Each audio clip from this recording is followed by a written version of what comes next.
Hello and good morning, everyone. My name is Sebastian. I'm the Novice Prospect, and we are doing a little bit of Linux from scratch. Um, so it's Friday, and I thought we're doing something, a bit more relaxed and a bit more chill. Now, if we want to remember, I'm just going to sort of navigate ourselves through the documentation so far. Now, first off, I want to say that the virtual machine I used last time was incredibly slow, up to 10 times slower than what I was expecting. I've moved since then the entire host over to, well, let's actually show it. I have things. If I go into my virtual machine manager, now this is actually run instead of VirtualBox, we're running this through something called QEMU. QEMU, and it basically uses the Linux kernel and some really advanced virtualization techniques to get virtual machine running. Now, I've done a test essentially building GCC in the very first step on this machine as opposed to the original host that we were working with. And I have actually made notes, not OBS, not OBS starting. I'm starting Obsidian. Thank you. I have OBS open already. So here's literally the experiment where one standard build unit was essentially taken as, trying to read this actually, I think it took us about an hour. Okay, it took about an hour to build GCC on, well, this is actually written wrong, but this was on VirtualBox. And when I then ran this on the virtual machine that we're running now, it took me entirely 2 minutes instead of an hour. So, it's a huge difference there. I don't know if 10x is even correct, but it's a order of magnitude faster doing it on this machine, which is why I chose to move everything over after experimenting. Now, we had basically built so far a cross toolchain, basically a cross compiler toolchain to build from our cache OS. Basically now building the actual temporary tools to then change into our build system and build the rest of it. We are currently, so we had built lib standard C++ from GCC. Now we need to build M4 and curses bash and so forth. Now, none of this is going to take too long, really, but I would probably want to change over to my LFS user. Make sure we have our environment set. So this is what I was looking for, the LFS target and the LFS mount. They're both there, which is great. Let's go and jump in here. We go into our sources. There's no directories unpacked. That's what I was wanting to check there. That's fine. Tar xvf. So expand beaver both and F, I don't correct them rightly know at the moment, but it doesn't matter. M4, that's what we're unpacking. So we go into that directory and essentially we just configure it and run it. Okay, so configure with a prefix of /user. All right, our host is lfs underscore target and build, and that's essentially so what we're doing here, we say build is equal to, and this $sign in brackets thing is essentially running another command, config.guess, and basically takes the output of that command and inserts it here as the variable content. So this should not take too long, just the configuring. Then, oh bless you. Good morning, by the way. Nice to see you, Bonnie. Nice to see you. Yeah, she's full of the cold, but it is what it is. And let me actually make this maybe bigger so we can read this a bit better. And now I just make This is the actual compilation step.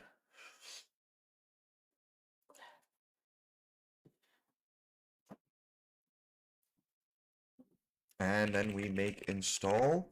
However, oh, wait, I need to dest dir equals LFS, I'm sure, right? Yes. And then we just run install, basically saying, hey, our destination is actually inside this LFS mount. And that is it. And next, let me see if I can get these on the same screen like so. Yeah, that's better. So rm rvf m4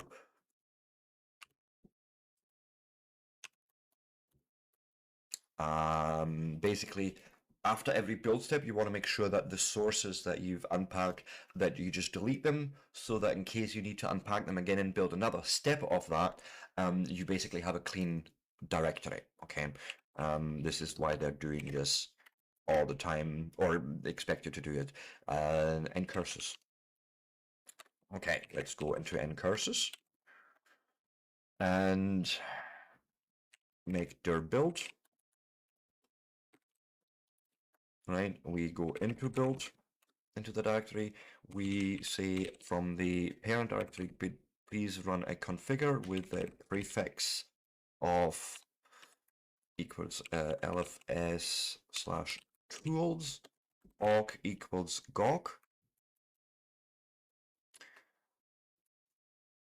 That it? Oh, damn it. Is it push D? Yeah, push D build. Let me actually ask, what's the difference between CD and pop D, push D? Like,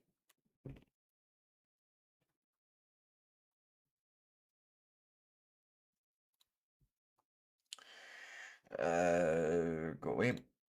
Is there a difference between the behavior of push D and pop D in bash versus Zedge? It seems in Zedge, CD behaves exactly as same as push D, which adds pop stack automatically when CD, while in bash CD doesn't affect the dir stack.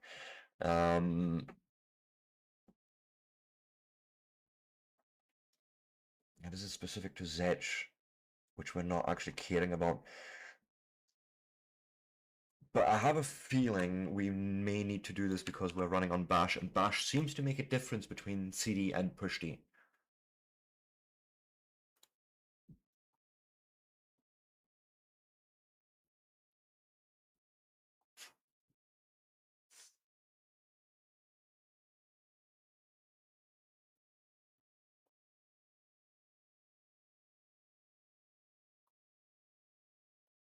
It's just a quicker way to move back and forth through X amount of directories. Like I understand that the pop D is obviously going to make it much easier to return to your original position, but it's really more about scripting context. I think I don't.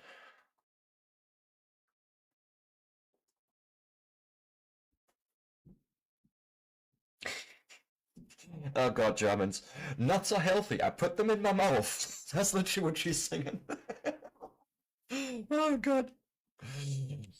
Are you sticking my nuts in your mouth because they're healthy?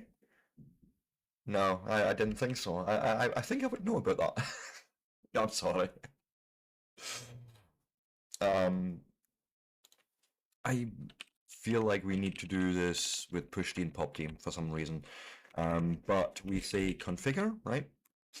And we give it a prefix of LFS tools and awk equals gawk. Basically just saying if you're looking for awk, you'd actually use the command gawk. Okay.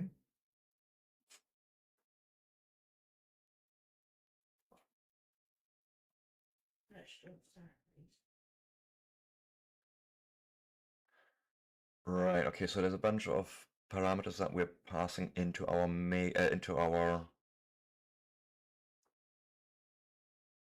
Oh, right. We're doing two different builds here. So what we're actually doing, we're building tick first, so that when we actually need to build ncurses, it can then find tick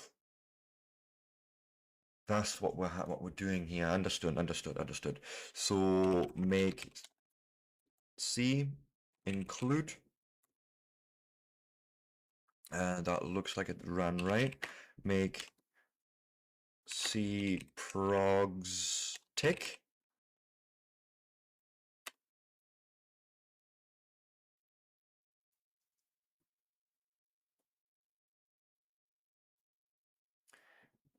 Enough. Stop.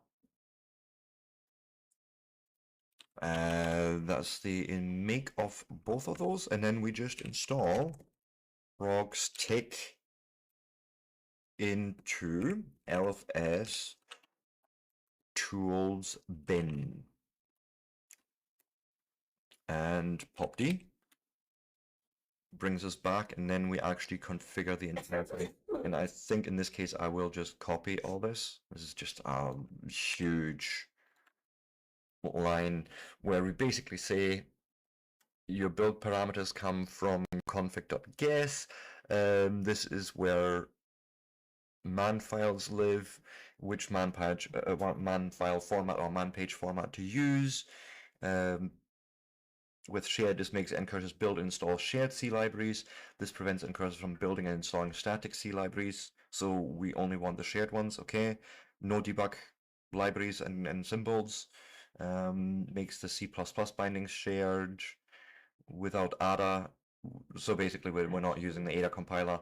And we're not using strip to strip out the executable. Right, which makes sense because using host tools on cross-compiled programs can cause failure. So we basically would try and strip from the cache OS host, not actually really knowing what our environment looks like. So that makes sense why you would want to do this. And then we just make install. A bit more than that, but okay.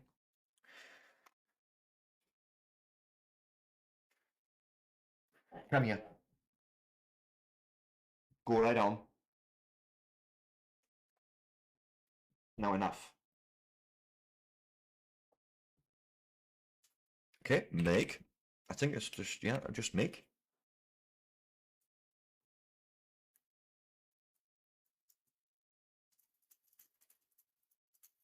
A make install is fairly straightforward, but then we're doing a symlink basically saying that this file is linked into here, right? So make dist-dir equals lfs and then install. Yep. Always double reading every line at the moment, making sure I'm not fucky wucking. And then lnsv for verbose lib ncurses w.so. Lib ncurses wso, yep. Gets linked from lib user lib ncurses w.so. No, just lib ncurses, right? So basically you're just setting a link from libcurses w to lib ncurses.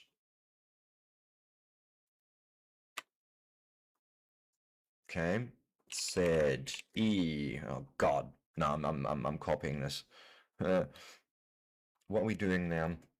We replace in user includes cursors.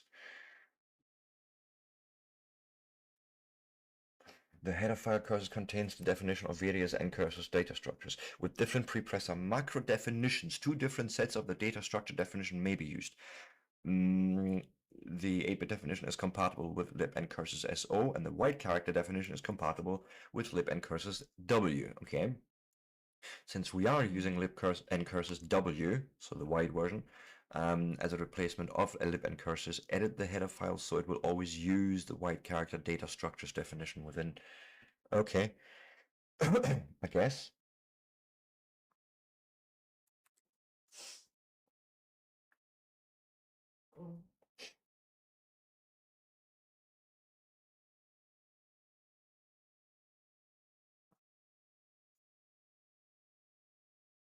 trying to understand. I think basically it's replacing if dot x open, star dot x open, it's replacing it just with if one, which would probably be always true, right? I can sort of get behind that. And now we're building Bash. Okay. RVF and curses. tar xvf bash. Let's go and go into the bash directory. We just configure it. We're not going anywhere specific. Okay, cool. Configure prefix is equals /user. Build equals, okay, we're doing a bit of bashisms again. We actually call a shell script called support/config.guess.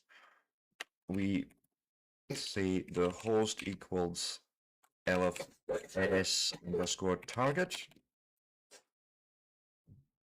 and without bash malloc.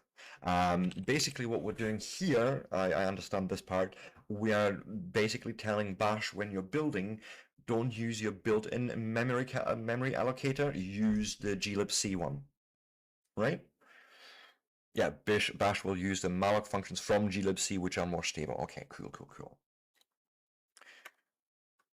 So, and this is essentially just a way for you to say, okay, I need a piece of memory and I need to do something with it, but in C, you don't really have these really advanced variable types, so you a lot of times end up just reserving memory, working directly in that memory, and then you just free it up again.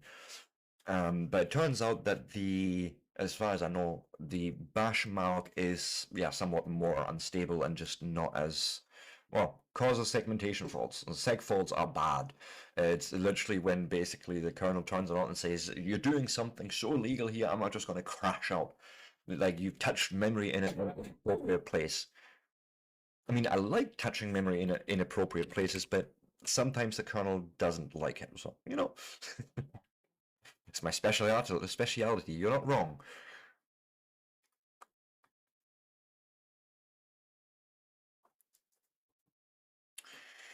And this shouldn't take too long. Now we're doing a little make.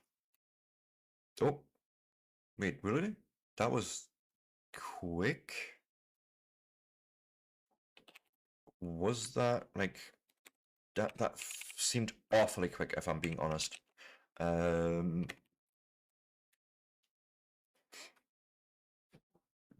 But this looked actually like a valid install.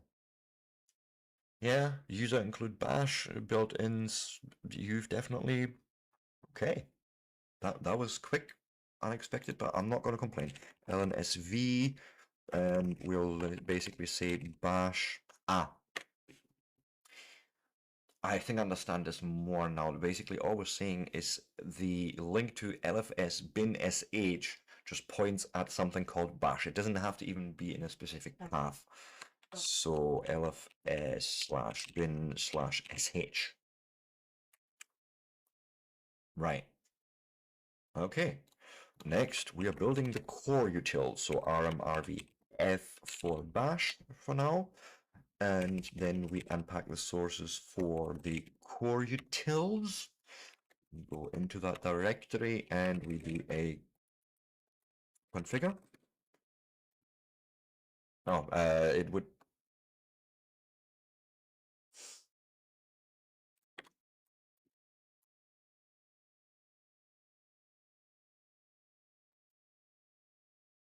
Oh, wait. Yeah. Stop.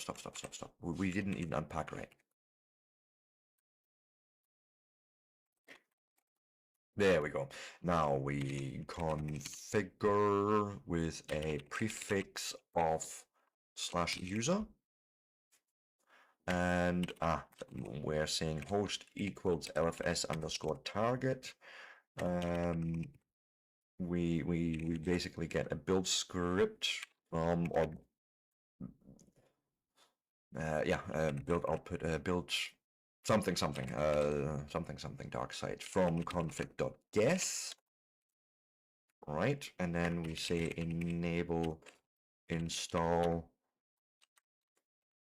program equals hostname. Okay, and enable no install program equals kill and uptime.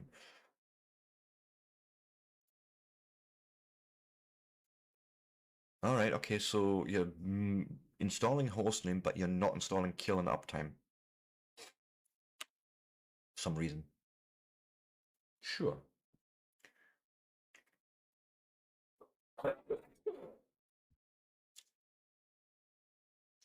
And then we just make install it. And then we need to do a bit of moving and handling. Okay.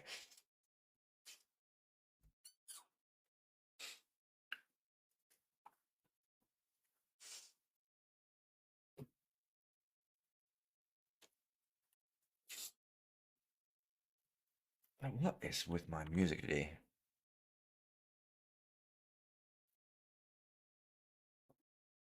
No.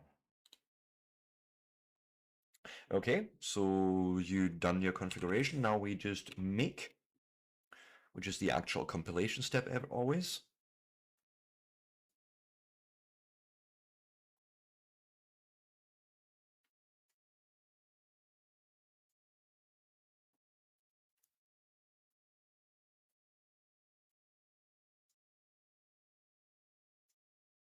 Sweet. So maybe as a good little explanation, what does configure mean? What does make mean? What make install? So let's start with configure. Configure is essentially if we think about cooking maybe, right? Configure is the step where you look at the recipe book and you get all your ingredients together. You're not doing anything with those ingredients, you're just getting them together. You read through the list and you say, okay, I need this many eggs, I need this flour, I need this salt.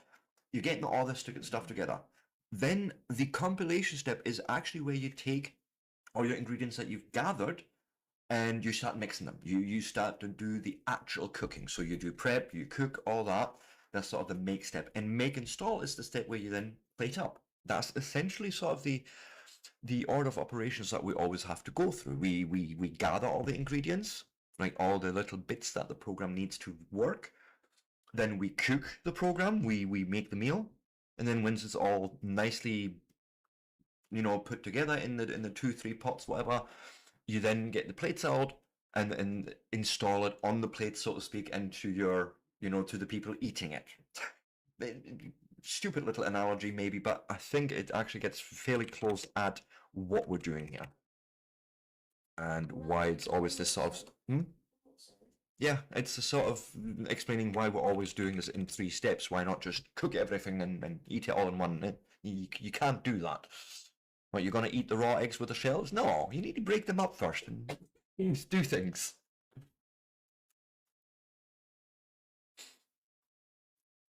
Okay, let's make sure we get this right. So we need to move from user bin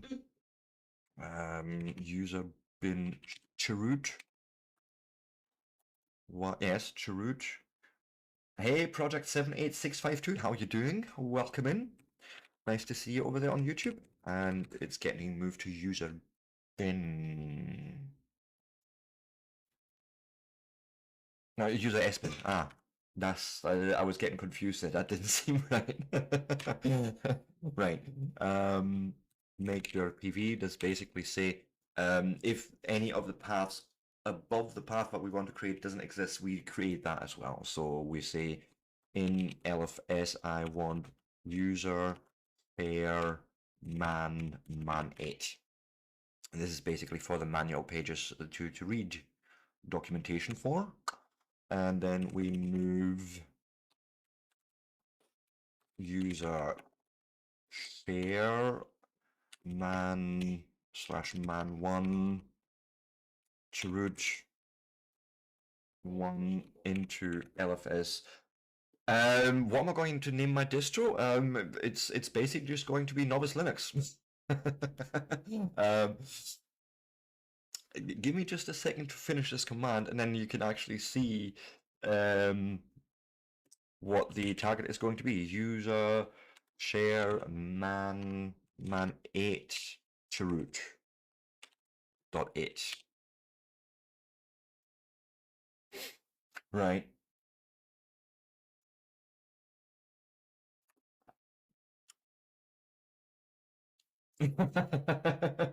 um, so this is not like a special Linux in any kind. This is actually me just learning how to build a Linux from scratch. I was really always interested in all the moving pieces of a Linux system. Like we all know, okay, you have a bootloader somewhere, you have a kernel somewhere, you have user land. You know, at least the people that work in Linux, I want to say.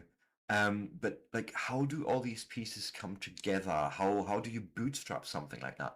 That's always been interesting to me, and that's exactly what we're doing here. And fuck this, I hate set instructions, so I'm going to just copy paste that. But if I go and just echo my LFS target, it's got to be x60, x86-64 novice Linux GNU. Build a new programming language. Oof. Maybe. I have no clue where I would even start there. The most advanced thing I've made so far is a calculator, like literally just mathing 1 + 1 and 3 × 5, that sort of thing. I'm I'm a tech support guy. I'm not a programmer. I'm learning. But I think that is us done with core utils, by the way. So rmrbf core utils, because now we're making the diff utils. So tar xvf, what did I say, diff? So we go into diff utils, we configure with a prefix of /user with the host being our LFS target. What in the heck?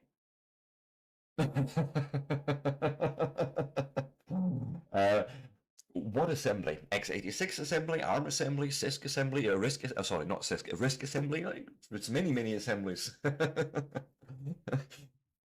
And I don't think like the most assembly I could do and roughly understand.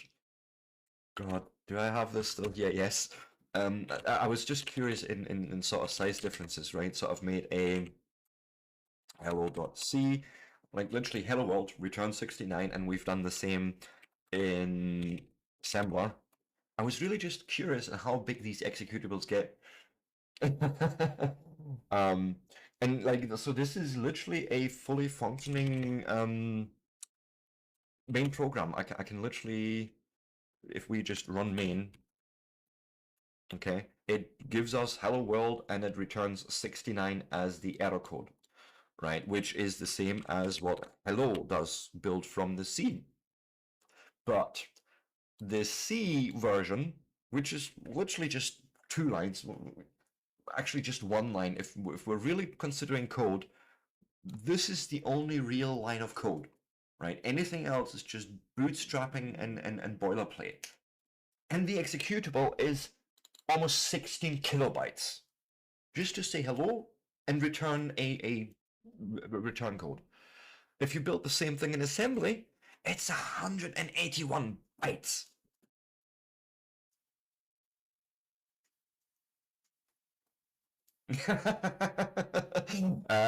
No.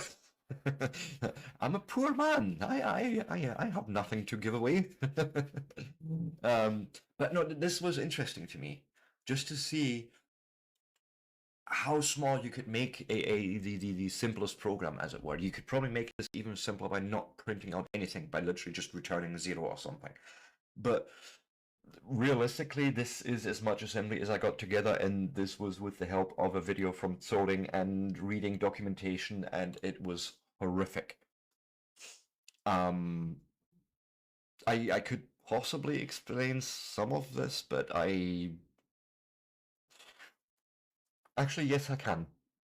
So into racks is essentially RAX, it's a register. So think of the CPU as having little draws. It doesn't have big memory, it has little draws of just putting single bits of information in, right?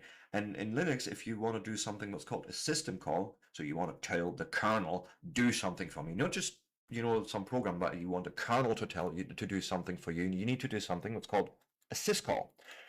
Now, the syscalls, they actually get preempted by filling out certain registers with certain values.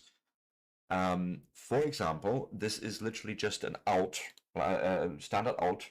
Yeah, and output something on the standard output. So one is write, and if I wait now, Linux syscall table makes it maybe a bit easier to understand what we're looking at. This is literally the function that we're doing, right? Write. So this is what we're putting in racks. You see that on the left. Now, if you look at the actual code for write, or what it's expecting, there's a better table for this. This is not the table. There's a better table for this. Give me 2 seconds. Where is it? Oh, it's the Chromium one. So let's make this a little bit bigger. And if we go down here and look at the write call, this is much better explained, right? So basically, these are the arguments that you pass into that function. The first argument being what's called a file descriptor. So it's all good. Just sort of explaining things. And a file descriptor is essentially just a way to say to Linux, do I want to listen to input? Do I want to listen to output, or write something to output or somewhere else? And file descriptor 1, which is what we're putting in here in RDI, right? You see this up here, RDI, that's the register we need to put the first argument in. And file descriptor 1 is standard output. So literally just, if you have a standard output, put it there. The second argument is a pointer. Let's see if I get this right. A pointer to a character buffer, right? To a character essentially. And the pointer basically just meaning a memory address and how big is the string. So you can't even just say, hey, I give you a string and just print it. You need to tell Linux actually exactly how long it is. And this is exactly what we're doing here in assembly. We say, okay, my system call that I'm gonna run is system call 1. I write it to standard output, file descriptor 1. This is the text, which comes from down here. The length of that text is, and I have literally counted it, it's 12. And then you run the syscall, and this literally takes all this information, wraps it up into a single call, fires it off to the kernel, and we just get it back. Now, exit is almost similar. If we look here through this list, there's literally a syscall 60 is the exit, and it takes only one parameter, right? If we go up here, so this is again in RDI, and it only takes one parameter, which is the exit code. Now, usually you return 0. 0 meaning everything is good, my program exited as it was supposed to. Any other number meaning normally an error. But yeah, it turns out you can make programs really, really small if you do this all in assembly. But the pain and suffering to just print a bit of text, right? What's this, 5 lines? Right? As opposed to printf hello world. This is why we do high-level languages. Okay, Project 78, thank you so much for dropping in. But this is all just me waffling on and not getting on with what we're actually doing. So let me clean up. The diffutils actually a bit big. Good. That'll work. What is that GLCV func case comp works? So this option specifies the result of a check for the string case compare. So basically this is a function that compares the casing of strings. This check requires running a compiled C program, and this is impossible during cross-compilation because in general a cross-compiled program cannot run on the host distro. Yes, okay. Normally for such a check, the configure script would use a fallback value for cross-compilation, but the fallback value for this check is absent. and the configure script would have no value to use and error out. The upstream has already fixed the issue, but to apply the fix, we'd need to run autoconf that the host distro may lack. So we just specify the check result. Why? As we know, the stru case comp function in glib C243 works fine. Instead, then configure will just use the specified value and skip the check. Okay. Okay, I guess I can get behind that. But wow. glcv underscore func underscore stru case comp works equals yes. And then we say build is basically coming again from some sort of build script, or, you know, I think what these are essentially, they are scripts that try and figure out the system. Like we could actually maybe look at one of those. Maybe that'll help us a bit better to understand what's happening. Config guess.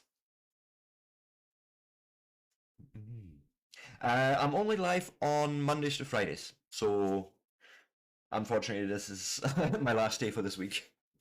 But I'm always online for 6 hours, usually, unless my brains no more.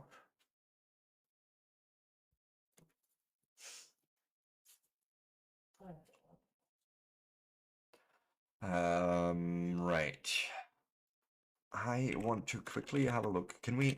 I think I have installed Emacs. I think.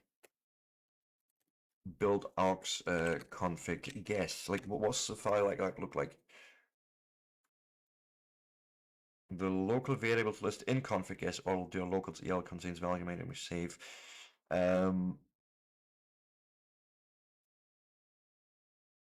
Wow, what are you trying to do here? No. Attempt to guess a canonical system name. Okay.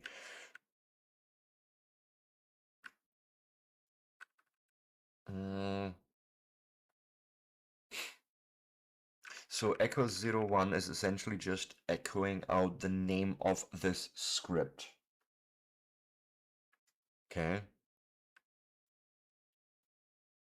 I'll put the configuration name of the systems $me is run on while test. God, okay, so this is just looking for command lines.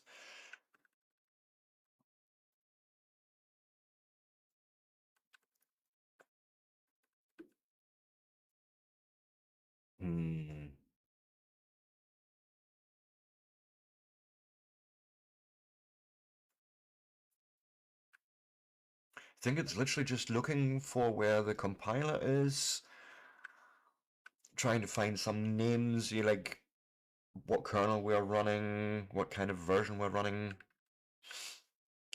and set cc for build dummy c. Yeah, I think this is literally just guessing at value. Well, not even so much guessing, but it's like retrieving values from our host machine. It's fairly complex, and I don't pretend to know any of this really, but I sort of get this feel it's literally just gathering information from different places all over the system. Like that's what it looks like to me. Anyways, let's go and make this. And then the install is probably just make distro. Yeah, that's the usual. So that we can literally just skip to the next one here because I know this by heart. Dest dir equals lfs. Wait. Did I get this right? Yeah, just LFS. There's nothing special there. Go. Oh, install.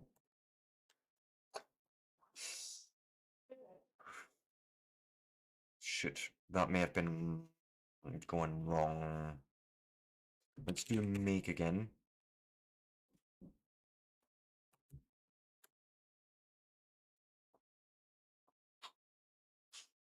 Yeah, that's fine. Why am I wasting my interest in electricity? What do you mean? What do you mean by wasting my interest in electricity? My electricity is wasted the minute I turn my computer on, right? It's a waste of energy, that. Just for displaying fancy little pixels on 4 screens. That's if you want to look at it that way. rmrf diff utils. We are now, okay, our xvf file.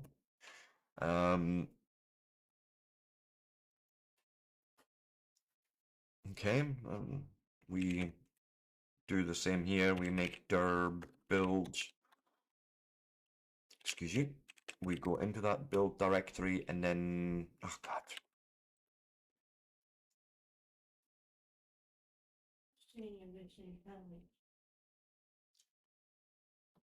I have a problem, I think, where, yeah, no, the directory stack is empty. Ah, fuck it, we'll just ignore that. Okay, we just do this with cds configure disable dzlib. No, that's fine, I've dealt with it. Disable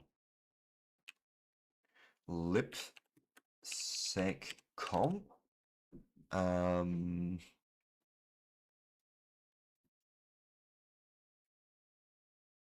Right, okay.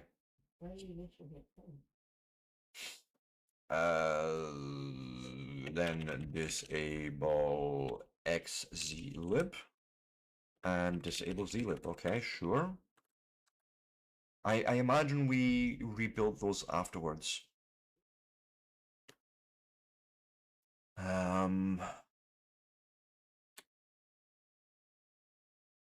What I find interesting is we're making it, but we're never actually doing much with it. Like, we're not installing it. I figure that that comes in the next step. Yeah. He's then going to grab from build what we need to do. Okay, cool. So go one out. We then configure from here with a prefix, excuse me, prefix of slash user.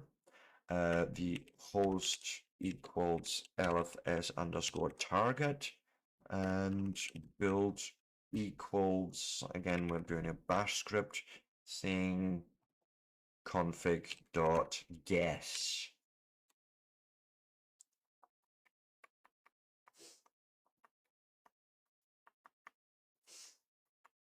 Okay, so make file compile equals print working directory slash build slash source slash file. That's basically what we want to build. Okay, make dest dir equals lfs. Right, yep, install.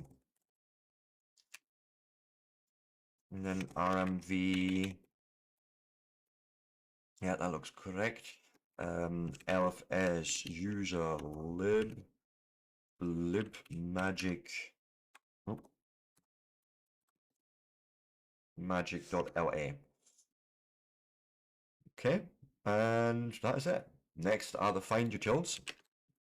rmrvf file tar xvf find utils, which we just do a configure on with prefix equals slash user local state dir equals var lib locate. Host is lfs target, and build equals, that's probably another shell script that's being called.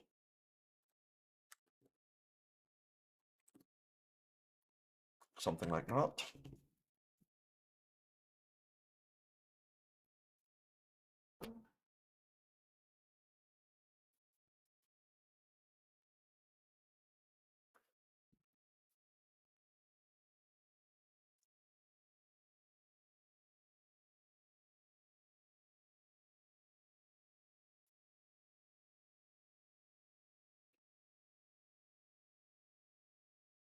Okay, so that is basically our configuration done. Now we just make this thing. The actual compilation is happening. Good. Then we install it into just our normal LFS root. So make dest dir equals lfs install. Okay, sweet. Then we're building Gawk next. Also seems straightforward. RVF, excuse me, find utils. Then tar xvf of Gawk go in there. Then there's a whole. Okay. I think what we're doing here is we're going through the makefile.in and anything that's called extras we just replace with nothing. That's what I'm reading there. If I read set right. We'll see. Anyways, next. This is a whole configure step, so configure prefix equals slash user, and again got that almost wrong. Host equals lfs target. Build is again shell script being run up.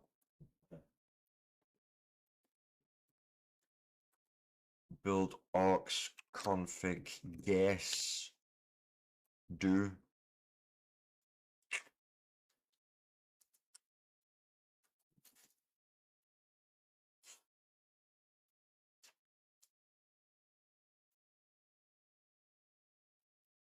Then we make and make install. That's straightforward.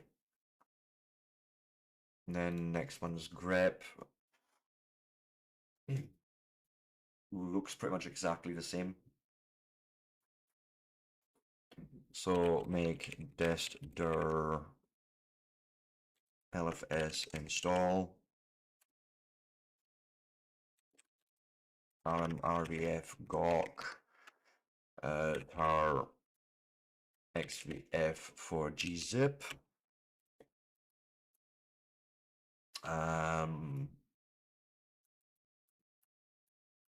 Configure prefix user, host lfs target, build aux config guess. Seems perfect. Let's just run that again.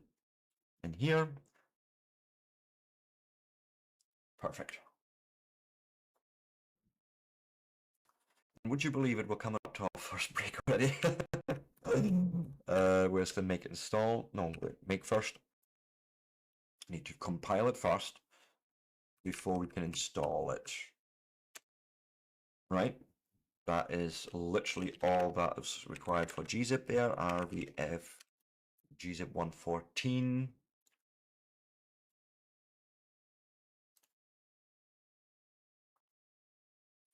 Just making sure I'm not skipping here, like this is gzip.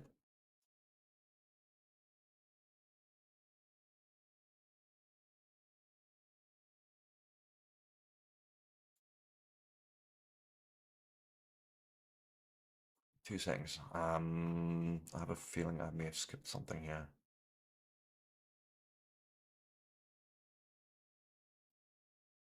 Or did we do this twice? No, gawk, gzip. Okay, yeah, and then the next one's grep. Okay. RxBF, grep, and it looks exactly the same as the other ones. So why not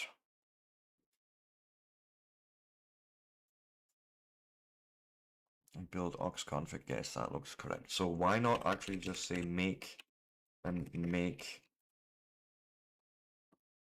all in one line?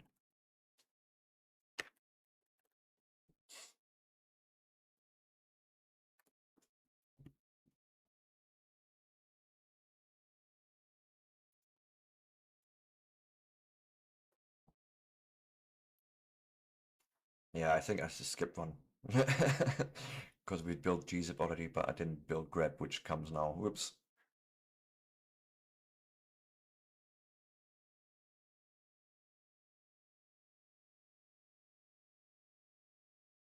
But that should be fine. Like, I don't think that those two are relying on each other. RMRVF, grep.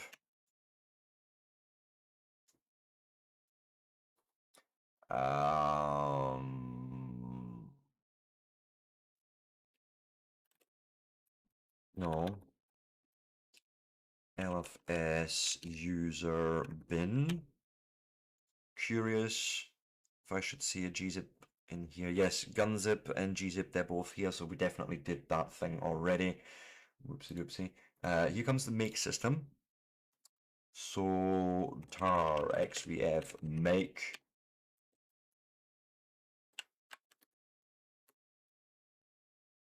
And it looks exactly the same. Prefix user, host LFS target build is build aux config guess. Cool. And I think this is actually a good time to take a quick break. So with that, for those that are new to my channel, I take a break every hour on the hour. Gives me a chance to make sure we get a sweet no pre-roll experience on Twitch. Gives me a chance to stretch and all that good stuff. But yeah, if you like this sort of content, give me a like, a follow, a subscribe. I will be back in 3 to 5. And then our next step will be to make Hatch and Sed and a whole bunch of other packages still for cross compilation. Then we will actually change into this new system and start building things from that context. But yeah, with that, I won't be long.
And with that, I am back. Gordy's World, thank you so much for the sub on YouTube. Much appreciated. How are you doing today? Right, so we had built make, right? RMRVF the entire make directory. Now we are unpacking patch. And no, I'm not talking about my dog, but the actual patch program, which essentially what it does, this is a really smart piece of software, and you see this sometimes happening on like Steam installs. It basically gets fed the difference between the current version of a program or any file really, and the patch program gets fed a single file that actually just shows the differences between the old version and the new version, and patch will literally go through the file and apply those patches, those single changes throughout the entire file, rather than downloading the entire thing new. Yeah, no, not that patch. I said that. Not my dog, but this patch program. Anyway, I will make sure this is correct. Oh, hi, Pitch Pat. Welcome in, Raiders. Thank you so much for the raid, my friend. How are you doing? Part of an elevator. And how was Icarus treating you? Did you finally make it off Olympus? Something they could trade. I know you were struggling with that, as I am.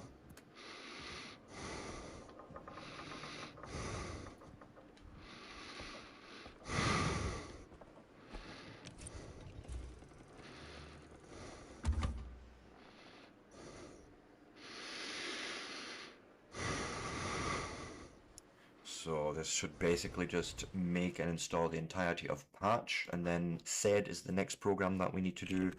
So again, RVF, sorry, for the patch 2.8. Now we unpack XVF sed.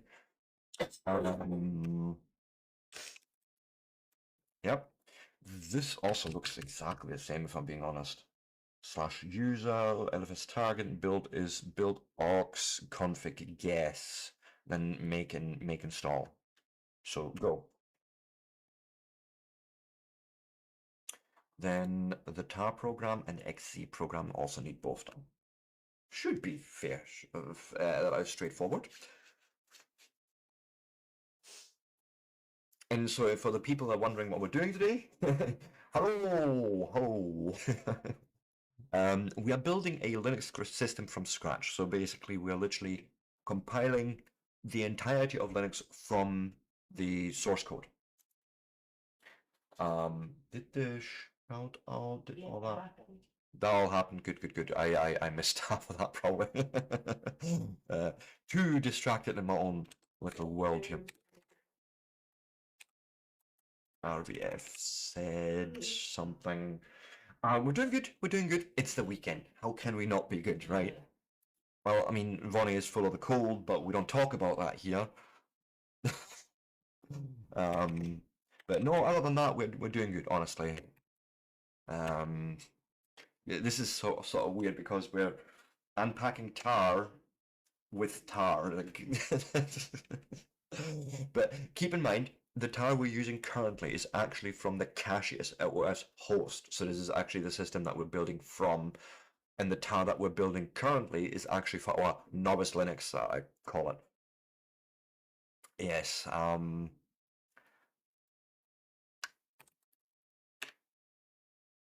Again, this build command looks exactly like we just do this.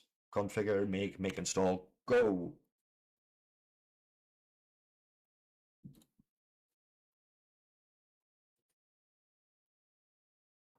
So next, yeah, is a compression and decompression program, basically. Yes, how are you? And then how's everyone, I should say? I know you're not doing too great, but it'll be over soon, I'm hoping. Tired, but good. Yes, if you need to go and raid and run, please go forth and do so. Self-care is super important, especially after long streams and that. Nope.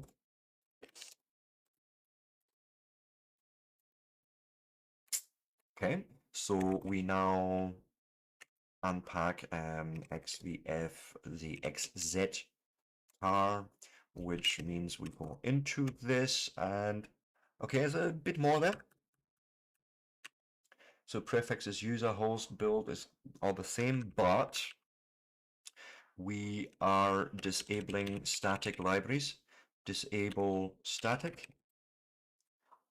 and doctor, so where does documentation live in future, is in slash user share doc slash god xz dash 5.8.2 user share doc xz, yep, and then make and make install. Go. Yeah. Yeah, if you're nodding off on stream, then definitely it's time to call it.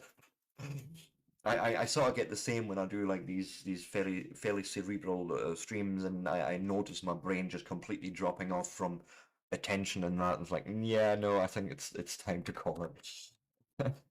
Um, and then we are be verbose about it. In LFS user lib, it's the lib lzma.la, the archive. Okay. rmrvfxz, because now we're building bin utils in pass 2. We've already done the first pass. Again, first off, unpack.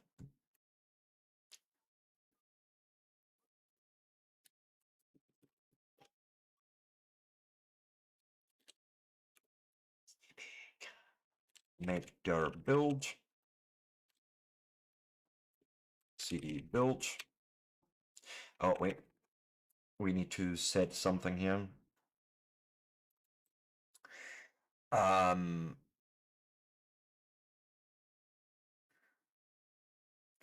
Building system relies on a ship libtool copy to link against internal static libraries, but the libibity and zlib copies shipped in the package do not use libtool. This inconsistency may cause produced binaries mistakenly linked against libraries from the host distro. Yeah, definitely don't want that. And hey, Nico Rocket League, how are you doing? Welcome in.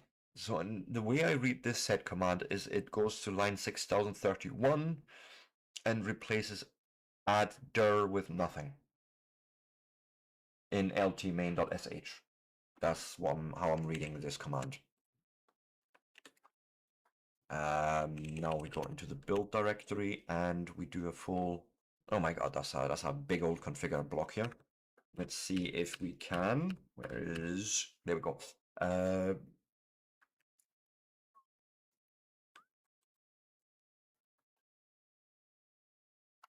So build is also different.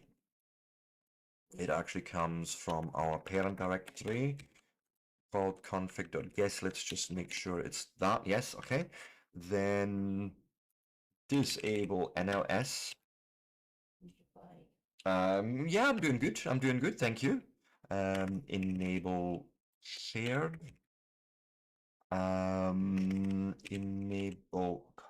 Enable.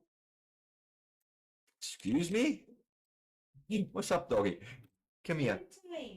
What is it, Patch? Come see me. It's not finished eating yet. Okay. Gprof ngn no.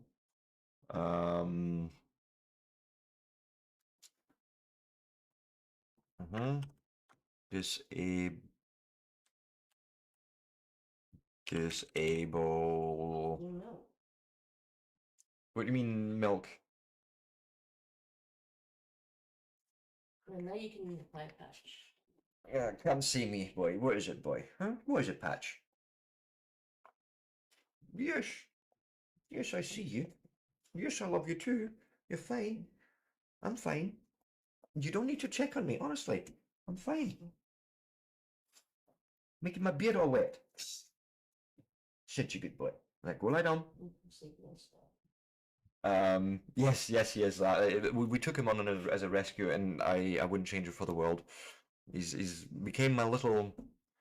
I want to say almost my little support dog. What was it doing? What was it doing? Ah, yeah, disable where or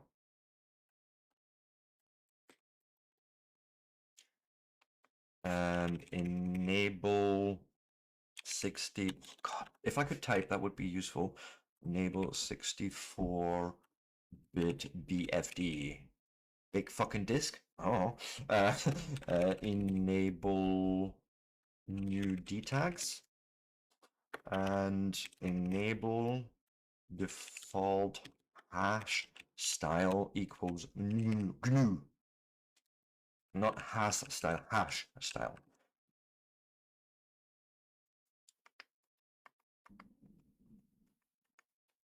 But yeah, what do you mean Brahmin sniffer would do milk? Not sure how that applies here.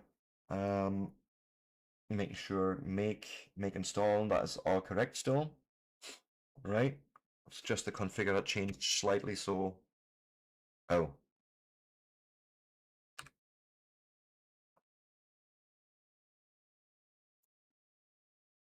Yeah, that's right. That's right, because configure lives in the parent directory.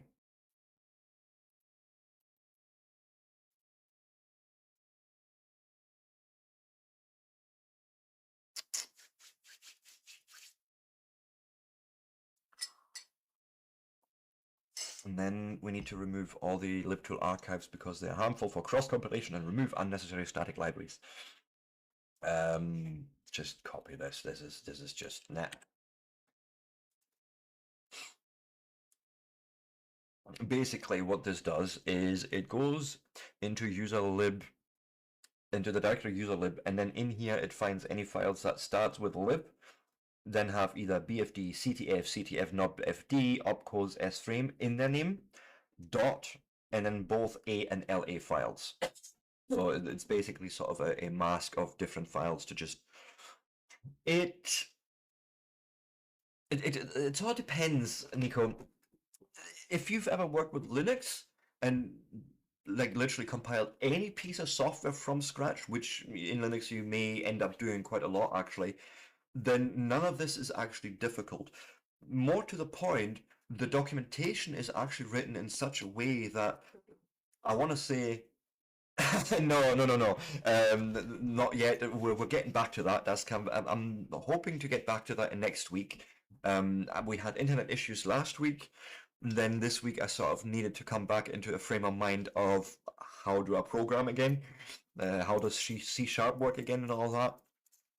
And then hopefully next week I'm going to be back in trying to get back into game programming, making assets and that. But no, it's never been finished, and there will be updates, of course, along here. If I ever do a full release on my Codeberg, I will make a little announcement on YouTube and all that, of course. But yeah, I'm a slow learner and I work slow. And we can literally see here it's found all these files BFDA, BFDLA, then CTFA and LA. So all these names that were mentioned in here, it's found and deleted all those files from, and that has us basically finished with binutils. So rmrvf binutils, because now we're building GCC. And so, by the way, on Fridays, I purposefully choose something that's a little bit easier for me to understand. But as I was actually saying, the documentation for Linux from scratch, it's literally linuxfromscratch.org, is written really well. I mean, quite literally, if you just read your way through this, there's a whole bunch of stuff I was quite happy to skip because, like, typography just tells you, okay, if it's something like this, then it's a command, right? Note that backslash must be followed by immediate return. It's sort of giving you a bit of a hint on how to do things and how things should look. A lot of this is familiar to me, so I wasn't feeling the necessary need to go through it all. So I just jumped straight into building the host system or preparing the host system and building it from there. Now, to be fair, this is all done on a virtual machine, right? This is literally just a QEMU emulated Cache OS or Arch Linux machine. But I would absolutely say if you have the interest, go through the documentation. It is well written, and ultimately you can just copy and paste. Right? You can literally just all the commands you see, you just copy and paste them. Although I would say it would probably be useful to understand them, but it's not necessary, not entirely. I just want to make the effort to understand everything I'm doing here. And for me, it's actually about how does Linux start? I mean, like literally, how do you make an operating system with like nothing existing, right? That sort of thing. Like which parts are needed? How do you pull all these parts together? And this is why I was doing Linux from scratch. Terraria as a next step. Oh, Terraria is a huge game. My God. um, I like just working in kernel stuff. What was really interesting, I showed this off earlier. Let me go here locally into my.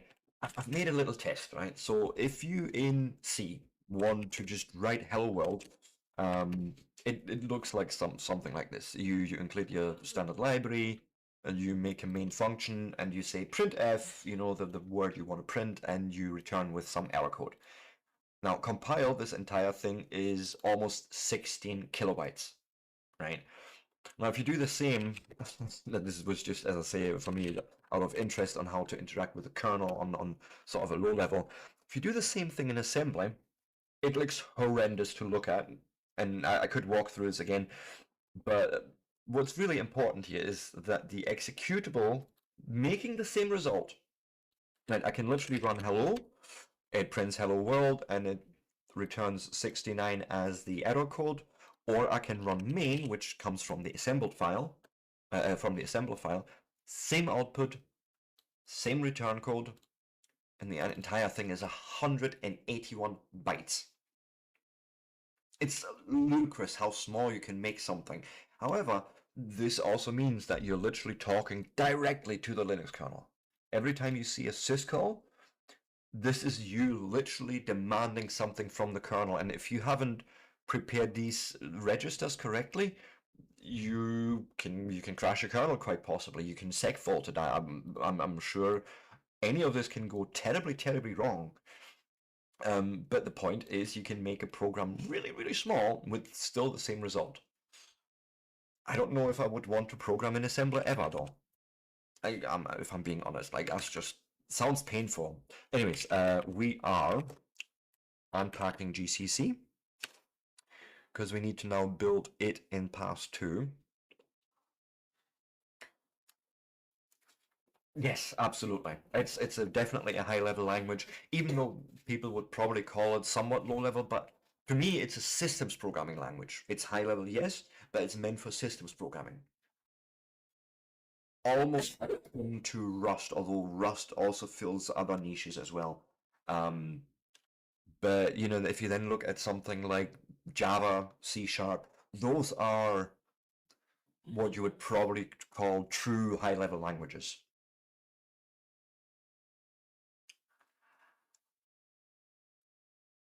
Yeah, it's I don't think programming and assembly nowadays is a viable solution. Now, if you look back at the times when we were working on Z80s on 6502s, you had no other choice but to work mostly in assembly because the basic compiler or basic interpreter that was built in would only let you get so far in terms of accessing hardware and timing and all of that. So, you know, for those times, it's absolutely viable.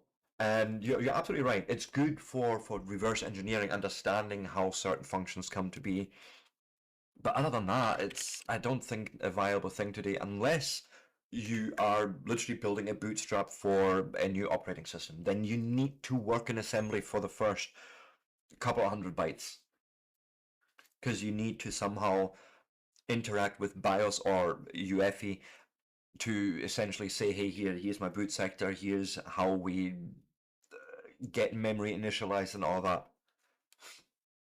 But you know, that's a different matter altogether. But if you just do normal programming, you just C, C++, C#, and anything above, Zig, Jai, if you have access to it. Right. I'm just gonna grab these. We've done this once before. All it does basically, right? It extracts from the parent directory this file, mpfr and gmp and npc, into our current directory, and then we move, basically rename the versioned mpfr-422 into just mpfr, gmp, and npc. That's all it does here. It's really straightforward. Chris Leon, thank you so much for the sub over on YouTube. You guys are amazing, always. So now we've got those pieces together. Yeah. Because what they're doing in Linux from scratch, they won't let you use a lib64 directory anymore. It's basically assumed that the entire system is 64, and if you have 32-bit requirements, you only have a lib32, but all your normal libraries live in lib, not lib64 anymore. So it's a slight change that they've done there, and I can sort of get behind that. Considering that Linux in the new kernel 7.1 is actually going to drop support entirely for the 486s. So, like, you know, they're now coming to this stage where, like, let's phase out the old hardware from the kernel, get the module count down a bit. I like that. Then this one, oh God. I hate said, I don't understand it. At least not well. I can sort of read my way through it, and yeah, no, I don't think I... Okay, you're working on two files, makefilein and libstdc C++ v3 include makefilein. That much I understand. You're looking for thread header equals, but no, it's beyond me. You know what? Since we are refusing to use AI for learning, I can do how, sorry, no. The way I'm always working on stream is we don't use AI to give us code, we don't use AI to give us solutions, but what I would every so often maybe do is just ask, what does this mean? What does this translate to? And I think this is a valid use case, right? That's my thinking. I don't want it to give me full solutions, nothing like that, but help me understand it. So, what does this line do? Like, I think that's as simple as the question question gets, right?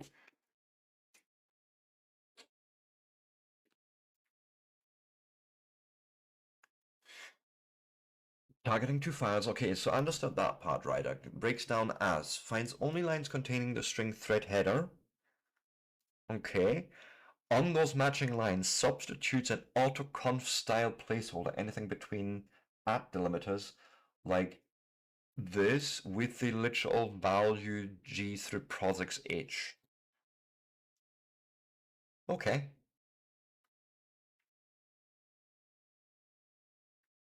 You know, it's actually quite scary that it knows exactly what we're doing here. This is typical in LFS when you're building GCC without a full configure run or need to force POSIX threads regardless of, like, this, I want to say, without me giving it any context, it knows what I'm doing here. But okay, you know, this at least helps me understand this line a bit better, and okay, I'm now confident to just put it in here and say we can run it. And this is what I like to use AI for, because this would be really hard to just put into Google. You'll get maybe a Stack Overflow, but you'll not get the explanation for this line, right? So this is where I like to use AI as a teacher, as an explainer. But do not, under any circumstances, give me fucking code. I will literally not look at it. I will throw the entire conversation away and do it again, if I had to. But usually I actually say, hey, just don't give me code, just explain it. Yeah, even with textbooks, it's anything really that you encounter and you're like, I don't know what this means. Help. Anyways, we make a build directory.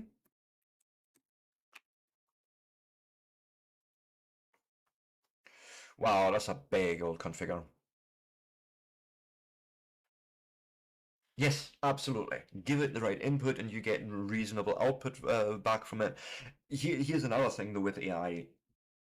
The longer you make the conversation, the more likely it is to absolutely start hallucinating bars. Like tripping bars like it's done the hardest LSD and DMT trip all together. Like it's really bad. Keep your conversation short, keep your context short, keep it on point.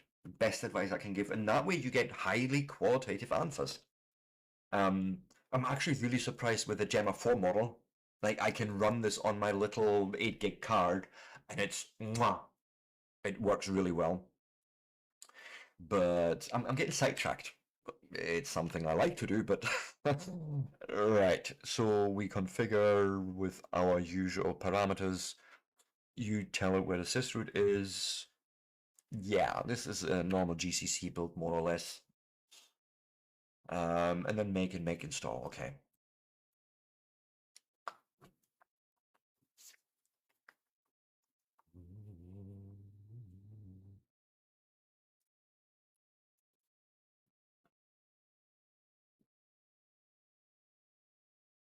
Yeah. And I mean, when we're not maybe going to talk about the fact that come on, that I am dabbling in. God, where is it? Does it just live in 2 seconds? Oh no, it's yeah. I know what I did wrong. Apps. I am dabbling in Zero Claw, right? Of course. um, but I want to be absolutely clear. I am not giving it access to my system at all. What actually happens is it has its own workspace folder inside the Zero Claw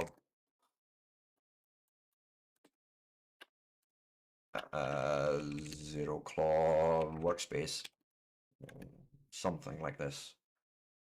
I forget. I haven't actually looked at this in a wee while. But basically, Zero Claw doesn't just get access to my full system. It only works in one little directory. And what I can do is I can throw code in there and say, hey, work on that.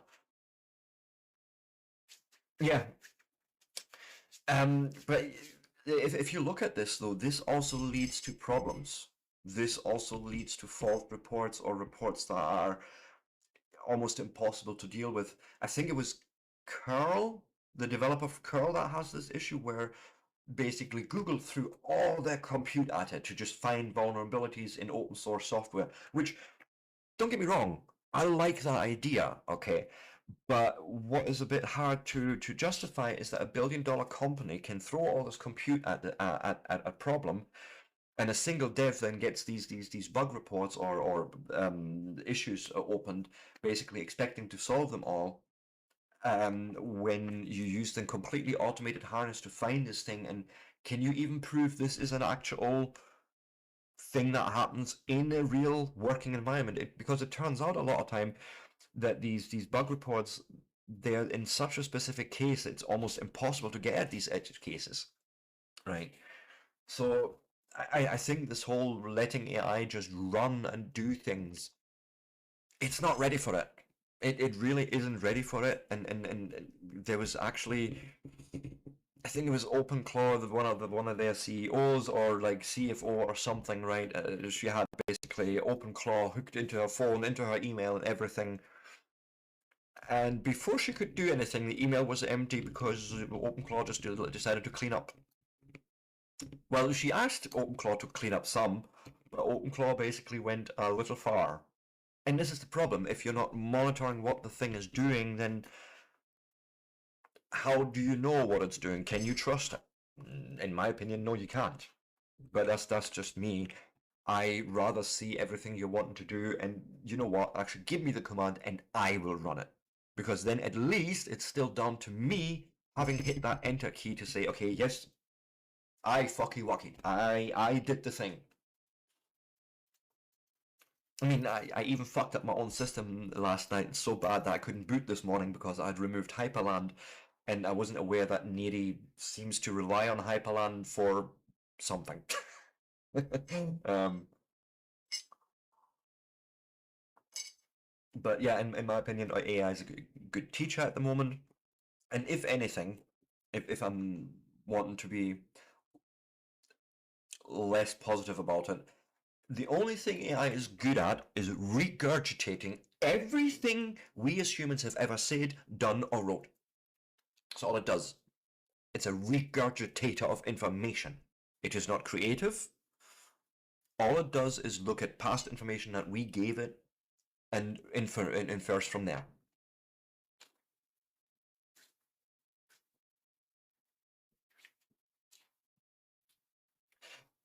There's that.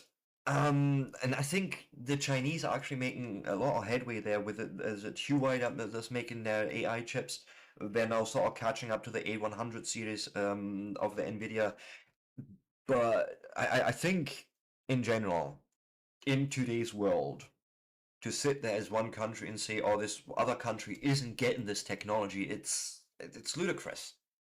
Because let's face it, if there's one thing that the Chinese have really figured out, is reverse engineering.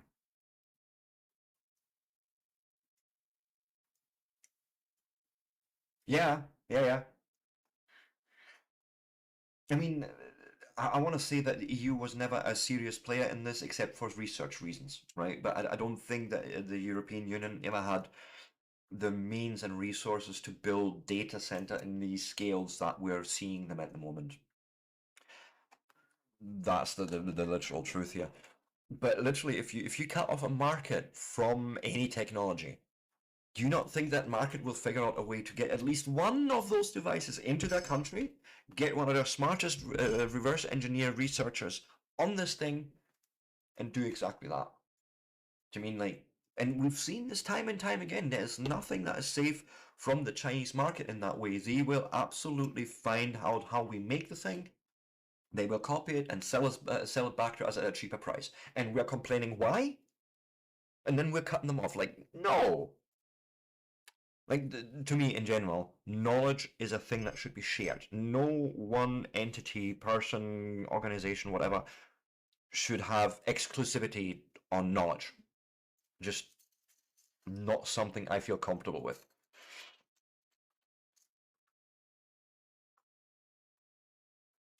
This is a big old configure, my god.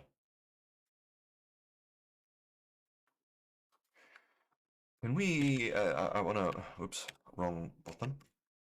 I wanna quickly see here what's going on in terms of performance. How are we doing? Okay, yeah, you're busying my CPU.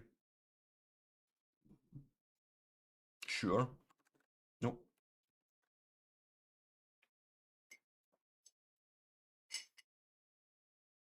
Hmm.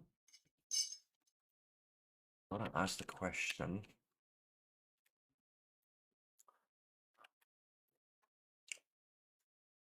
Yeah, that's your 8 CPUs, and they are definitely busy. Yes, okay, okay. Am I running something?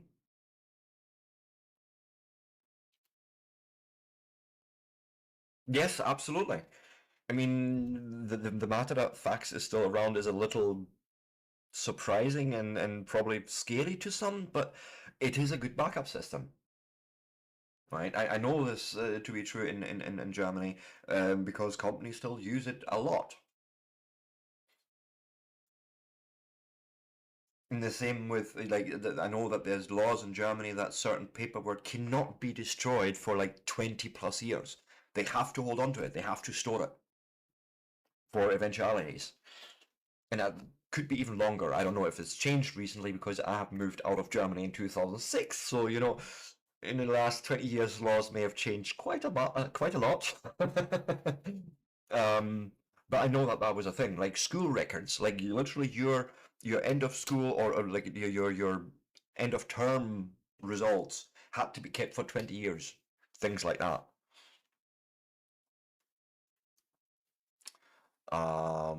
Okay, let's see where we are with this build. We are still configuring.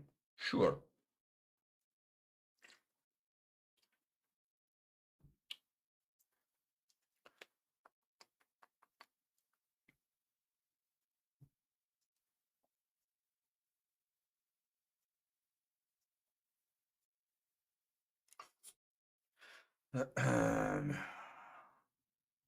Just waiting on this configuration. It's unfortunately, did I say thank you to Chris Leon on YouTube for subscribing? I don't know. Yes, I did. Yes, I did. Okay, good.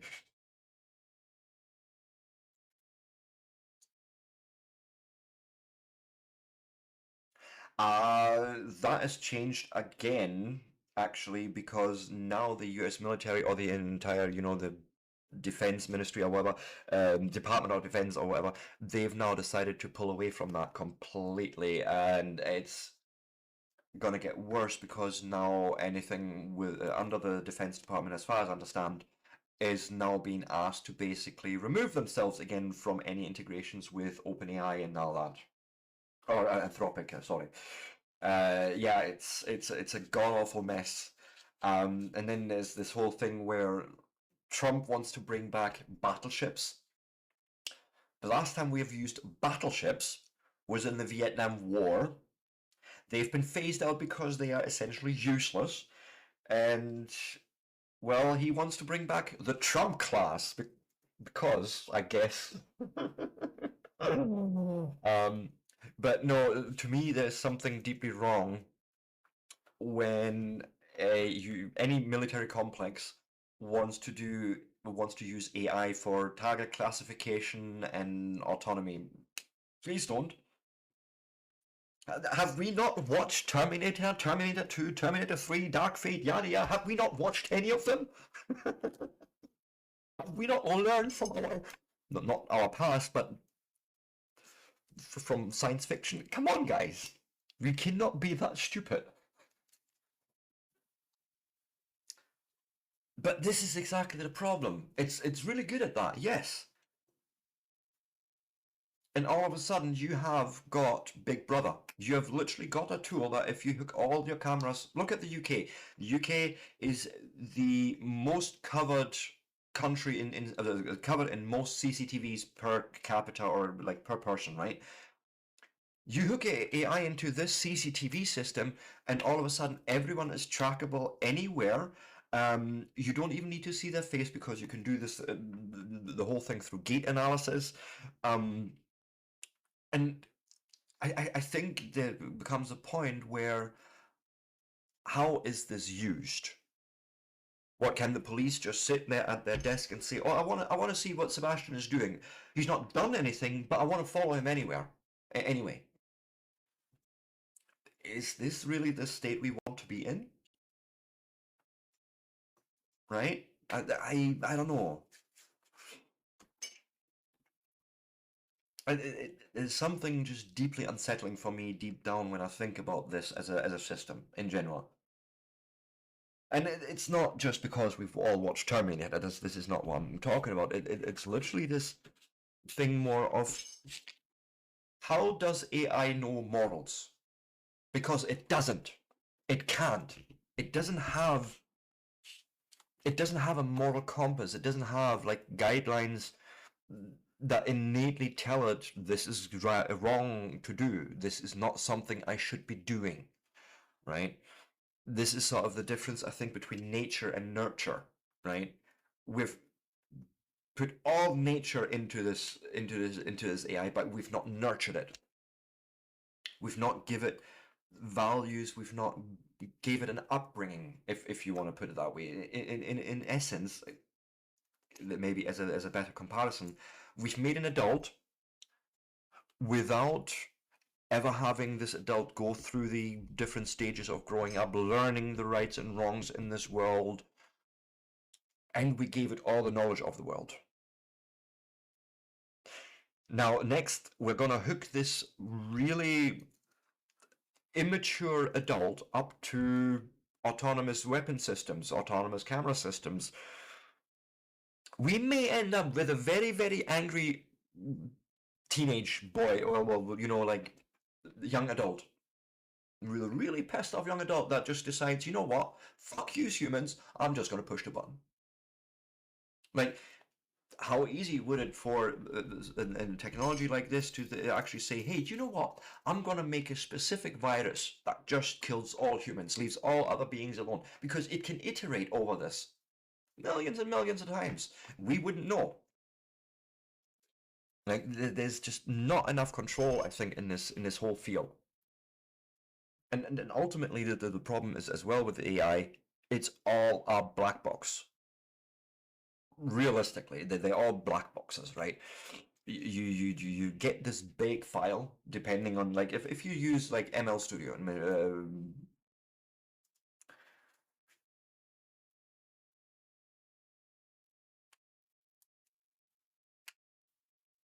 yeah, but there's also a thing. If you look at, was it Sora, the image generation engine?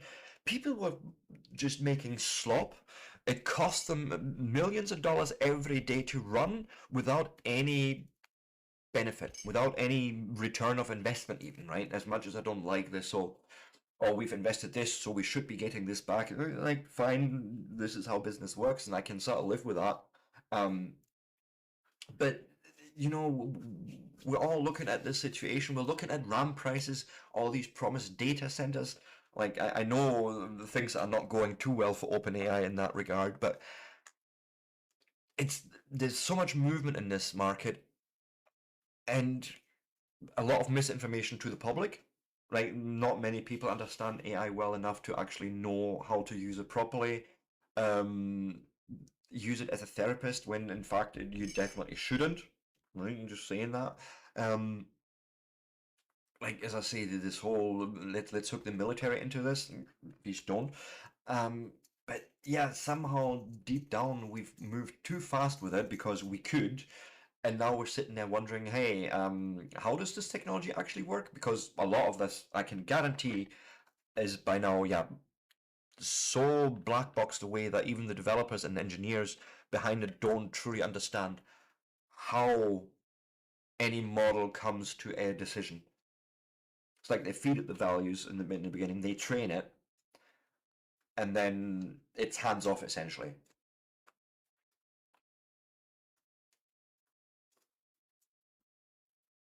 Yeah, of course. But that's sort of the same you see everywhere in this market where the bigger game you talk, you know, the more money you can make, the more investors you get, you more venture capitalists and all that. But it's all gonna come crashing down. I know that much. Like all these billions in investments for supposed data centers coming everywhere. No, and no, we're not going to build data centers in space. It's the most stupid thing I've ever heard, by the way, right? Space has no air. You need air to dissipate heat somehow. Like you would literally just make a pressure cooker. Oh, just. I mean, this is a real problem just for humans living on ISS. Like because they're essentially constantly exposed to the sun, or the ISS is, it warms up all the time. You need to get rid of this heat somehow, and you can't just vent it out. It doesn't. Again, there's no air to transport heat away. There's no medium. Yeah,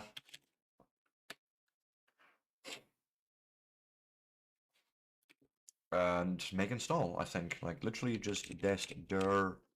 So this was one of the longer builds here, but still, I want to say a lot shorter than it was last time because on VirtualBox this took fucking almost 2 hours on stream, if I'm remembering right. It was like an hour and a half or something. It was ludicrous.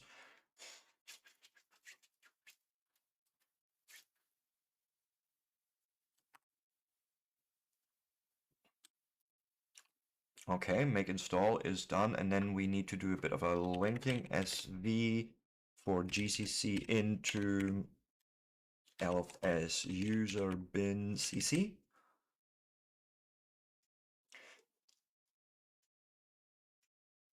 After finishing integrating, many run CC instead of GCC, which is used to keep programs generic and therefore used on all kinds of Unix systems where the GNU C compiler is not always installed. Running CC leaves the system administrator free to decide which CC compiler to install. So basically, we're saying if you run CC, you're actually running GCC. I think that's how I'm reading this, right? Anyways, okay. Now we're coming to the more interesting part. We're now starting to move into our prepared system. Yeah, we're literally now going to start moving into our build system and start installing things from that context and within that context. Let me just make sure I can see everything. Right. First off, rm rvf gcc, get rid of these sources.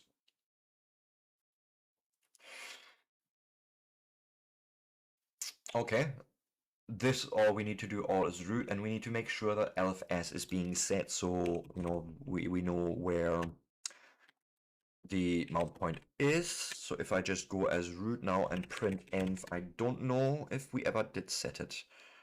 I don't think so, but no, ignore her.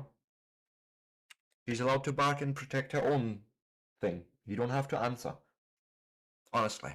Export LFS equals no, not LFS, mount LFS.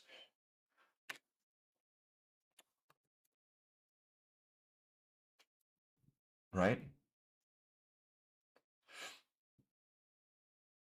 Okay, so this is fine so far. Now we basically change ownership of almost everything under the LFS folder. Okay, and in case we are on an x86 64-bit platform, do the same for LFS lib64, but thought we're not using that anymore. Okay, fine. Change ownership from LFS. Do this recursively root LFS slash, and then in geschweiften Klammern, curly brackets, I think they call them in the UK or in English. User var etc and tools, they all get their user ownership changed. This I will just copy as block. Okay. Okay, now we need to prepare virtual kernel file systems. So /dev proc sys and run.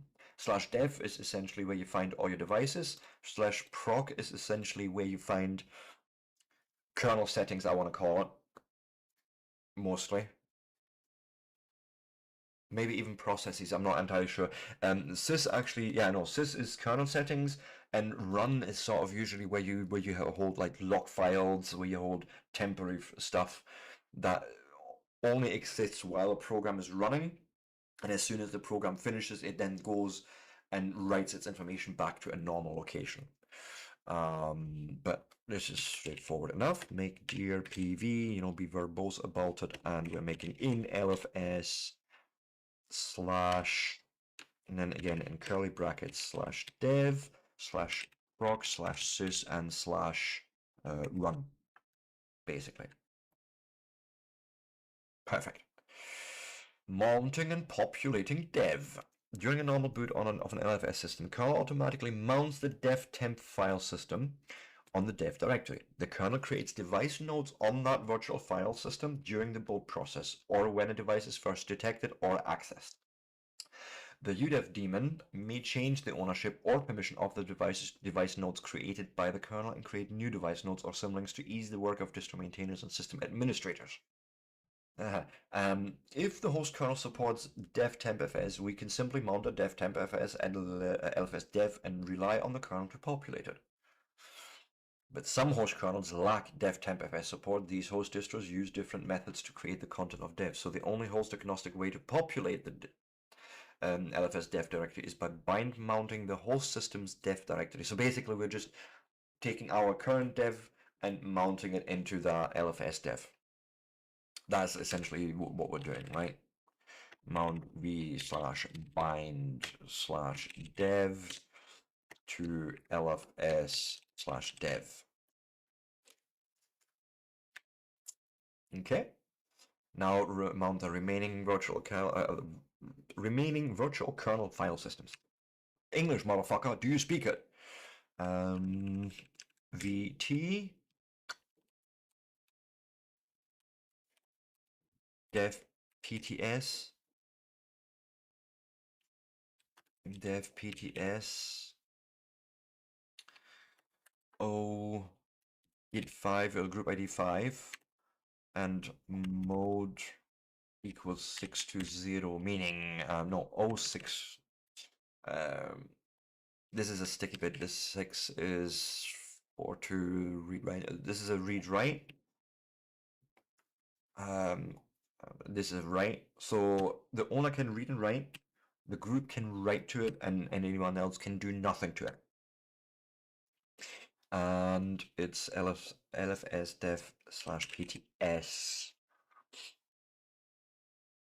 vt dev pts. Oh, so these are options that we're passing in them with the -o group ID. Okay. Then mount vt proc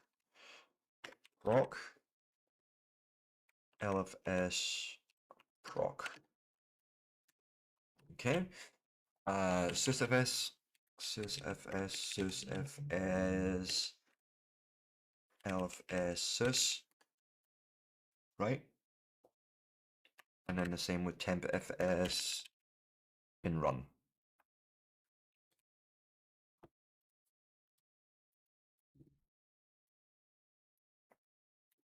Right? User readable and writable and group writable. Yep. In some host systems, dev shim is a symbolic link to a directory, typically run shim. The run tempfs was mounted above, so in this case, only a directory needs to be created with the correct permissions. In other host systems, dev shim is a mount point for tempfs. In that case, the mount of dev above will only create dev shim as a directory in the root environment. In this situation, we must explicitly mount a tempfs.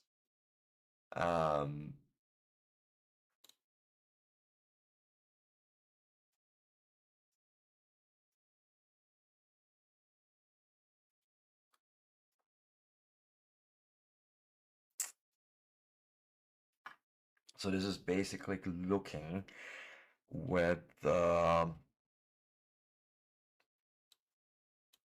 this, I don't know, -h bash if h was this.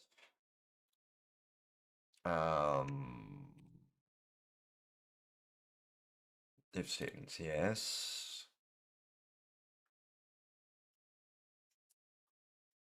Go away, pop-ups, thank you.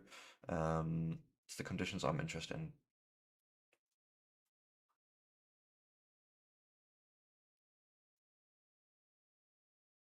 Greater equals, greater than, less than, equals, not equals.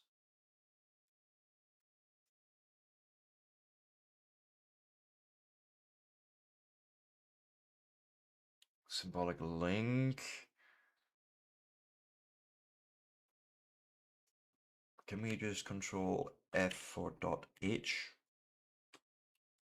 Doesn't even exist in here, so why bring me here? Fine.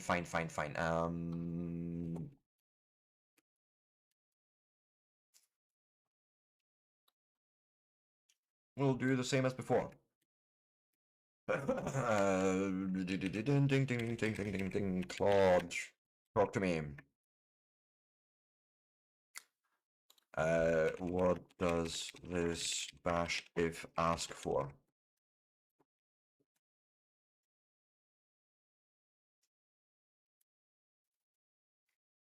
Okay, so -h. Okay, is a test of if the file exists and it is a symbolic link. It's synonymous with -l. Okay, basically the same thing. See, if I would have seen -l, I would have probably understood. Because if it's like -f, it's a file. If it's -d, you're looking for a directory. But okay. That makes sense then. Okay.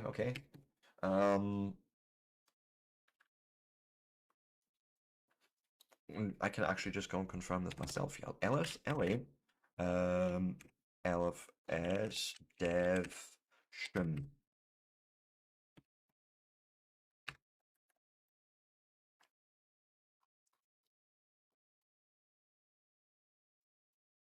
And that is a directory.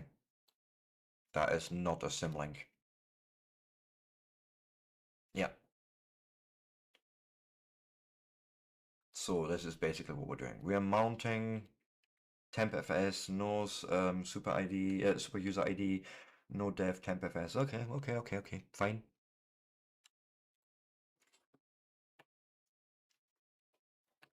Now if I do the same again and check, where's SHM? Oh, I'll probably need to look into its contents now. No?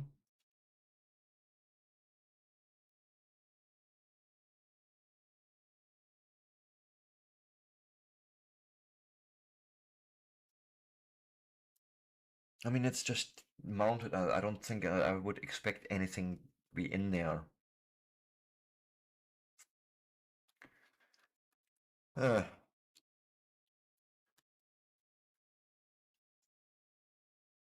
so it's done the mount thing. That's exactly what I was thinking should be happening. Yeah, that was just me trying to confirm, but yeah.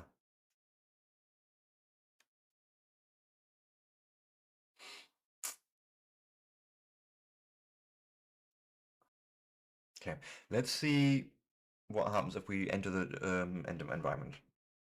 Oh my god.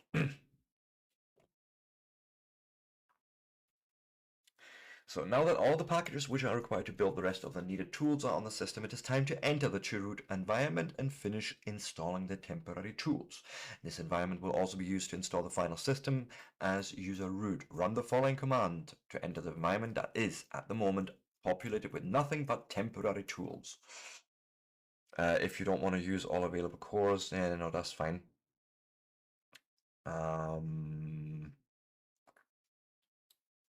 This is a big old chroot. What do we actually do? We change root into our LFS mount point, and we are setting an environment with a bunch of variables. So where's the home? What terminal are we using? Makes a prompt as PS1. Checks or sets a bunch of paths so we can find our executables.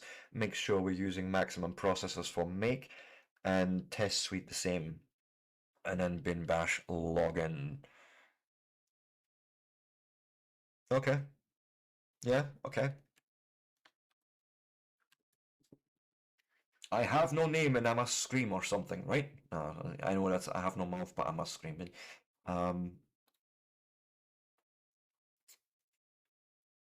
Yeah, from this point on, there is no need to use the LFS variable anymore because all the work will be restricted to the LFS system. The chroot command runs the bash shell with the root directly set to LFS. Tools bin is not in the path. This means that cross tool chain will no longer be used.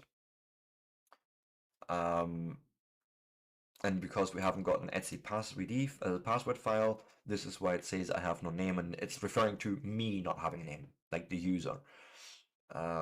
So we are making a bunch of directories. Oh God, I'm sure we can just copy and paste this, right? Basically make in root a boot, a home, a mount, an opt, and a SRV directory. Then in etc you're making an opt and sysconfig, lib firmware. It's just a whole bunch of directories being made, like a whole bunch. Right? This all is fine. I'm happy to just copy and paste. Make a bunch of symlinks because var run is normally where you would expect that, but just point it to run. The same for the locks. And then you install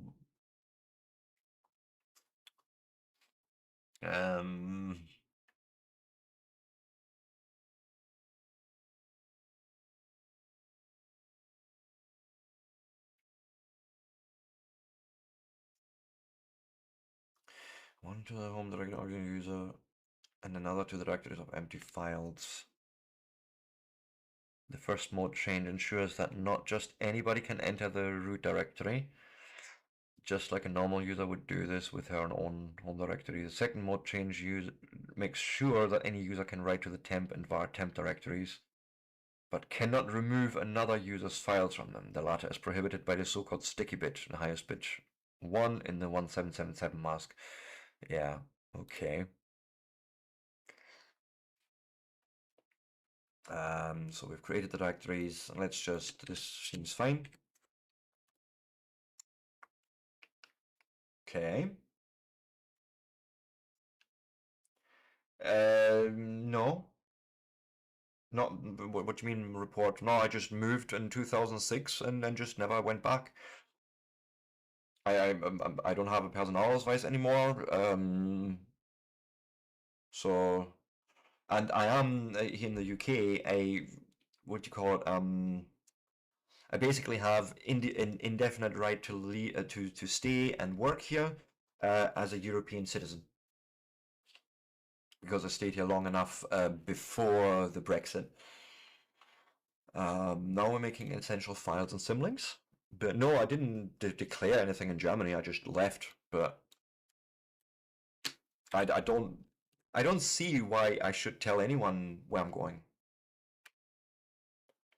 Like it was different. It would be different if I had to apply for a visa here in the UK, but I didn't.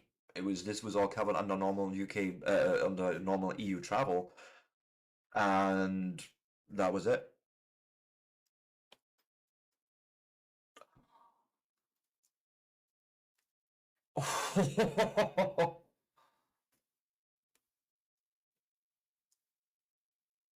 I'm too old for that.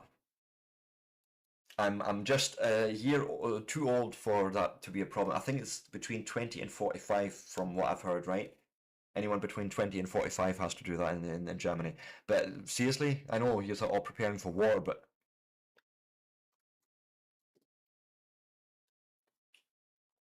yeah, and plus I've done my Pflichtservice. I've done my military service back then, and I got kicked out. Trust me, the Bundeswehr doesn't want me. um, Oofed. Yeah, I'm a 1979 kid here, or you know. No, we've already done that. Getting distracted here. So what we're doing now, we're making a host file.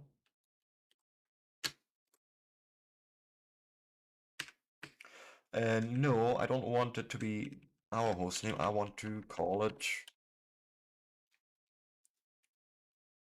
just LFS or novice LFS something. Yeah, something. I want to give the host name something else than our host name from our actual host. That seems silly.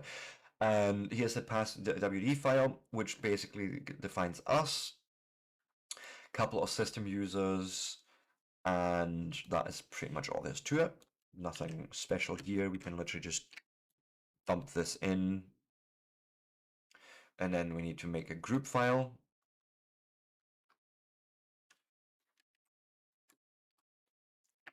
Basically, in the group file, you can then see it's not really clear in this case. Let me maybe show you another example of that. And you can see basically where certain groups are members from. So like storage, for example, one of the members is me, right? The same for video users. This is actually where you normally belong to, but the reason I've gave myself a bunch of extra, well, this shouldn't be a thing, like why I gave myself storage, audio, and network is for the virtualization. But this is how the group file would look once you've added some users to some groups, basically.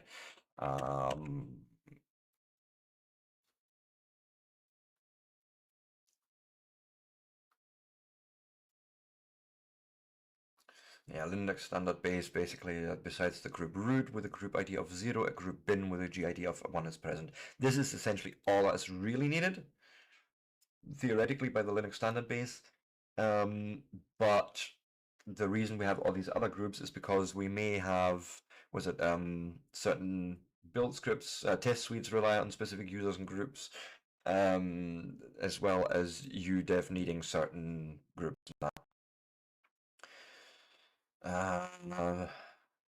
NFS, we're not really doing this, but that's fine. All right, okay, so this user is not for us. This is actually just for testing of software. So we will come to a stage where when we build GCC, we don't want to just install it. We want to actually make sure that the version of GCC we've built is sane. And so we basically will want to run a bunch of test suites against it. So, but for now, this is fine. Then exec user bin bash login. Now we are root. Nice. And then we are touching a bunch of files. And touch in Linux terms literally just make the file, changes, modify date, but don't do anything else. And for all intents and purposes, if the file already exists and you touch it again, it just changes the modified date. That's essentially what touch is really for. It's just an extra bonus feature that you also get to create files with that in a sort of one fell swoop. Change group utemp or var log last log.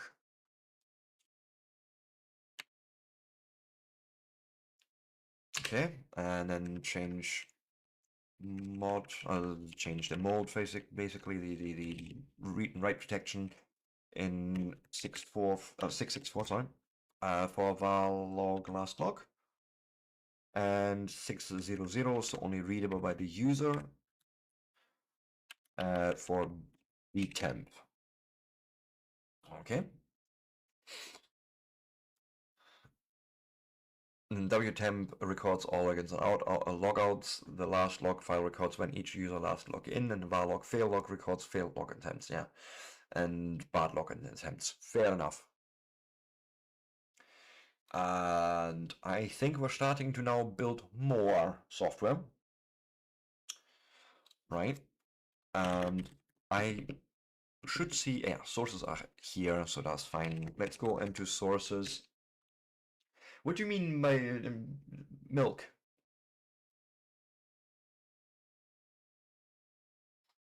Like I don't milk. I have milk in my tea, yes.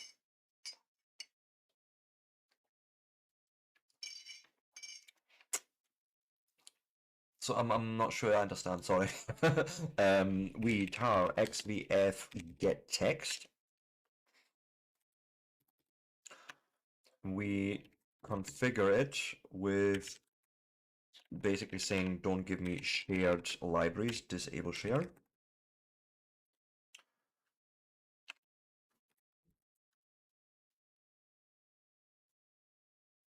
Shared, not shred. I mean, I like to shred, but no. Ah.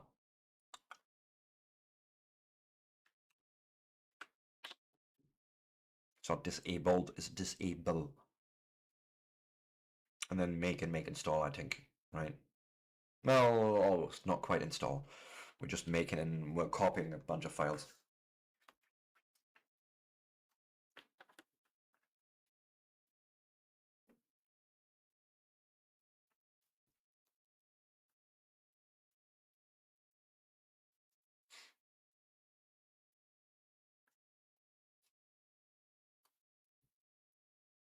Oh my goodness, I completely missed my break time. I'm just noticing. So guys, I'm sorry to say we're going to take a quick 3 to 5 minute break.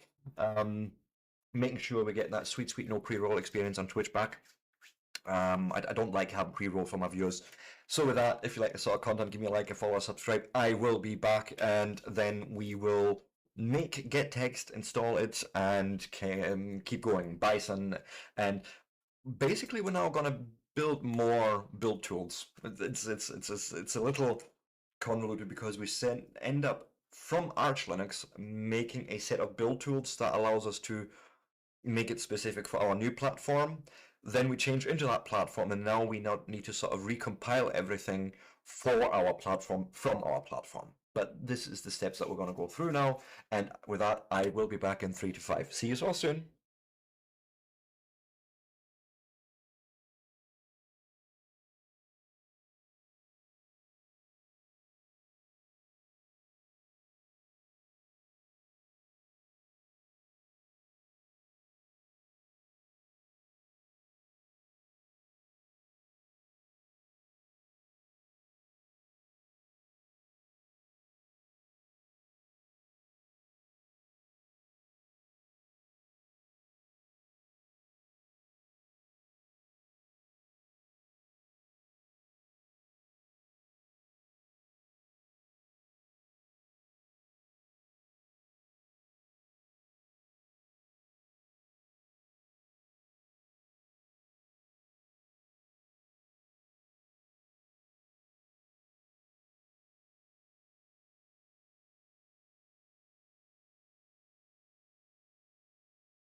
And with that, I am back. But yeah, if I do milk it, it'll either turn into cream or most likely stop.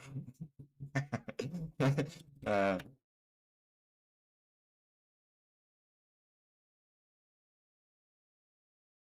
okay, this is shouldn't take too long. This make, and then I'm just gonna copy this. Basically, what we're doing is we are grabbing from get text tools slash source the files MSG format, there's message format, message merge, and xget text.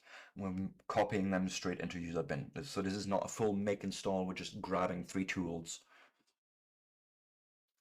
And right, okay, so this is basically us just needing the tools required to build the next steps. This is why we're not doing the full get text build. I think I understand.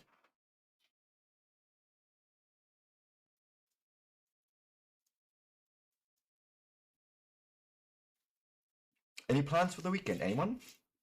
I know my plans are he feckin' haw. Nothing. Chilling, maybe. That's the plans. And making sure my wife gets better again. She's really got a nasty cold, so you know, make sure there's enough tea there and hot water bottles when she needs it. And God, you look like death warmed up. You feel it too, mate.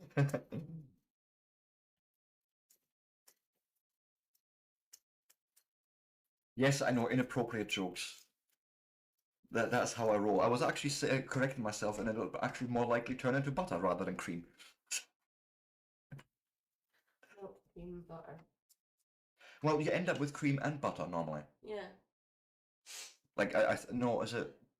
I think you end up with some part of it being cream. You can then get rid of it, and then you just keep working that cream, and it turns to butter. I remember roughly from God, I was 7, 8 years old. This was like primary 1 or 2, where we actually made butter. But it's that long in the past. I have only the vague recollection of the wooden pail thing and the big stompy thing. Yes, professional words. I use them all. I know them all. You, come here. Leave Mom alone. Go lie down. Go lie down. And if you're being nice, then I might take you later. Okay? But you need to be nice. Can you do that? Yes, you can. Right. Oh, we are playing a patch, are we? I see you, boy. I see you. Right, you're fine. Go lie down. Come here, you. Go lie down, Patch. You're fine. Just stay there. Good boy. Sorry, guys.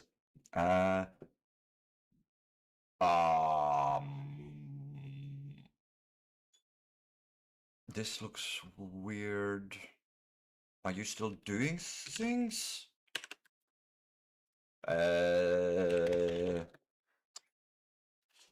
Controls, just no. Abort. No,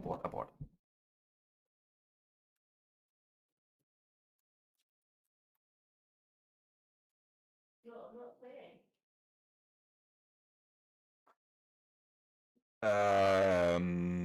What? Am I on the right host? Oh no, I'm not. I'm already connected. That's why. All right. Okay. You were nearly done. That's okay. Okay. That was make, and now we Control C. Try that again, please. Control C this. Go over. Control Shift V. Thank you. Now we're building Bison. So I'm still getting used to navigating on the scrolling window manager. Sometimes things still go slightly wrong. Right. RMRVF get texts. Then we unpack Bison. Oh, tar XVF. I forgot those. Right. And then we configure with prefix of /user and doctor being equal to user pair doc / bison dash 3.8.2. Right?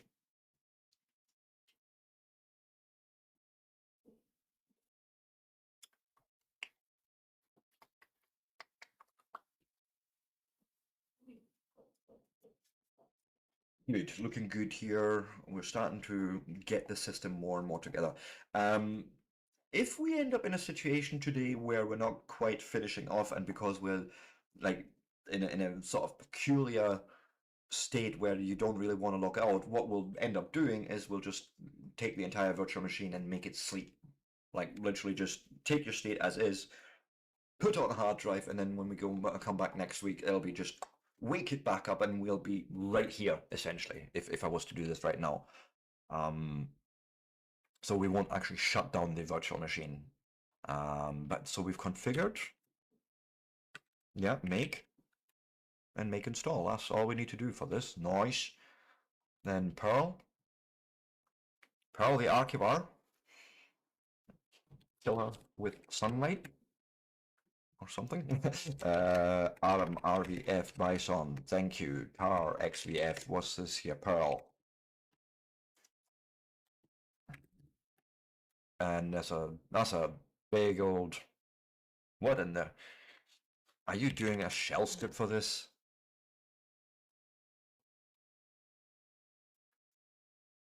I would have expected a. Oh, there it is. There's capital C configure, and it looks like it's literally a. Let me guess. This is a. I have a feeling this is actually a Perl script.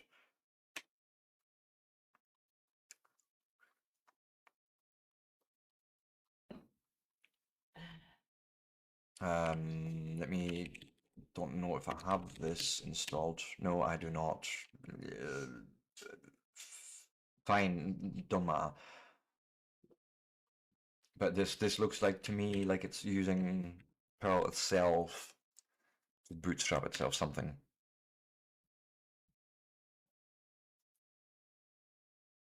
I don't know, this could just be a bash script by the looks of it.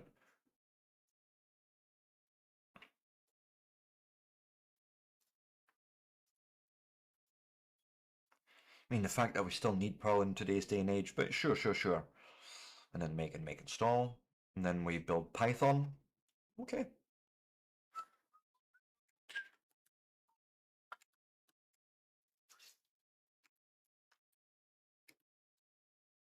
Let me make you just a wee bit small so you're not. Yeah, that's better. That was make. No, that was configure. Now we make. Come here. Now enough of the whining. Lie down. Stay. There's no need.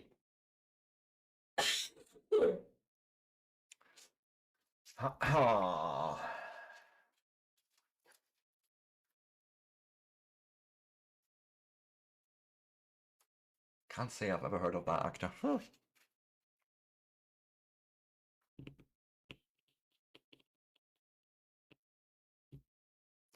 Come on. And then make install.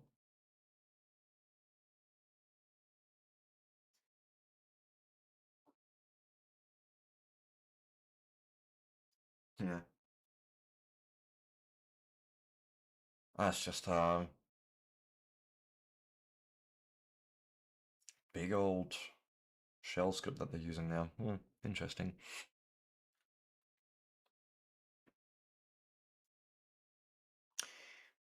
I think we're nearly done here. I guess this sort of looks like it's getting towards the end of the make process.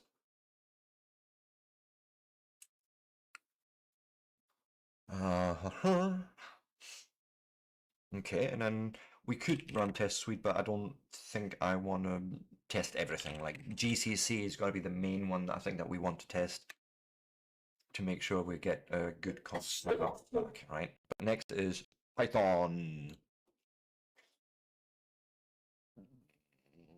Okay, there's two packages whose name start with Python. One's the one we want to extract on is the capital P Python 314, okay?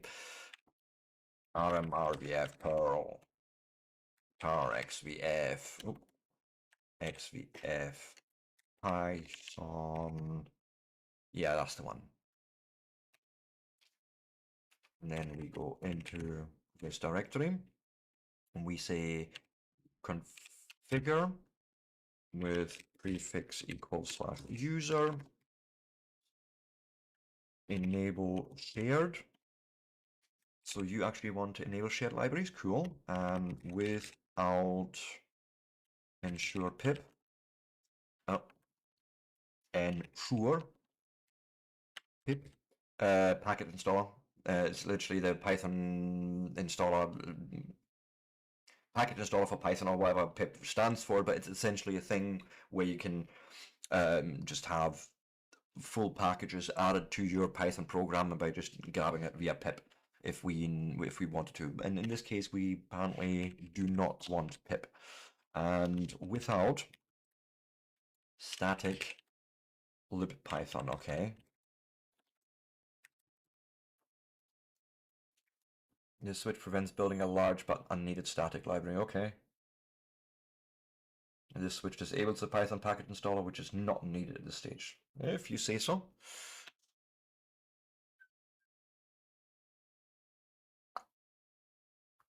and then make and make install. Fairly straightforward again.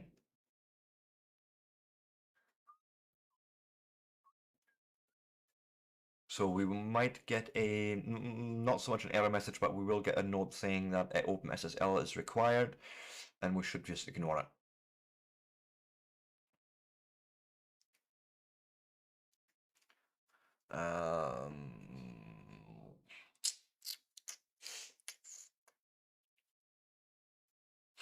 But it looks like the configure process worked fine, and if we make, we'll see what happens.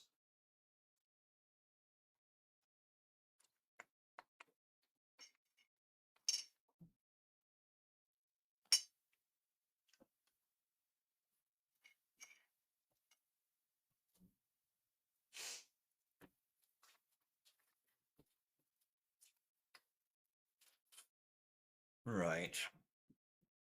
And then we install Python. And then comes text info. Is this for latex? Come here. You stay here. Lie down.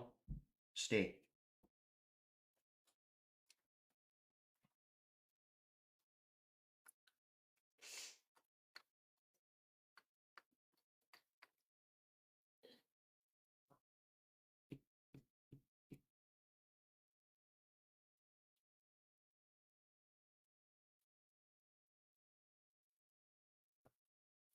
It's a bit of a bigger build.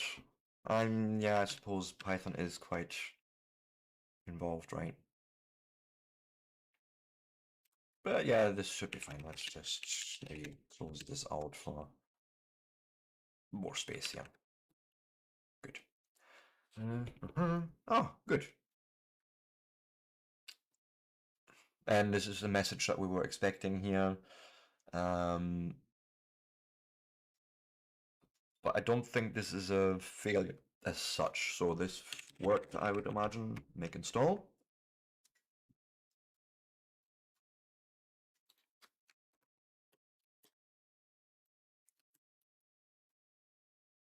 And then comes text info. This should be fairly small.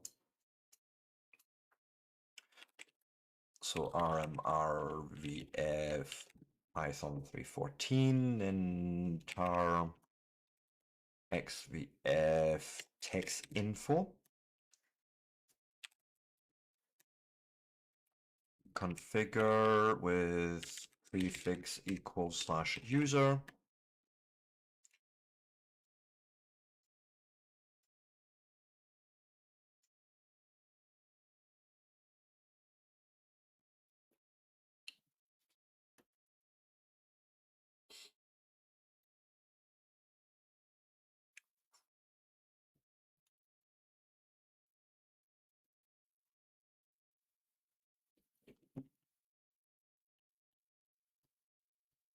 Okay, and then that was configure, so we make and make install. Cool. And then comes Linux utilities. This is sort of basic tools, I think. We'll see.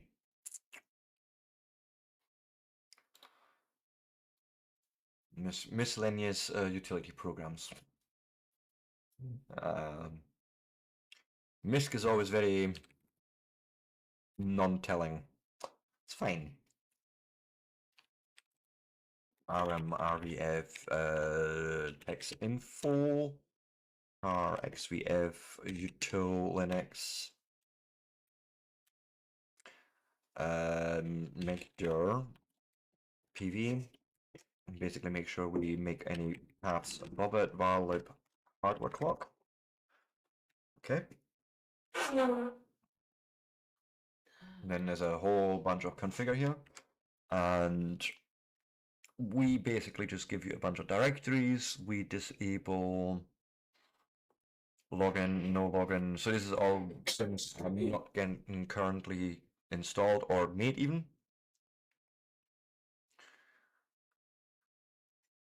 Using Python avoids trying to build unneeded build bindings. This is fine. So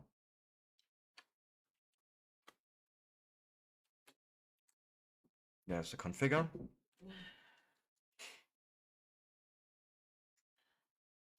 And then make and make install. Okay. And then we're cleaning up and saving the temporary system. Ooh, I think it's gonna get starting to be more interesting in what we're doing here. Like at the moment, we've just been compiling and making software and just dumping it into the right location, as it were.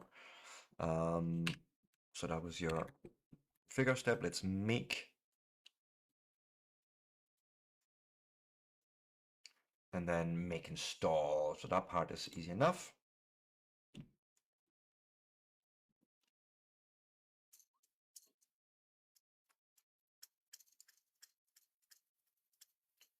Mhm.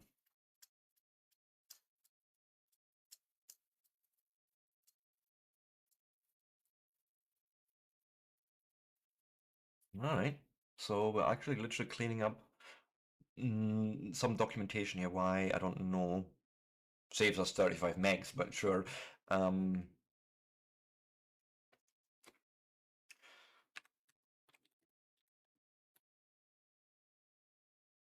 Make install. That now allows us to come out of here rmrvf util Linux, and then rmrvf user share info man and doc.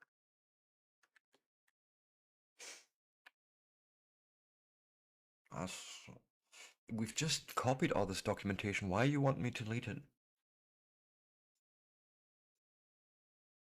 Weird. And then basically we find a file, any files with .la in user libexec, no, sorry, user lib or user libexec with the name of anything .star star.la, and the action that we want to run on it is delete. That's sort of how you can use find to just find and delete files in one go. And apparently we also need no more the tools directory.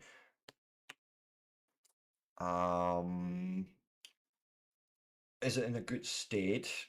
And your system can now be backed up for later reuse. In case of fatal failures in a subsequent chapters, it often turns out that removing everything and starting over more carefully is the best way to recover. Unfortunately, all the temporary files will be removed too. To avoid spending extra time to redo something which has been done successfully, creating a backup of the current LFS system may prove useful.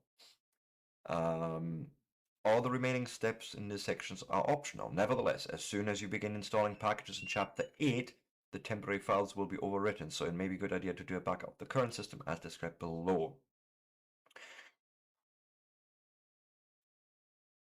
And there's another way I can do a backup here. We can do it this way. Basically, what we're doing is we're exiting our root context. Unmount the virtual file systems. And then you're basically packing the whole thing up into my home directory as lfstemp tools 13 system dtar. And this is how we can do a restore.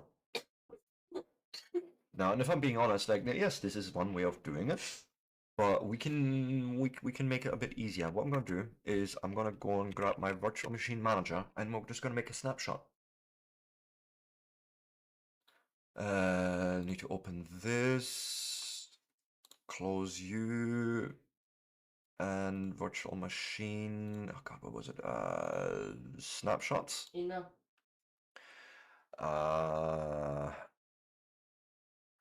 Create new snapshot. Or can we overwrite this one? I can delete this one because this is where we started off from. Yes.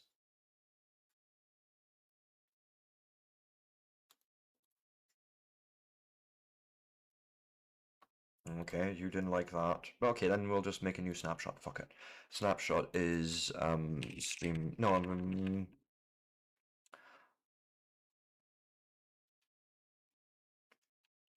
we'll just call it chapter 7 finished. Maybe. Yeah. Do like so.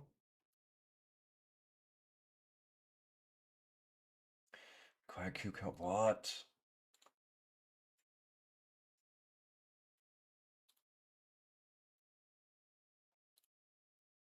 Okay.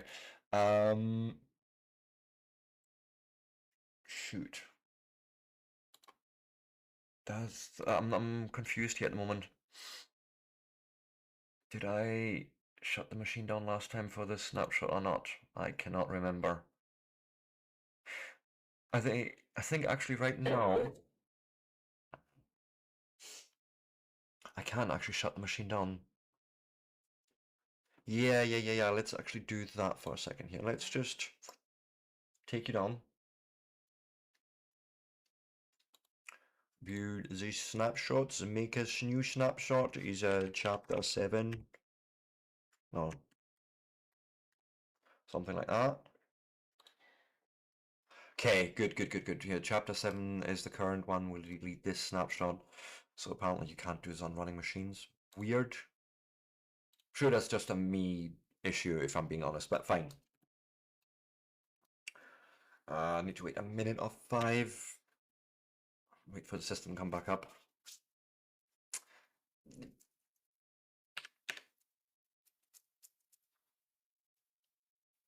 Perfect. Okay. Building the LFS system is now the next step. And there's a lot of software to be installed. Wow. Yeah, we're now basically rebuilding the system from scratch, but within our context, I'm sure that's sort of what we're doing here, right?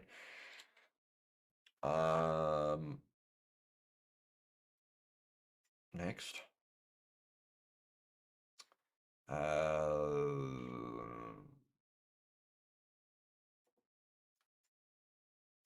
About libraries, this is all fine. Package management.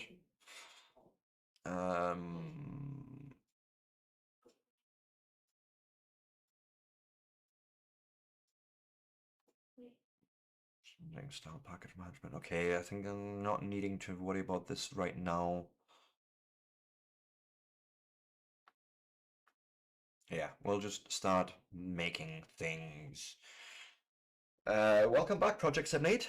78652. Sorry. Go power.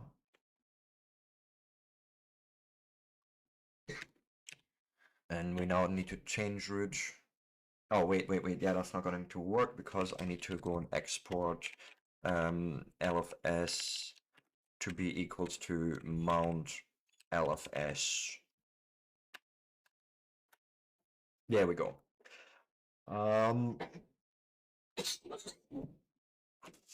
Okay, let's go and remove apparently man3. Oh, right. Yeah, I'm not quite far enough. We need to go into sources. We need to now unpack XVF. Was this man pages?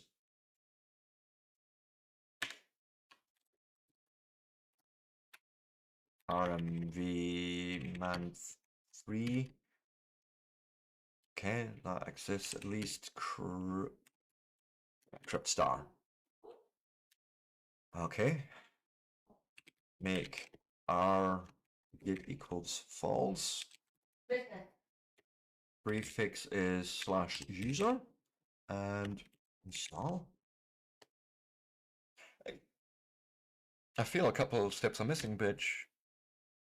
No, you're doing the thing.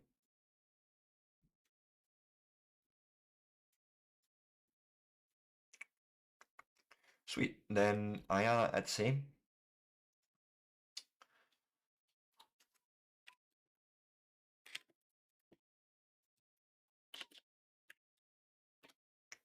Then we unpack, where's it called? Ayana at C. We go into that. And CPV, services protocols into Etsy. Okay. That was straightforward. Now we're building glibc. Okay, this is going to be a bit more interesting. RMRVF, IANA, tar XVF for glibc 2. Then we need to run a patch. And maybe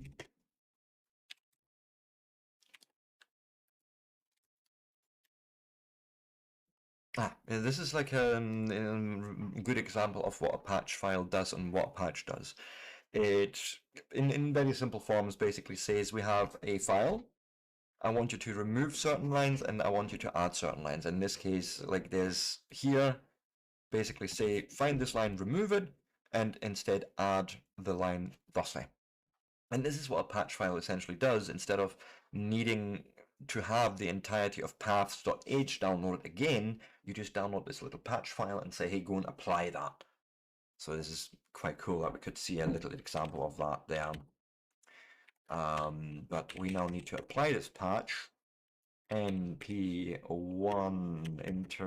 input file is glibc fhs-1 patch, right? And then you can see it literally patching the file, and having done that and then your build, we go into that build directory because, okay, echo roots bin dir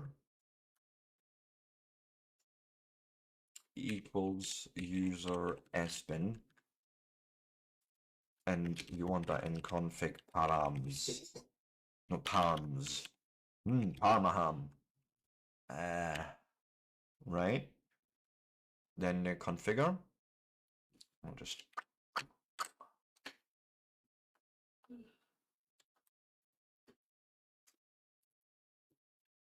there. Configure with prefix user, disable with error, disable nscd. Name service cache daemon, okay. It's no longer used, fair enough. System is security by adding extra code to check for buffer overflows such as stack smashing attacks. Note that glibc always explicitly overrides the default of GCC if this option is still needed, even though we're already specified.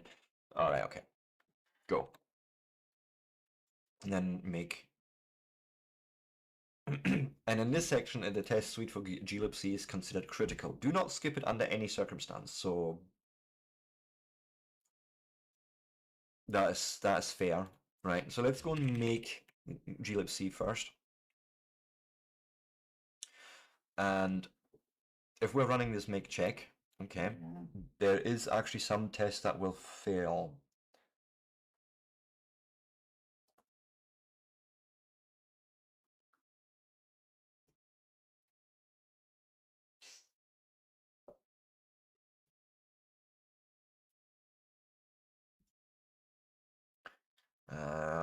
So yeah, we'll just do the make check.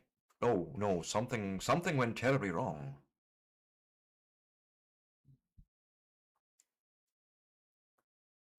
Something went terribly wrong.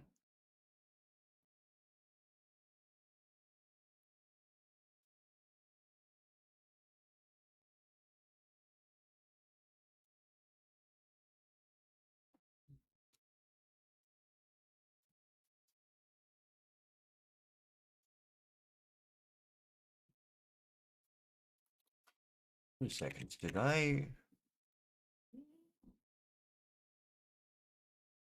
No, wait. Cat config.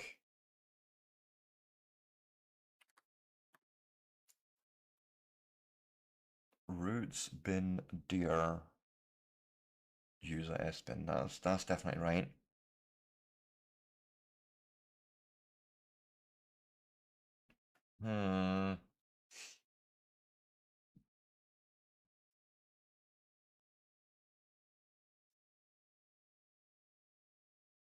Unknown type name no. Why?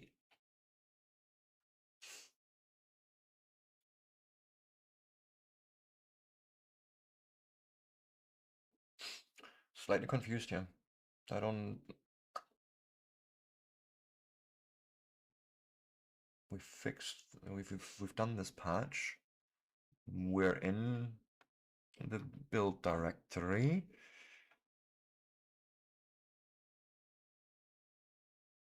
Patch, take your time. You've made that file with that config with that line in here, and then you should just configure. Okay, let me. Oh God. RVF star in here. Right. Let's do this thing again. Right, there's nothing in here, which now has config palms. Let's try configure again. I may have fucky wuckied the system.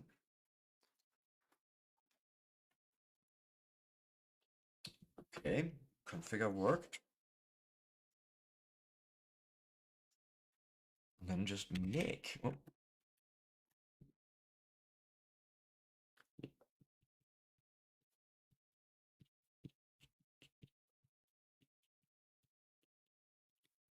Hmm.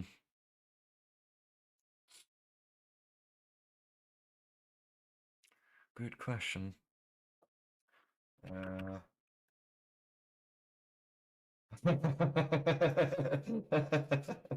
Smetnol. Hey, something along those lines. It's really more about figuring out how the different pieces of Linux all come together. Just a bit. Just a bit. Hey, never mind the fact that I ended up this morning, because I was like trying to clean up my system last night. I ended up this morning not being able to boot. That was slightly scary, but I'll tell you this, like CacheOS has this really cool thing where it takes snapshots every time you do a package install or package uninstall, and I was able to boot into one of those snapshots, undo my fucky wucky, and then bring it back. But yeah, Linux and I, we have an interesting relationship, considering that I rely on it on my for it on my daily driver. But gonna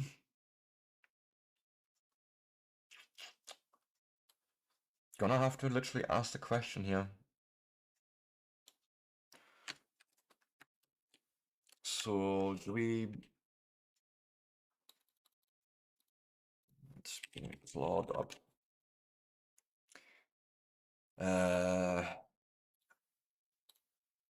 Building LFS. 8.5. Chapter 8.5, I get this error. What did I do wrong? Go.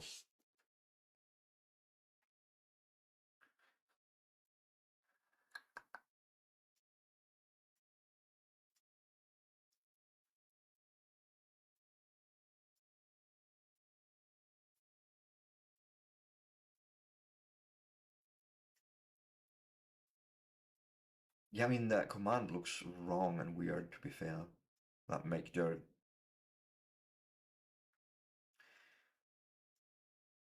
But this is something I did wrong in one step.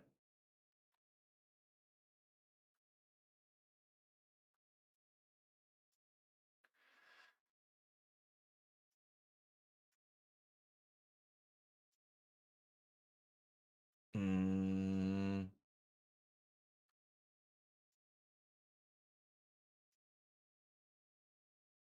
good question. Good question. What is our path? Print length.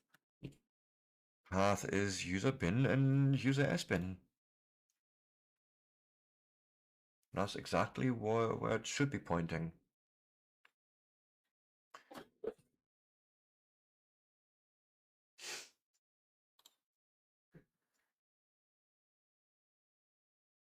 I mean, we can do this test, and it's literally just making a directory, and if that's successful, it echoes OK, which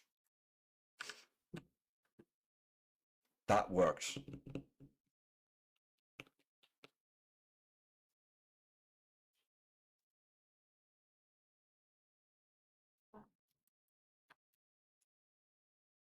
No, we basically, if I run make dir, I mean, it could be, I don't think so. Like,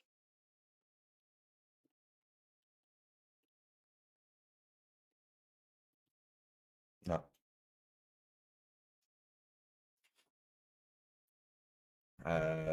Which make dir? Ah, we don't have that. But if I use a ls user bin,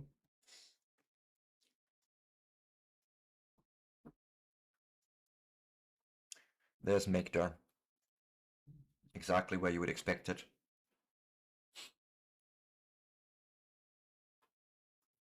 So let's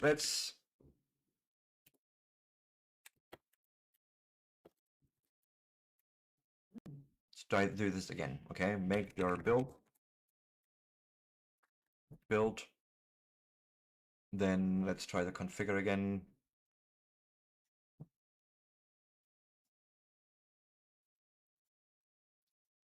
No, I mean you were actually on a good little path there, because you need to make sure that you're running the right makedir command.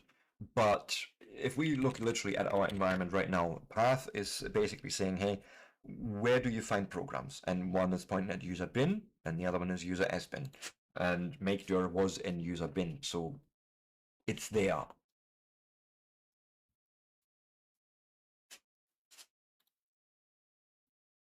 Right, so let's try and do that build again, or configure, I should say.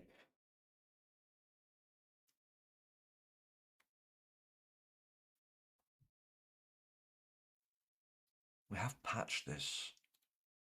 All right. And the way we can find out is basically by doing this again, and it's gonna fail on us. It's basically gonna say, hey, the files that you, or the file you're trying to patch isn't valid. Yeah. Patch detected. So we've already patched this, so that's fine. Copy. Oh, stop. We need to echo roots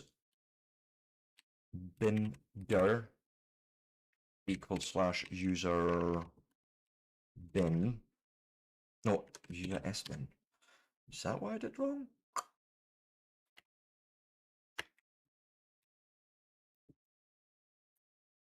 Maybe that's exactly what I did wrong.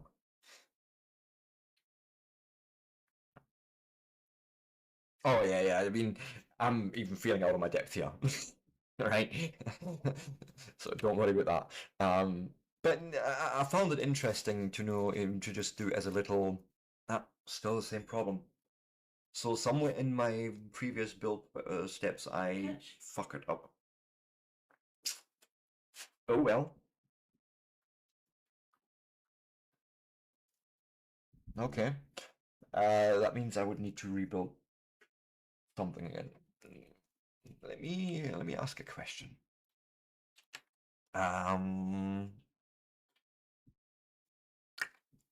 2 seconds. I'm trying to think. Makedir, is that part of util Linux?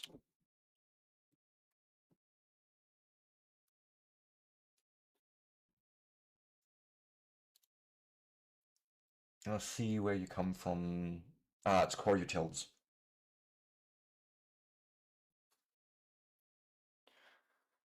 I mean, this looks wrong. This whole.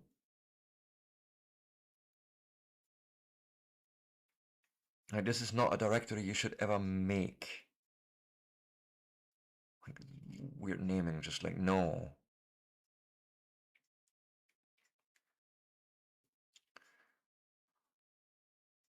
Like, this makes no sense.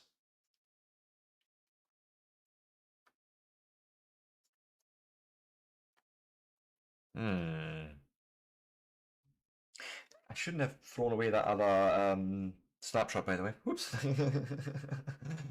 Whoopsie doopsie. Okay, so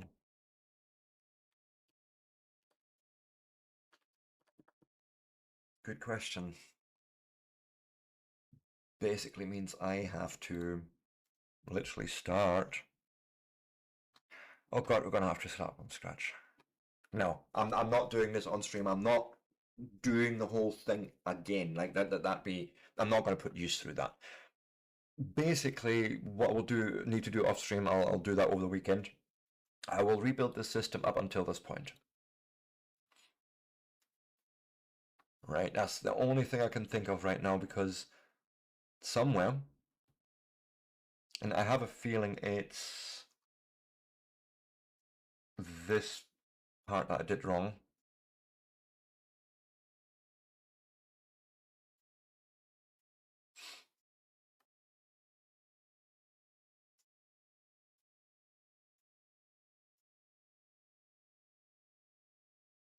That's, I think, what went wrong. If I look at contents from core utils, I should find make dir in here.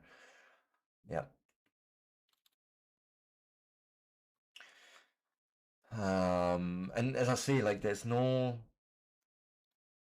point in me trying to like just build that one thing because there's so many cross dependencies on each other that I will literally have to unwind this all and like rewind it all and do it again, which is a thing that happens. I am actually due a break, so that's what we'll do right now. I'm gonna go on a quick break, 3 to 5 minutes, and then I'm gonna try and come up with an alternative for today. If you have any questions, if you want to see me do something, if you want to maybe walk through something or talk through something, hey, let me know in the chat or down in the comments. I'm more than happy to maybe look at that. We still have 3 hours that we could be doing something in. Anyways, guys, if you like this sort of content, give me a like, a follow, a subscribe is always well appreciated.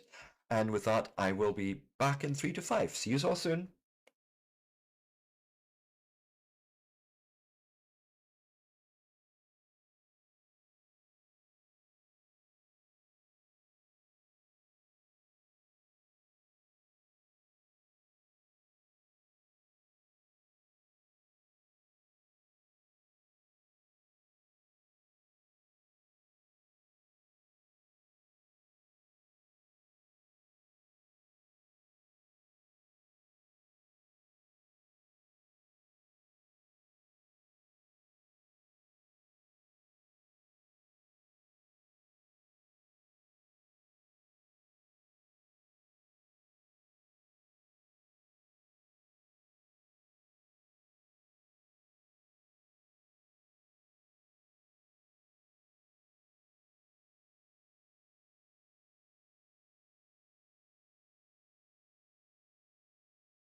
And with that, I am back.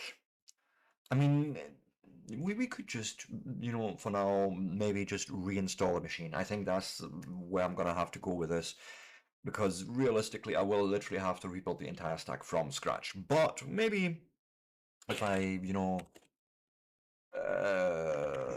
do like so. Actually, I don't even need to sudo that. I'm gonna just. Oh wait. Yeah. We can't do that from there, but.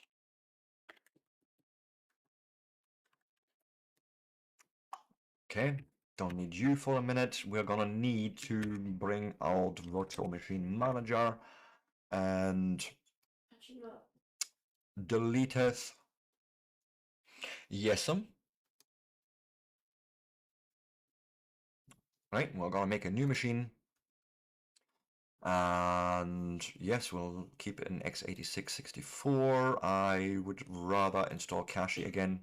I just know it works for me. And it's a generic arch. Forward. Let's give it 8 gigs of RAM. Let's give it 8 cores.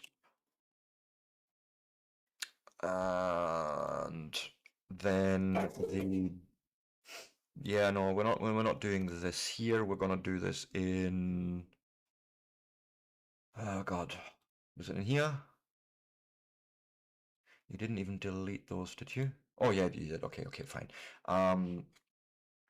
Cache root, right? Make this 30 gigs, maybe. And then make another one that is cache LFS. And we'll make that 50 gigs big. Right. Good. And it is the root volume that we're going to choose here. And I can always attach the other one later. Yes, please. Go via the bridge, indeed. Then make sure we enable shared memory. Just going through some of the sort of needed option here to make things faster for ourselves. Yes, that's fine, don't care. And you're using Vertile video already, that's fine. So all I need to do is just add another storage.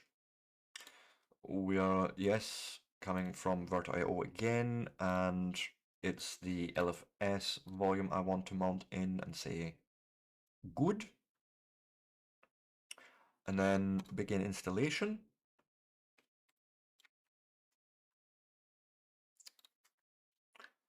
And here's our cache, good.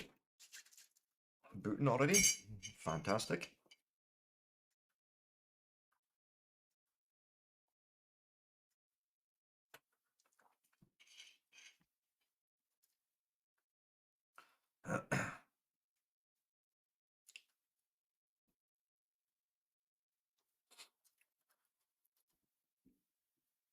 This should be not too long, and because I'm gonna install it without any desktop environment. We don't need one.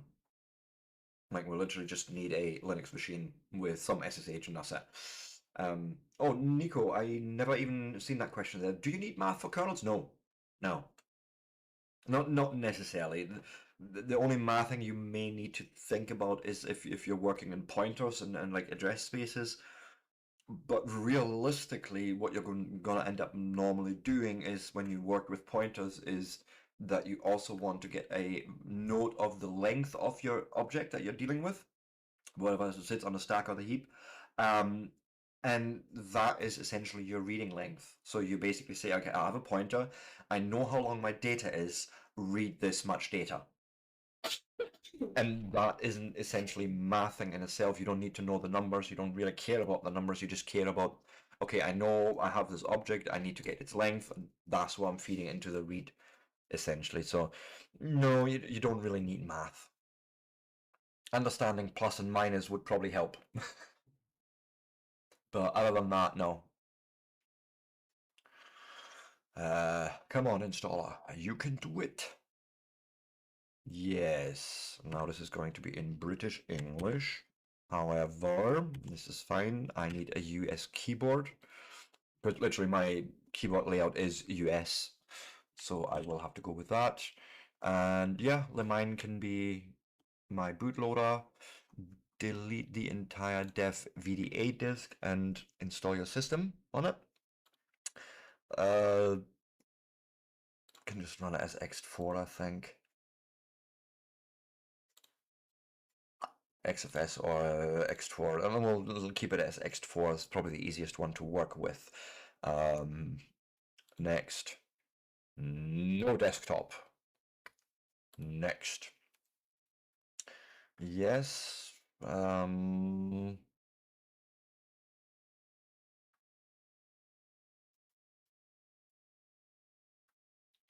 This should be fine. Next.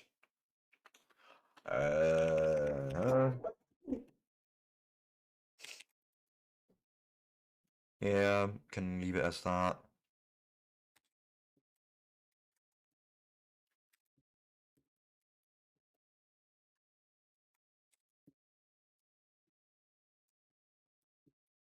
Always like to set a different root password than my normal password.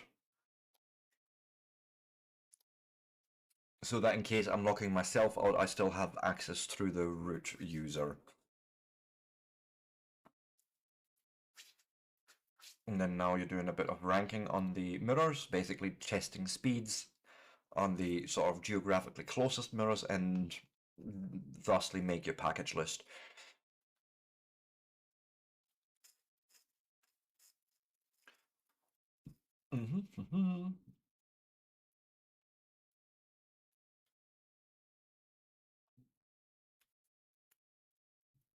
Doing still a bunch of speed tests here. You can literally see that happening here in the logs. Now we're gonna start installing packages soon. Like, yep.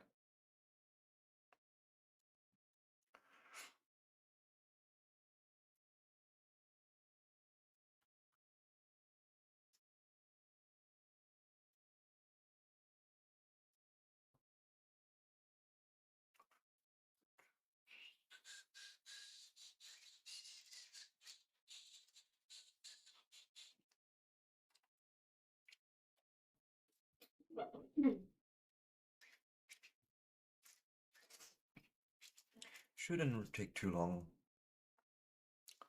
Already installing the base system here and build dependencies, all sorts.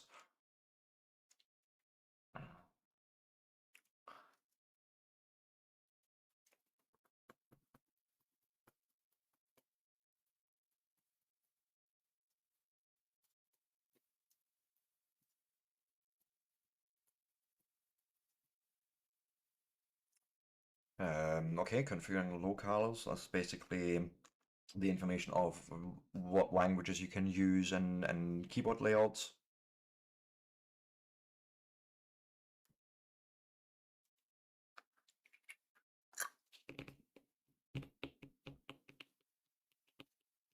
And the cool thing is in the cache in the OS installer, it will actually grab all the hardware drivers you need normally, straight up.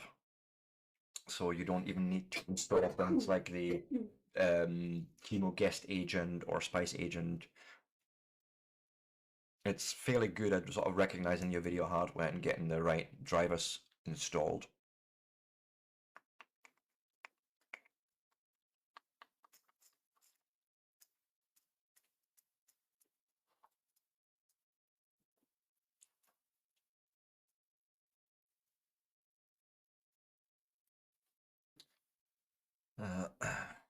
Can we skip that? Thank you. There we go. Yeah, but we were getting there. We're installing a new system because I fucky wuckied. Maybe even whoopsie doopsied, although it's more likely a fucky wucky to be fair.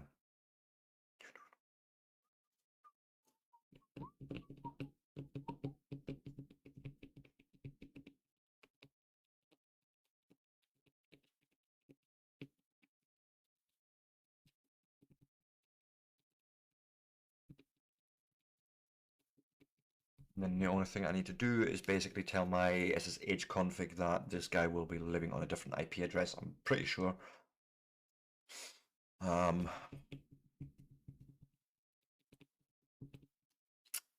we actually grab that information right now?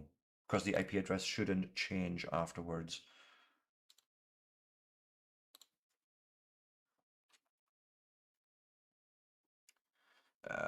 Right, give me a terminal.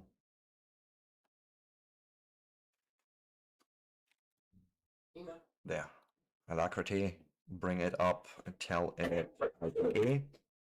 And 10, 10, 10, 105. Okay.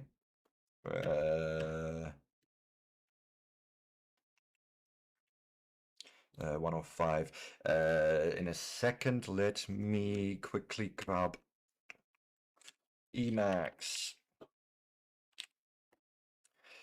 .ssh config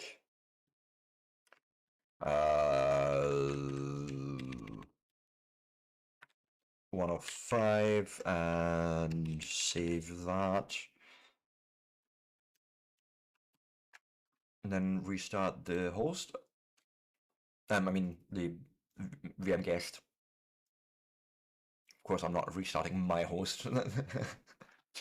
No, we did that the other day on my stream.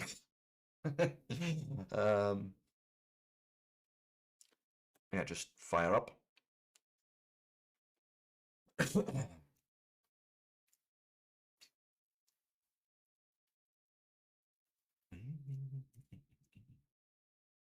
Okay, we have our login window, and I can literally go now and say close. I'm sure this is correct.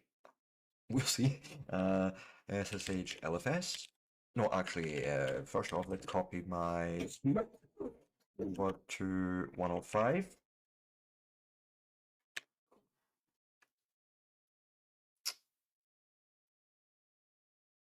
Could be that the ID has changed. That shouldn't be. The IP should have been changed, staying the same. The MAC address doesn't change. What's going on here? Oh, I have a feeling there's no SSH installed. Let me confirm that. That could be a thing.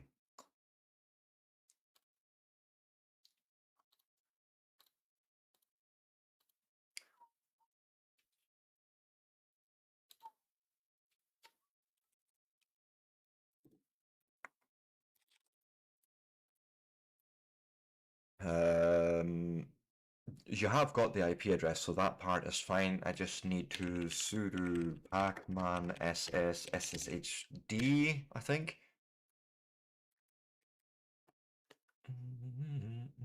Okay.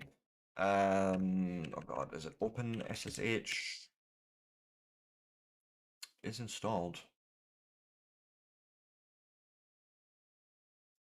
But it's the server I need.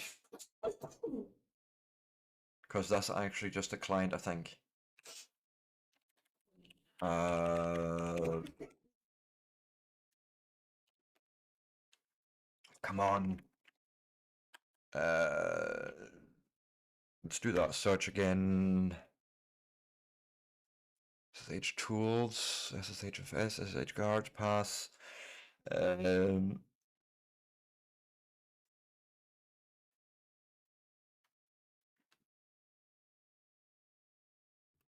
Let's pipe this into OS so we can page it.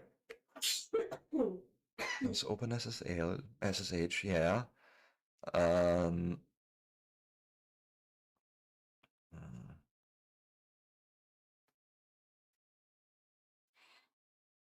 SSH tools? SSH TPM agent? No. I'm not being an idiot right now.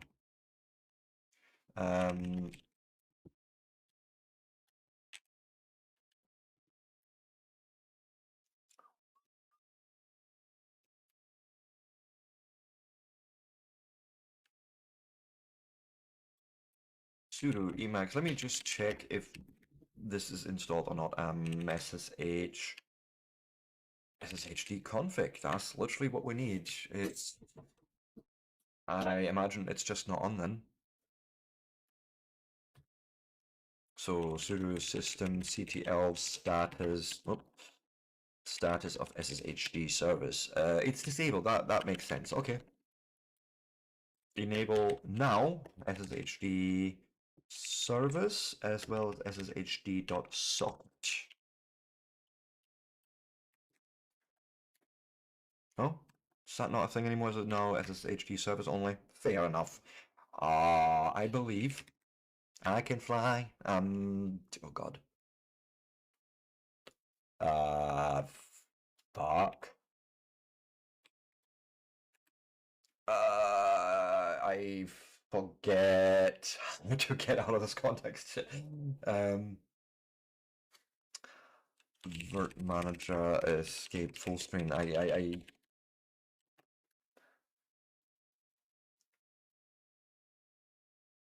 Yeah, I did that. But because this is a text-only window, you're not gonna let me. Ah.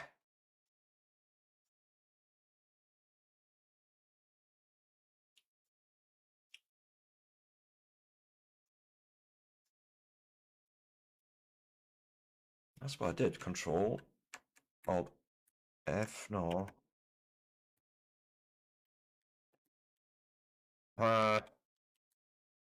Okay. Gonna go the hard route and just shut the thing down and make the window close. um, what's going on here? Do I need to actually kill you?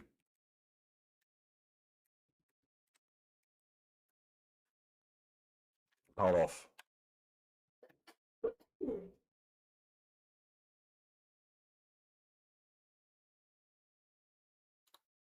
Thank you.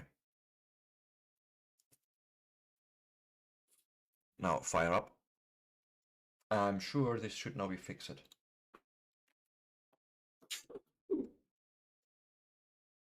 Well, I say that, but do I believe it? Nah, I believe it when I see it.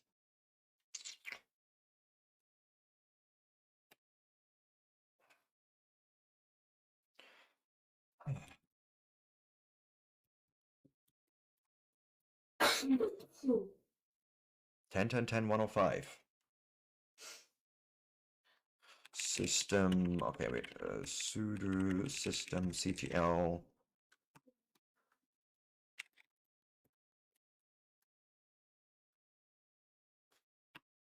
You're just not. Is there a firewall installed here? Oh god, sudo pacman ss firewall. Let's see. UFW is installed, we don't need it. Sudo pacman rns ufw.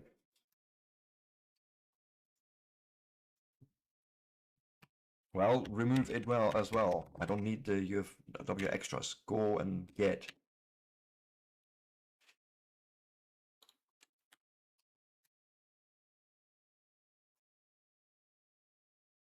Nope. Does this require a reboot? Possibly. Possibly. This is the first time I'm struggling with this so badly. But there's a first time for everything, right?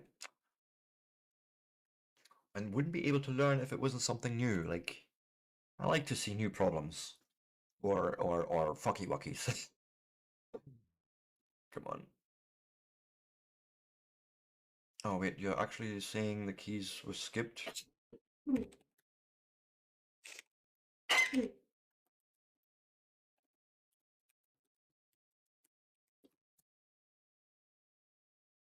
I'm sure now we're good. I'm sure of it. Like I was able to copy my key over, so that means SSH is open and listening.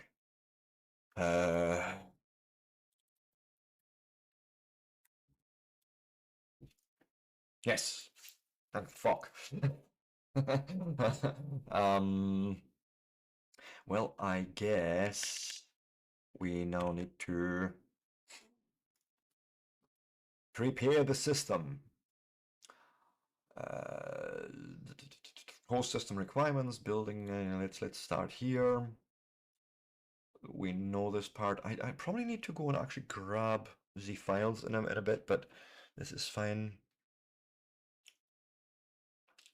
Yeah, actually, let's do this check. And then we can basically say, okay, package is missing, let's go and install them. Haha.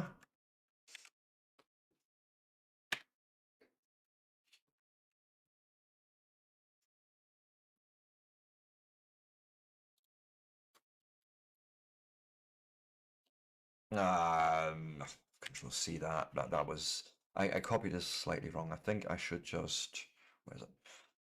Do this up to the EOF end of file there. Nope.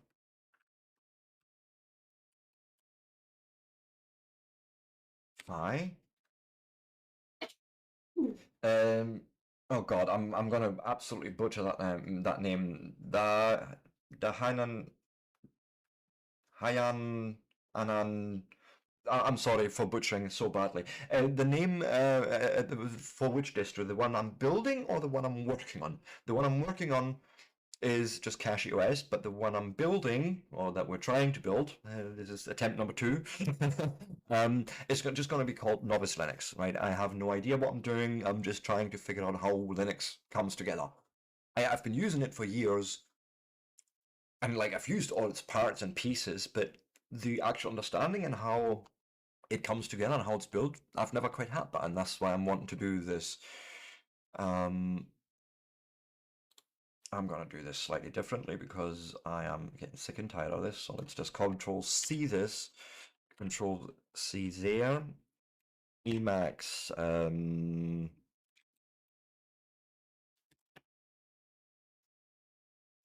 Yeah. So Emacs version check.sh. So you want this, but I'm gonna tell you I don't want bin bash. I hate that scripts do this still to this day. Honestly, user bin env and then ask for bash, please. Chmod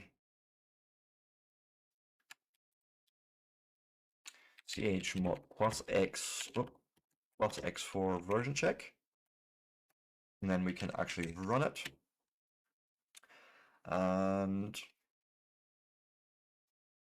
you found core utils, you found bash, bin utils, bison. It looks like everything is there, and it's in the right versions, or at least higher than we need it to be.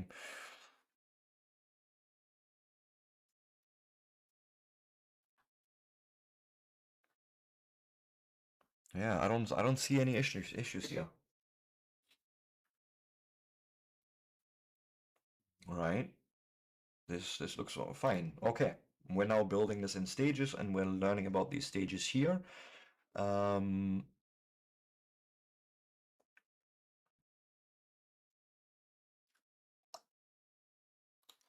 Right.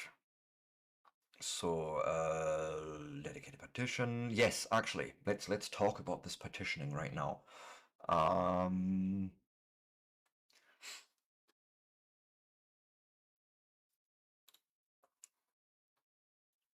Okay. Right, this is literally where now wants us to mount in a device. And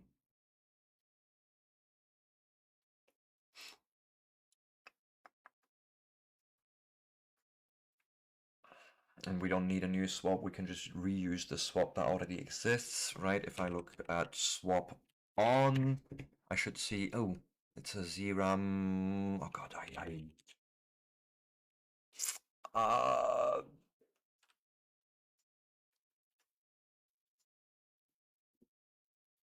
hey, cap the mind, cap the mind, user friendly,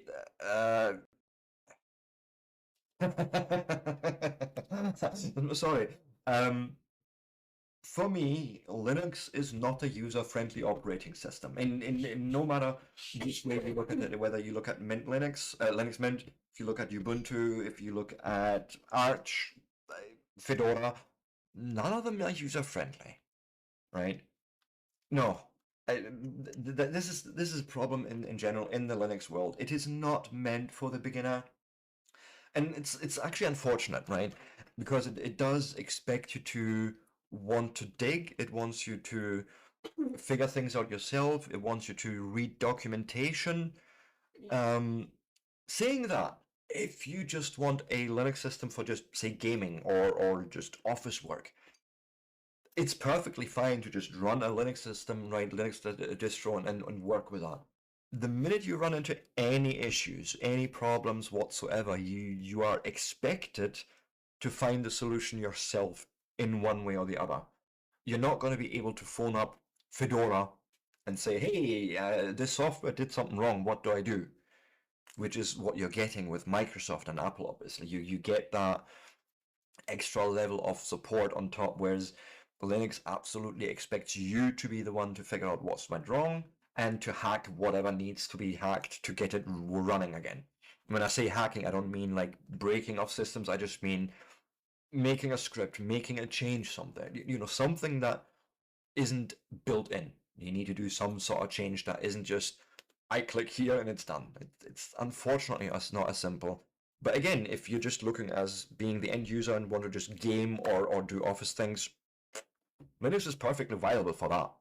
I find nowadays that Linux gives me more performance than Windows does, but that's a different discussion really, and it's a different different matter altogether to consider, because that sort of goes into the whole what Microsoft is doing with Windows 11 at the moment. And I'm not in the material, but I can tell you that they've added more and more things over the last couple of months, over the last year, that made my system just slower and slower with almost every single update. And ever since I switched over to Linux, I find myself in a region where my games are running at 100 plus frames per second and not struggling to even get up to 60. Right? Same hardware, nothing changes there. It's just a different operating system, and I'm getting more frames, which is why I did the switch. Usually I only use Linux for service. It was never for me I want to do this on my daily driver. This is fairly recent, and I have no regrets, but I wouldn't recommend it for someone that has never touched a Linux system. We're gonna just use ext4 for building this here, essentially. Sorry, I get easily distracted as well.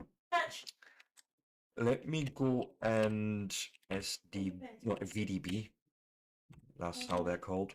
I don't.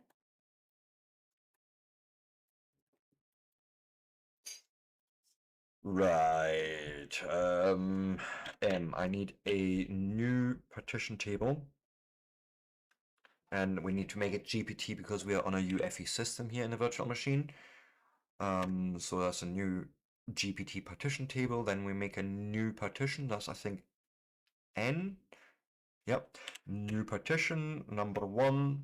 Start there, make it the maximum size, and all is good.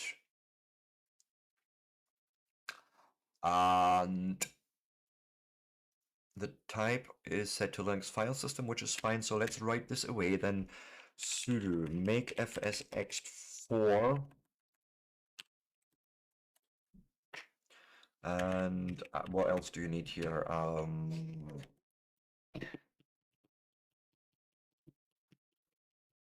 Do I just give you the device?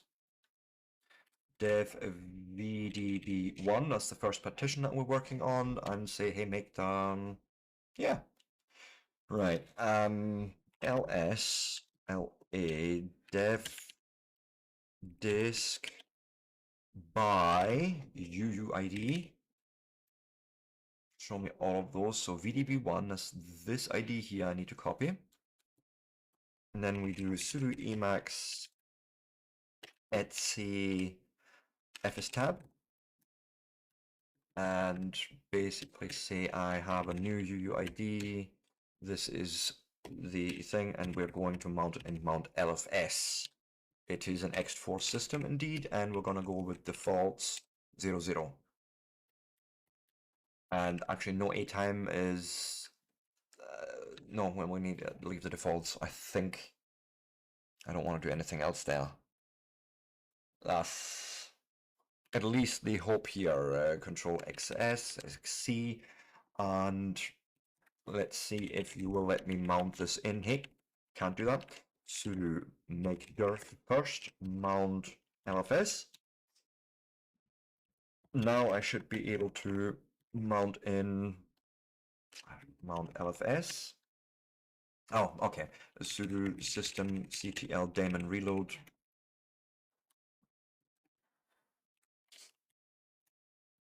So it's reading the new fs tab, and this looks promising. If I now go to mount LFS,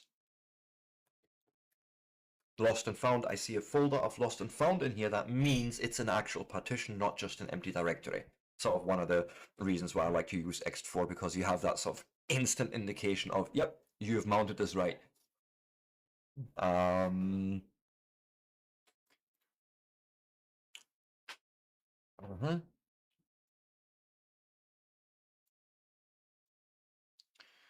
So this is the this we're doing this as our user, do we? Yeah, it looks like it's fine. I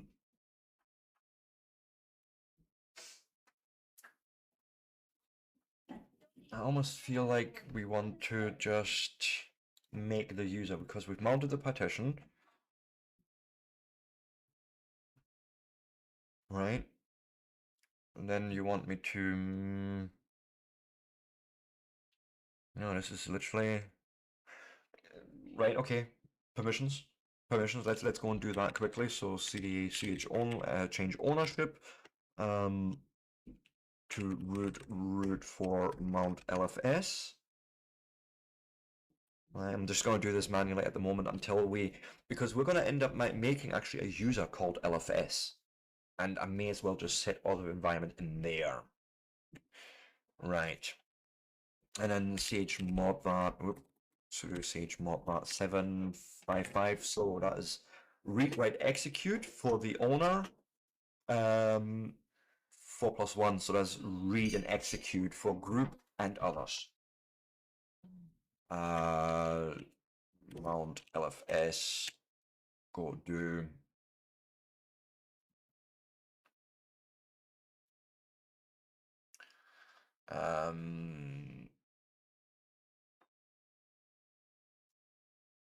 now we've done this already, we've done the fs tab,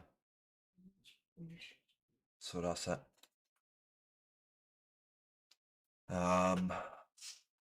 Packages and packages. This is what we need to do. We need to go and grab some files quickly. Trying to think which one we used. LFS packages 13 tar. Copy that link. And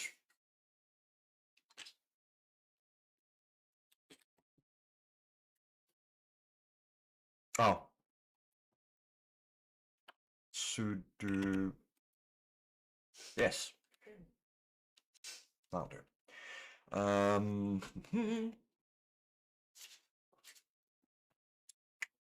Let me also go and install one or two packages that I just forgot. So sudo pacman s and like midnight commander, Yobo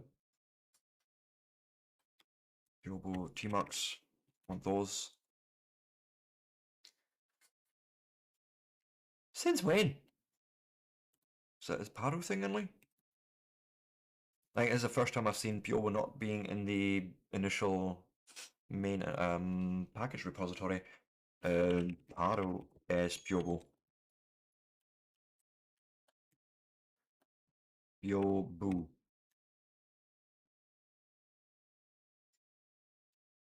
Indeed. Indeed, okay. Proceed to review, I suppose.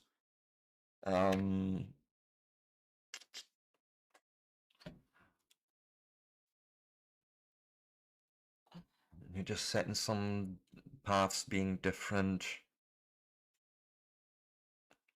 Okay. Ooh. Setting the pixmaps data. Just different names. I like to go through these make files from Paro every so often, making sure I'm not infecting myself with some weirdness. But this all looks like... No, yeah, explain later. But no, this looks like a normal Bio install. I recognize this GitHub. This is fine. So I think we're good here. But I don't like to just blindly install from the AUR.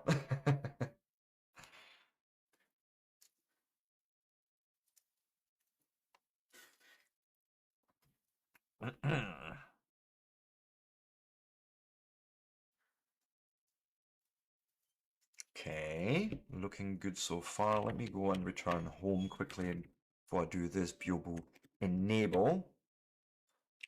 Hoping this works as I expected to. Meaning I should now get a multiplexer. No, that doesn't work. Why? What do you mean connection closed?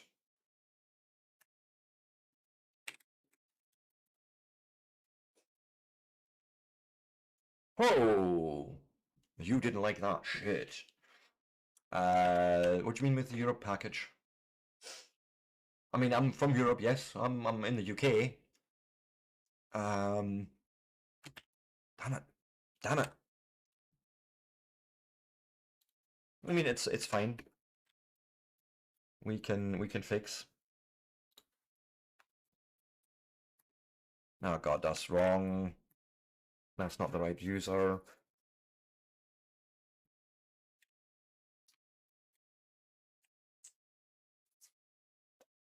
Holy feck. I broke my user. I broke my user badly. It's fine. There's other ways. I think, I hope I can get in here.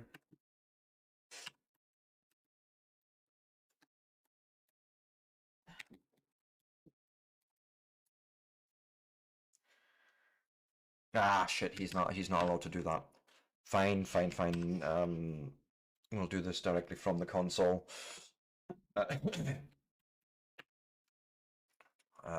Go here. Okay. I need to look at, oops, home, my user. What did I?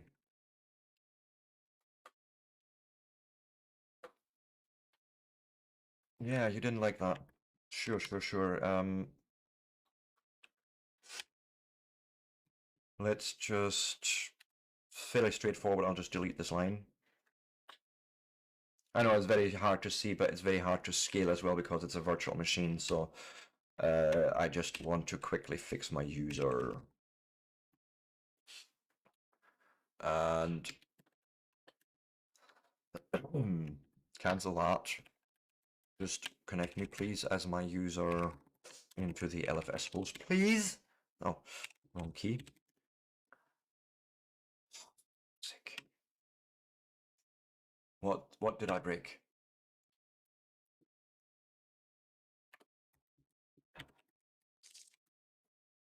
Holy moly.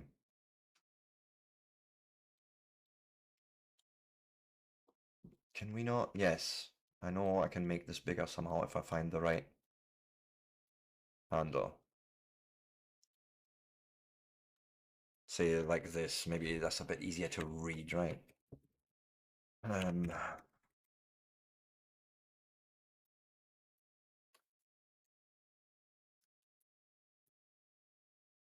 you got anything? Oh, you're doing the same in Bash profile. Why are we even on Bash? Don't want to be on Bash really, but sure. F8, F10, save. Bash RC hasn't. It's fucking everywhere. It's fucking everywhere. That's probably why it's going so terribly wrong. F8, F2, F2, F10. Please tell me you didn't do the same here. Yes, you. No, that's not just. That's just a normal Casio Z config. Let's try that again, shall we?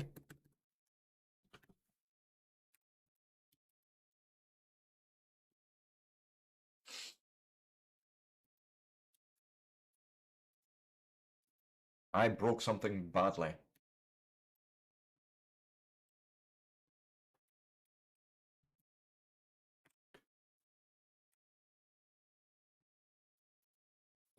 Ah, wait, I have a feeling you did this in Etsy profile as well as sudo mc Etsy. God, is it default? Is it in default, I think? No, no. God, where's the profile? Is it you? Oh, please tell me you didn't do this here. No, you didn't.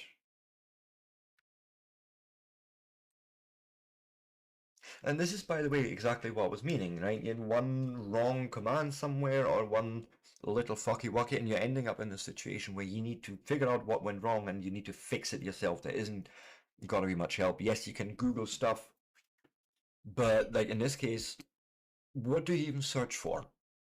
I log in and my login, and I get kicked right out.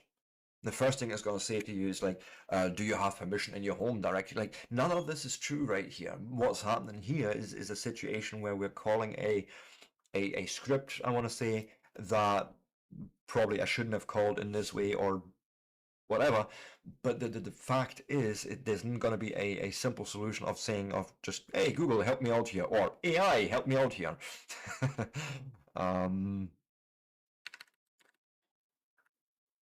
I'm trying to quickly remember at the moment for myself where else these profiles would live. Bash RC, but no sign of Biobo in there.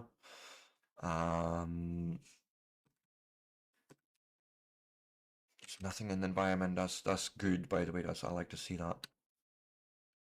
So there's only profile, but I don't see any hint of Biobo in here.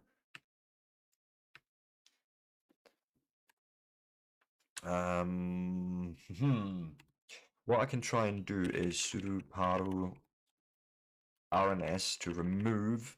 Come here. Go lie down. Now that's enough of your whining. And yes, please. Let's try this again. There we go. Okay.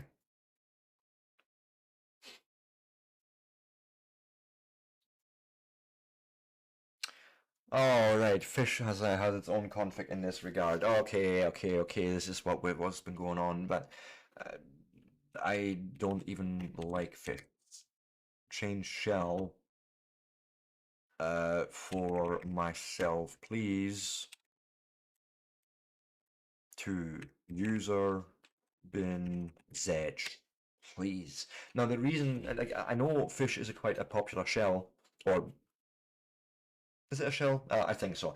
The problem with Fish is it's not exactly POSIX compliant.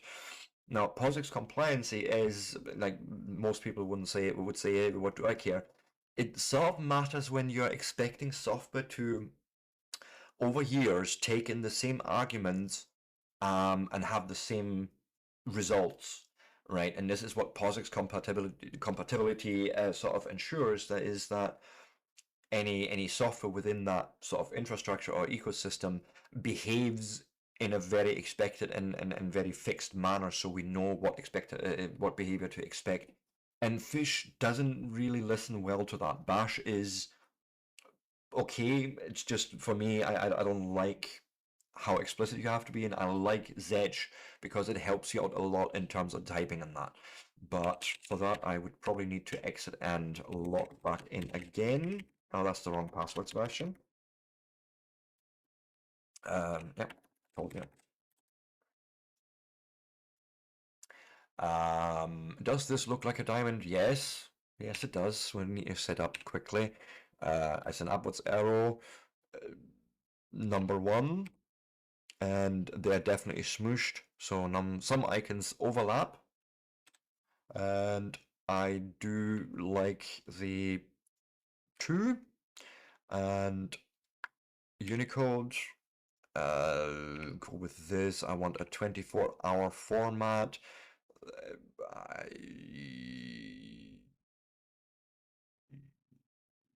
let's go with round. For the head, we'll go with the sharp.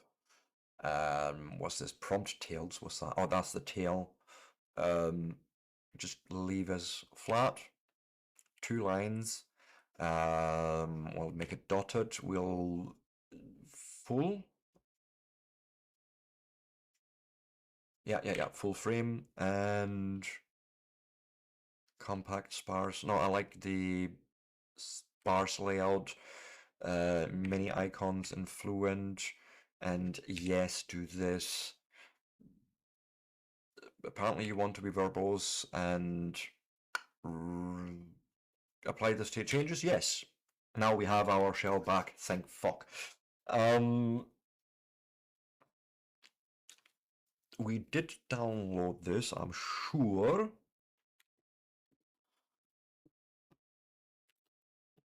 And indeed, there's LFS packages, and then we can go in here. Go in here, and then I'm gonna make a directory here called sources. Of course.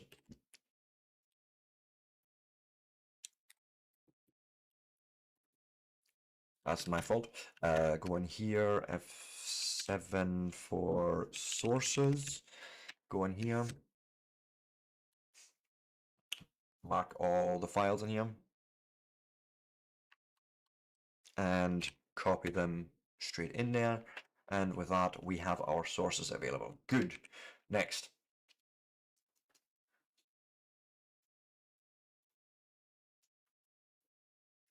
This chmod, what does it do? Makes it writable and sticky. Sticky means that even if multiple users have write permission on a directory, only the owner of a file can delete the file within a sticky directory. Okay.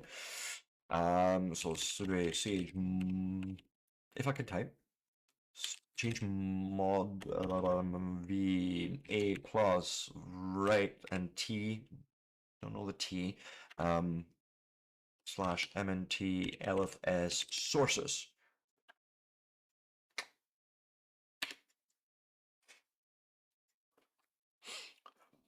So it's went from 0755 to 1777. So everyone can read and write to it, but it's sticky, okay. Don't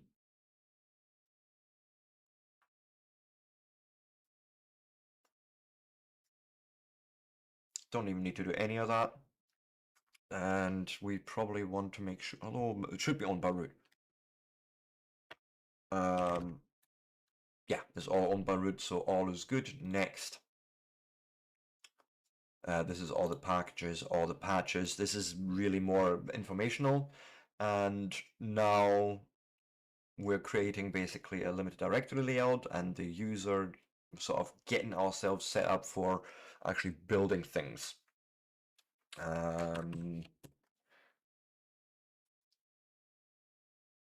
Hey, Captain,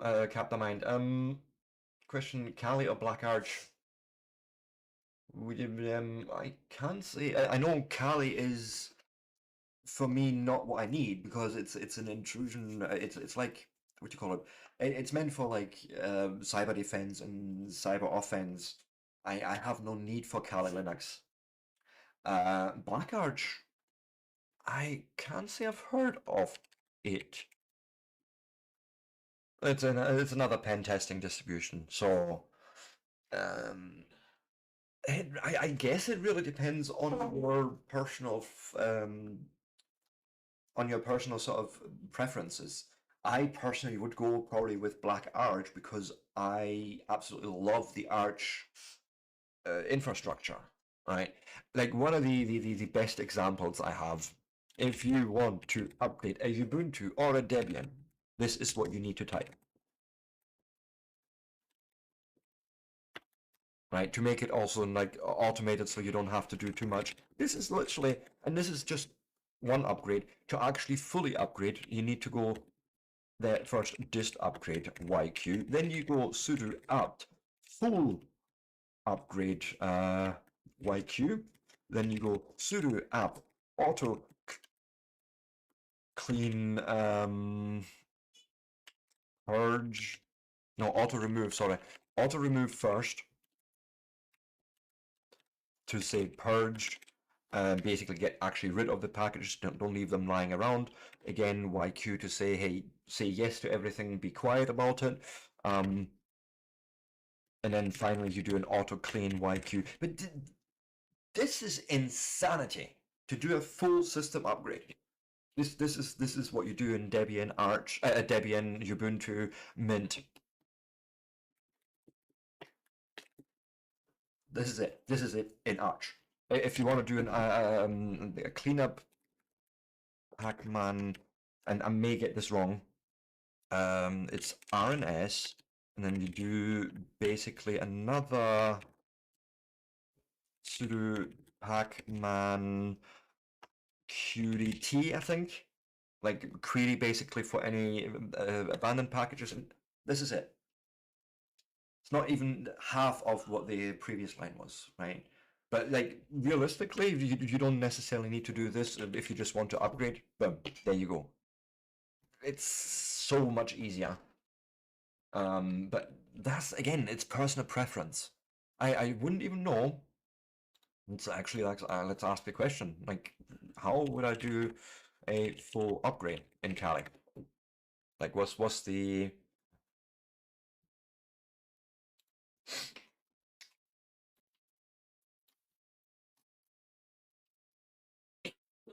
This is exactly what I'm talking about, right? And this is much longer. And again, this full upgrade wouldn't actually cover everything because you would also need to do a dist upgrade in case the distribution itself has moved on a version and you need to upgrade to that. But yeah, so for me, I think the choice would be clear here. But keep in mind, and this is actually, I think, a very, very important point in general in Linux, it's all very subjective. This is all very much based on your personal preferences, your tastes, even your history really with computers. All of that makes a difference in how you approach this and how you look at these different Linux systems. Let me not flashbang. Thank you.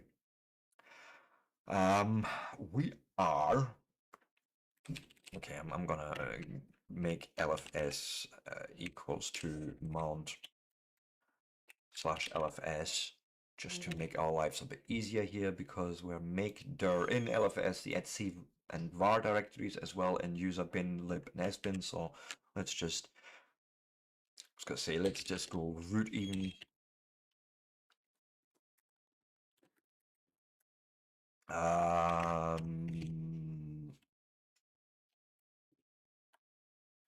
Need to tell him actually that this thing exists at mount LFS and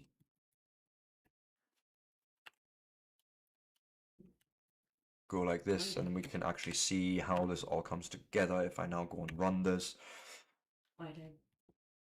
should see those directories there. Perfect. Wait.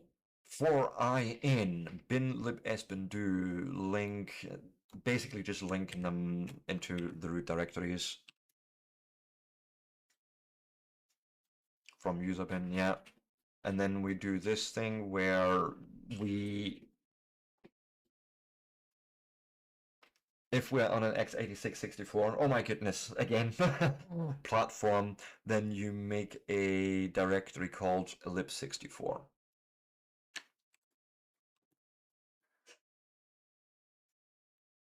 And we also need to make some tools directory. That makes sense because half of our stuff ends up in there. Now we make the user, group all of that, and give it the like variables that we need. Anyways, this is a good time to quickly call a break.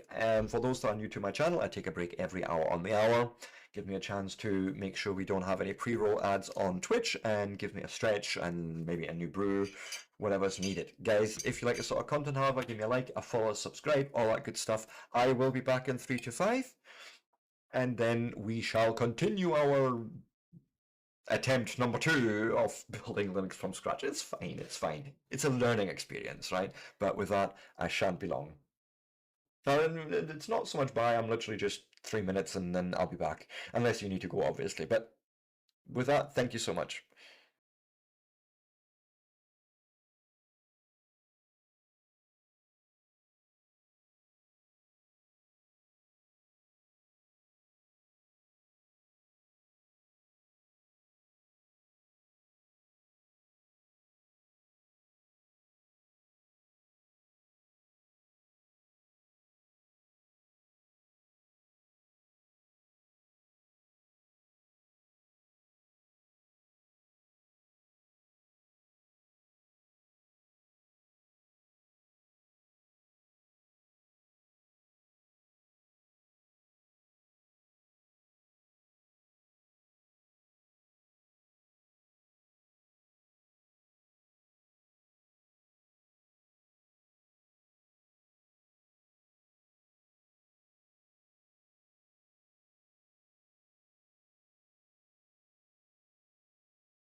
And with that, I am back. Yeah, I gotta have some tunes in my streams, otherwise it's just too boring. Right, so let's go and make this user group and all that stuff. Right. Yes. Thank you, indeed. Group add LFS. Like that's literally all we need to do. That's the simplest part. And make a new user add. We'll give him the shell of bin bash apparently. Which, by the way, if you're doing this LFS user thing or building LFS, it's actually quite important that you do all that building, compiling as bash, because you do want to have the best chance of not running into weird edge cases with variable interpolations and things like that. So just stick to bash for this particular part.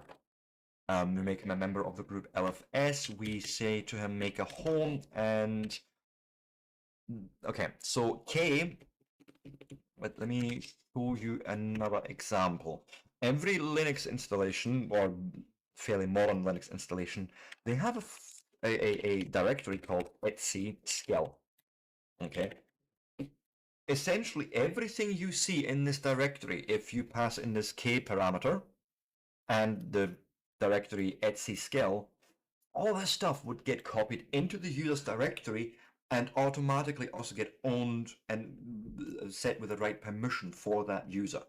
For some reason, we're ending up actually not wanting a skeleton of a home directory. We want to actually start with a naked one. So we actually just say, hey, grab dev null, so nothing, and make that the skeleton.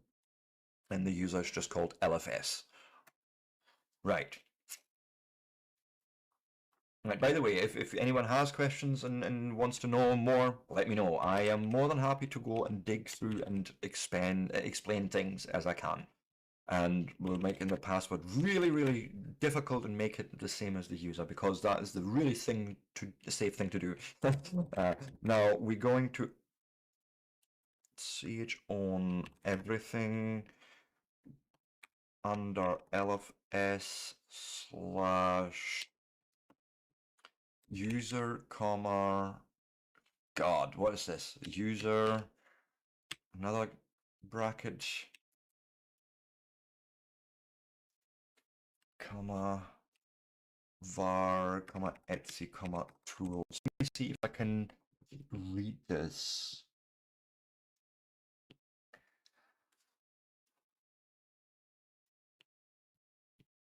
So, okay. You go into the LFS directory, right? In user, you make everything owned by LFS, and in its subdirectories, no, just in the directory itself, the files, no subdirectories involved, and the directory var, etc, and tools, they're all getting owned by LFS.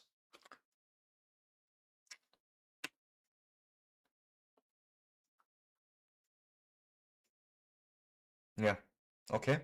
That is sort of what I expected here. This I will just copy, because what we're doing here is we check if we're on an x86 64-bit platform and own the lib64 directory also by LFS, right? And we can actually just say, hey, just do it. We know that thing exists. So LFS was that lib64, right?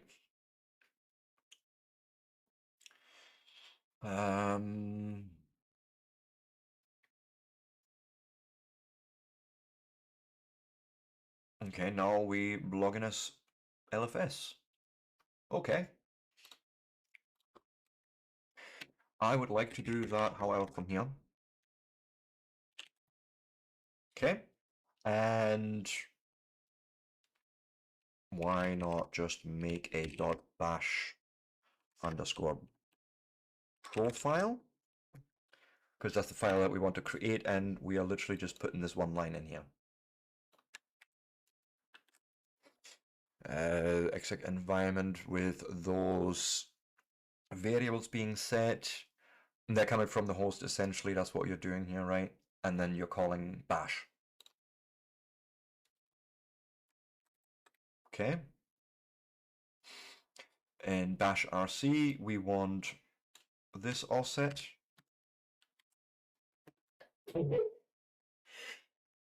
Bless you.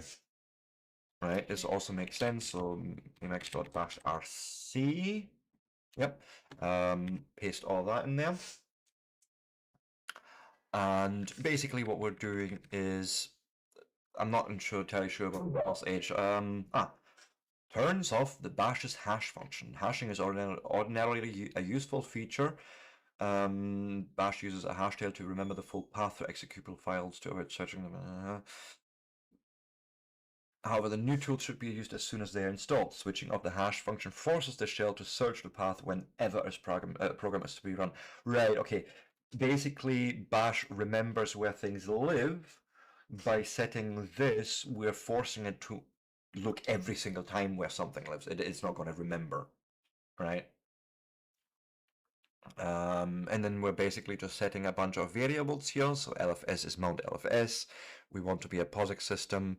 And here is our target that I am going to change to whatever our names, like this is going to be x64, x8664 x86 underscore 64 dash novice dash Linux dash, why not? Right?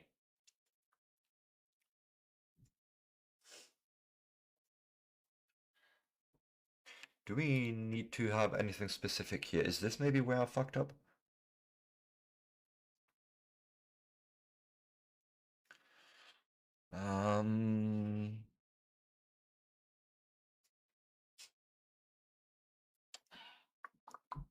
Cross tool chain must be used. No, from the build may still be invoked. The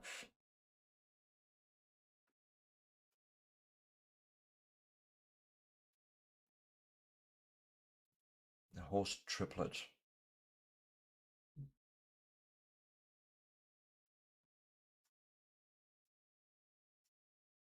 Okay.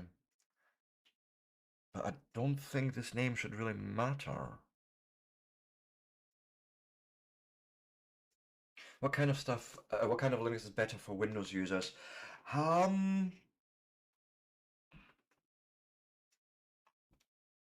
There is a distribution that sort of behaves very similar to Linux, to Windows. I mean, realistically, you can even start with something simple as, and I say simple, but Linux Mint is actually looking like Windows. I don't know at the moment. Is it Zorin I was thinking of, I think? Um,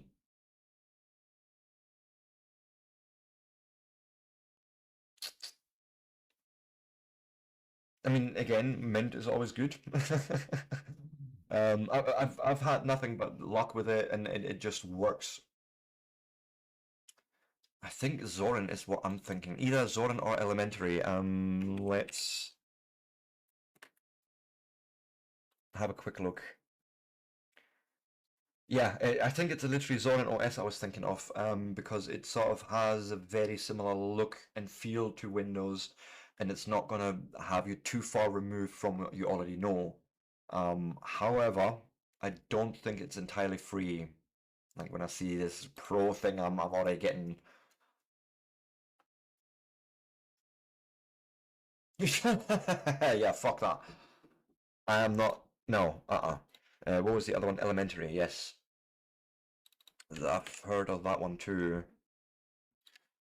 Oh. So it's actually got a bit more of a Mac OS look from what I'm seeing here. And you have to purchase it? No. I'm just curious. Can you do 0? Yes, you can. You just enter 0 here and say, hey, download. Yeah. I've actually never seen a Chrome OS. I'll be honest. Zorin maybe, yeah. But for me, the minute a Linux distro wants to have money, I back away very quickly. What you know? I mean, you can download it, I think, for free, and you're just not getting all the features. Oh no, it wants me to go pro. And there's a quad edition. Basic use. So if you wanted to just jump into it, you could probably go with the Zorin OS 18.1 core just to try and see if it works for you. I have the educational edition. Now you get your Office suite with it. You get Zorin Connect, which is essentially just KDE Connect as far as I understand. And so you would get these premium desktop layouts. Now, to be fair, okay, this stuff you could probably just easily install. These, again, you will literally just be able to install these from your package manager. Like these all just look like normal Linux programs. That's like Kernel plus plus is literally I'm literally using this right here on my own machine completely for free.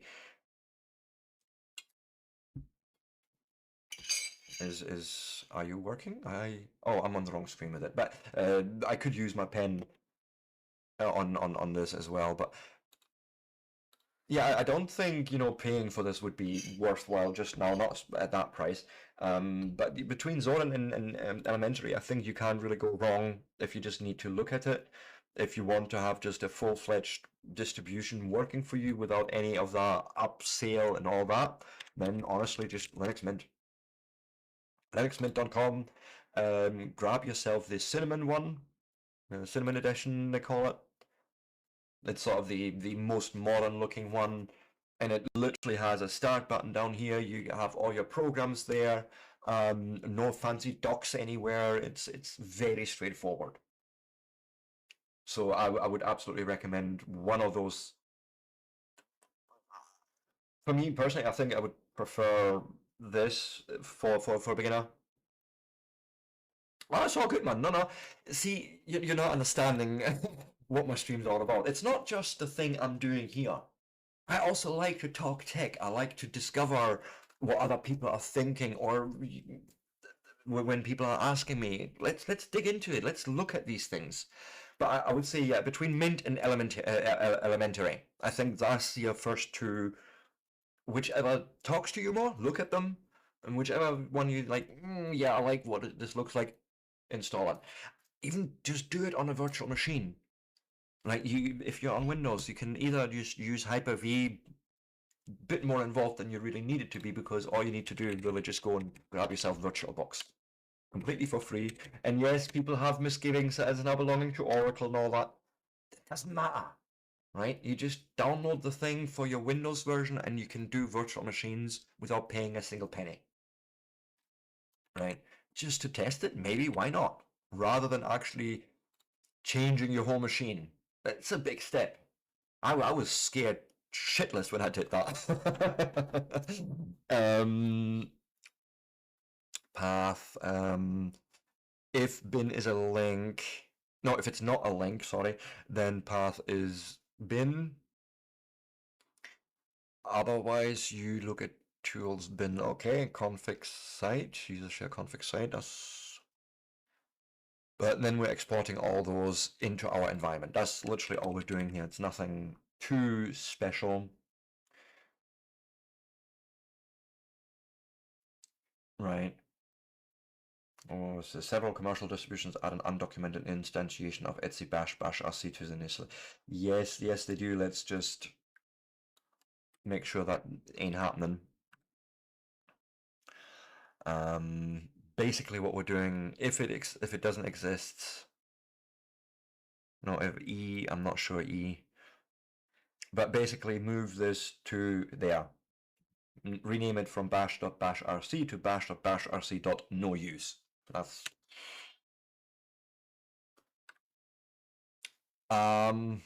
yes, of course.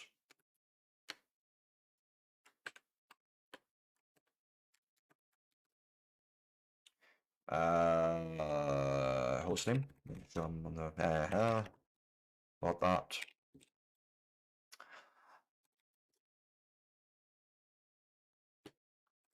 No. Really?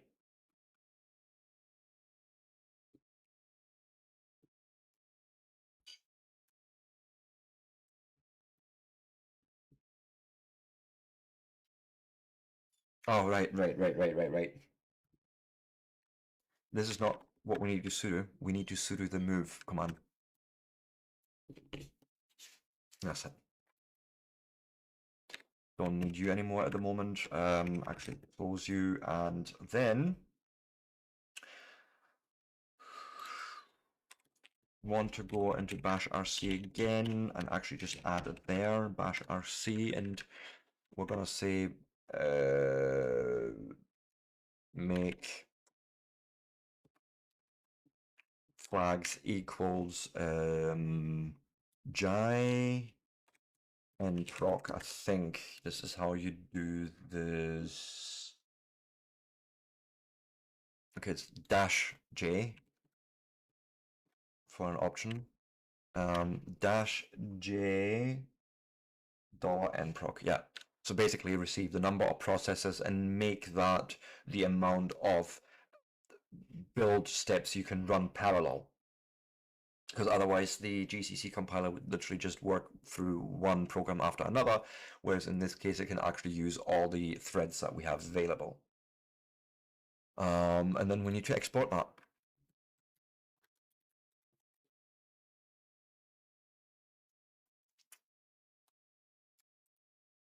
Right.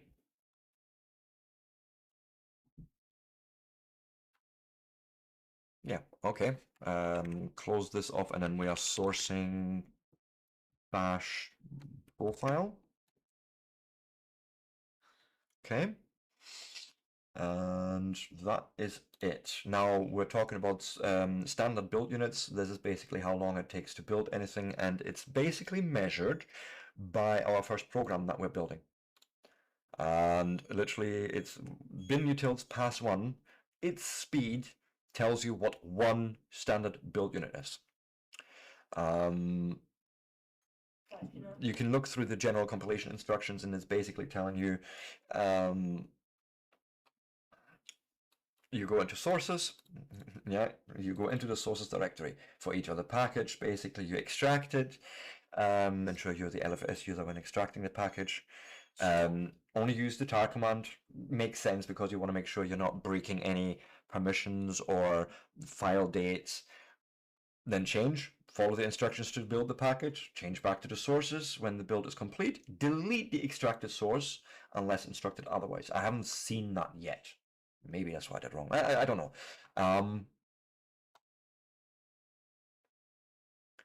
So bin utils pass 1. This is a bit of a bigger build. And literally we are going into LFS sources. Okay. We tar xvf bin utils. Okay, take your time.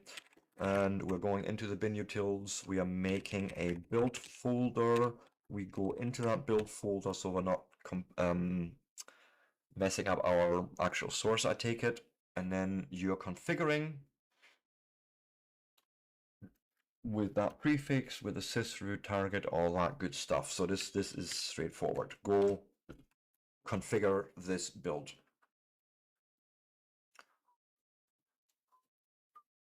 That was fast. Make.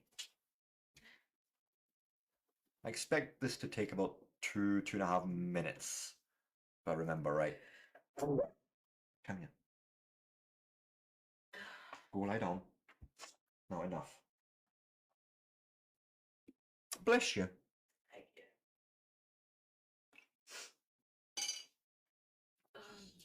So yeah, this is basically how we know.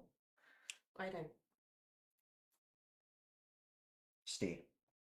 This is how long we know basically how long everything else is going to take.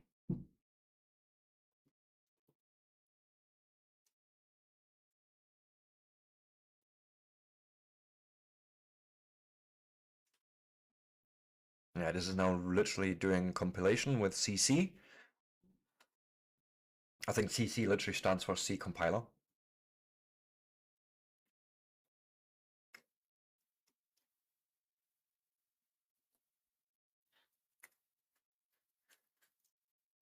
Could have even timed it to get a better get a better idea of how long it takes, but it's fine. Stop.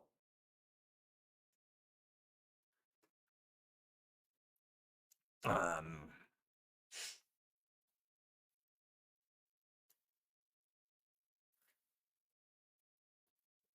but yeah, this is gonna tell us the time, but doesn't tell me where I made the mistake. um,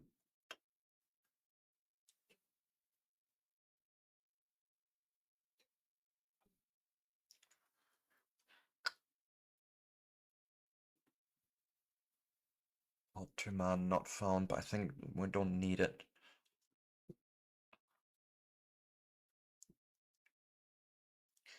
Come on, you're doing it. I can see you're trying to do it. So do the thing.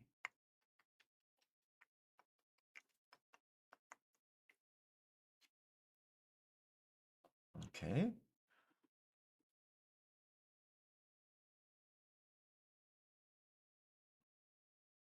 There's a lot of checks going on as well before it does any further compilation.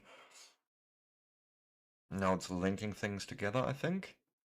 CCLD. It's, I think, doing the linking. Right. Okay, yeah, that wasn't too bad. Again, this took us, when we did this on VirtualBox on my Linux machine, this took us about an hour and a half. Right, so much better this time. And now we're doing GCC pass 1. RM, RDF, bin utils, get rid. Then tar xdf gcc. Right. We need to go and grab the requirements for GCC, which is MPFR, GMP, and MPC. We need to grab those from our source directory. Sorry. From our source directory and move them where we need them. So basically, it unpacks them in here and then renames the directories, like so. And then this we can literally just do without the case, because we know we are on an x86-64 platform, right? So I can just run this and say you're looking for 64 equals, and then you're replacing lib64 with lib, I think. Yeah, that's what I'm reading there. So go do.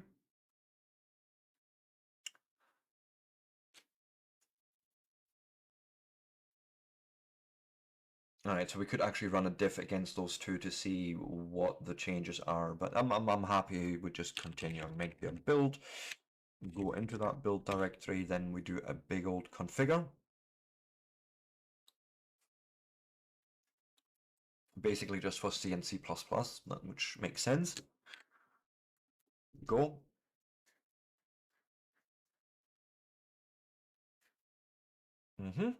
That was actually quick. And then just make install, apparently. Okay. Go.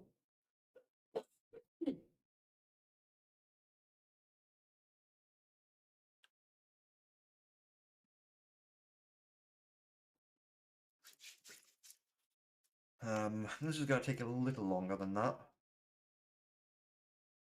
So you should tell me how many SBUs this is usually. So about 3 times, almost 4 times as long as a bin utils build. Okay. So about 8 minutes, maybe.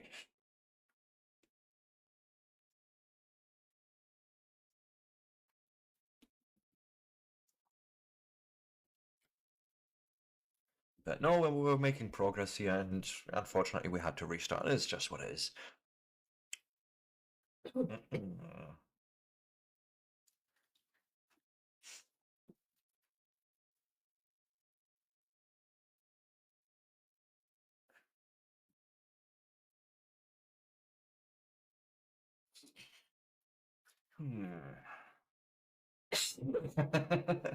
It feels like it too. You know, considering that we essentially, let me show you where we were. So we're starting up here again, right? We had made it all the way up to basically, I started off this morning building M4 for chapter 6. So we now need to rebuild chapter 2, 3. Well, we're actually doing, was it here, chapter 5 already. So it's not terrible, but you know, we had to go and rewind some of this. And then the reason it's looking faster than you would probably expect. Show you. If I go and look at the usage on my machine right now, at the moment it's just using one C compiler. Why? Should you not be using? You should be using all 8 cores.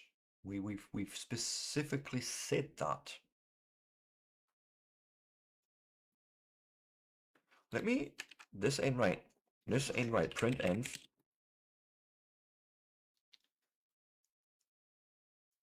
Yeah, it's not. It's not taking my make flag into account. Patch. I can. Um, we'll just do it like this. Oh wait. Dash J8.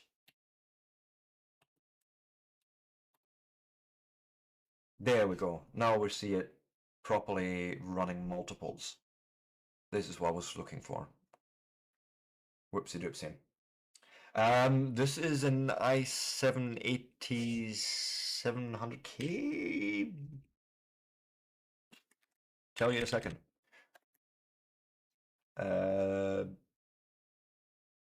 8700K, yeah. Let me make this bigger, so excuse me. So you can read that properly. Yeah, 8700K. So it's not all that modern.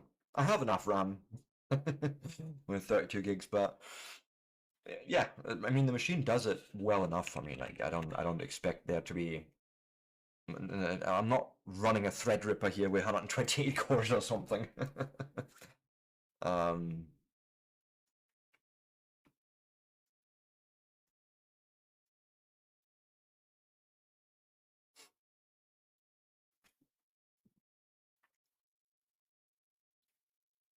and then you've got to keep in mind as well that out of the 12 cores that I have on my actual physical CPU, only 8 of them are actually going to the VM. Because I want to make sure that, you know, OBS has still enough space to run, and more importantly, Chrome, Firefox, all the browsers, you know, they need enough performance themselves. So that's why I wasn't going to just give all 12 cores straight over to a VM.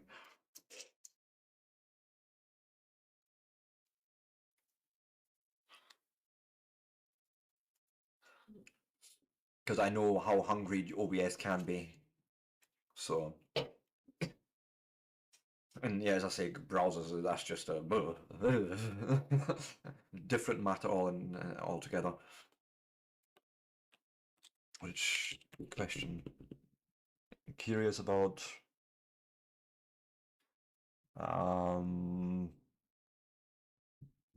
Jeez. Yep.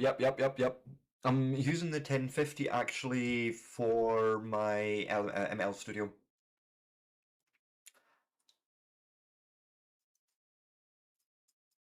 So the 4060 is basically my main card. That's where my 3 bottom screens run on. And the top screen at literally from the middle up, that's what's running on the TI, 1050 Ti. But mostly I have it in there so I can run ML Studio without affecting my actual GPU.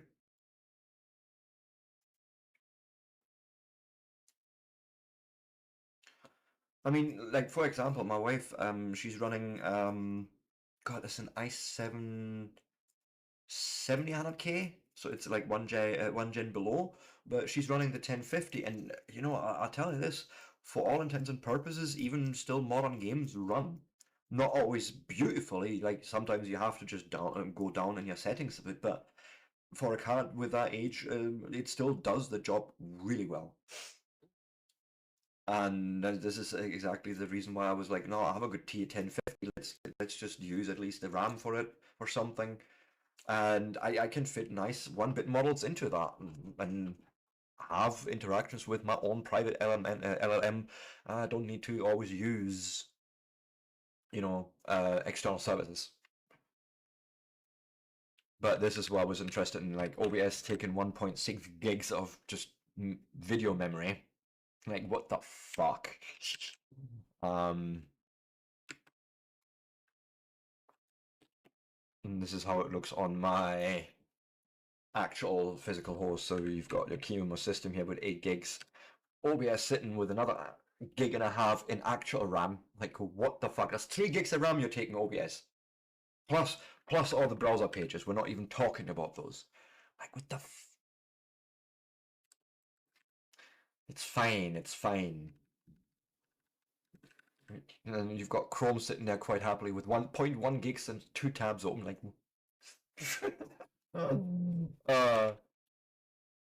We have all this computing power, but all they've really done with it is make the machine slower, I feel.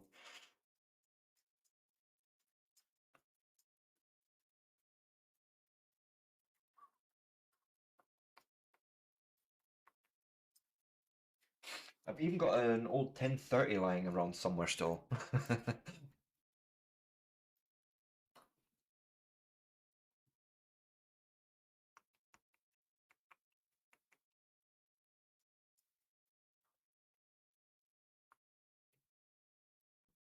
Yeah, as I say, this was going to be a bit of a bigger build. GCC always takes a bit longer than anything else, really. And this is only pass 1 of the GCC compiler. Cool.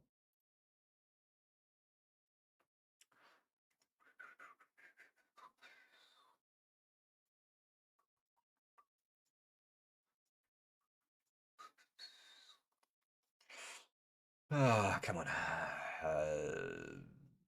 Can we actually see what you're building currently?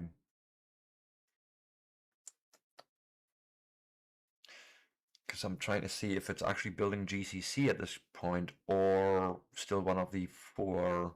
It's doing GMP, I think. Thank you for the follow, Miguel Roland. Welcome in.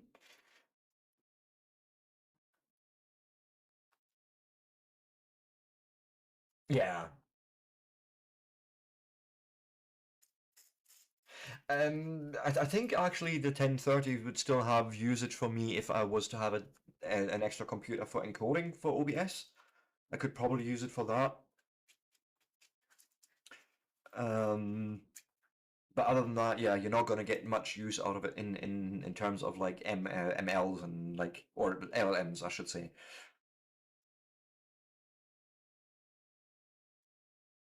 But how are you doing, Miguel? Miguel? Sorry, I can't English, I can't Spanish, I can't German. It's all good. Don't worry about it. I butcher every name. But nice to see you. And yes, we're building Linux from scratch. Nice. Chill. That's sort of part of my channel as well, that people just hang out and I have people literally falling asleep to my streams, and I take that as a compliment, so. Don't tell me you did this work. Don't tell me you had to do Linuxy things. It's like, why would you put yourself through that to chill? Although, I do the same.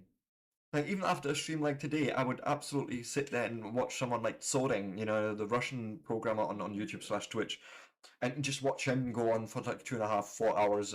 Like, so yeah, I can see the point.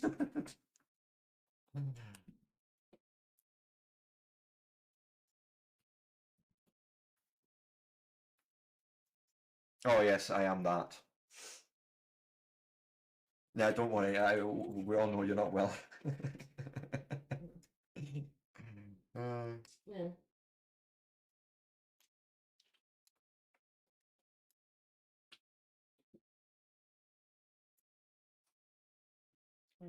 Yeah.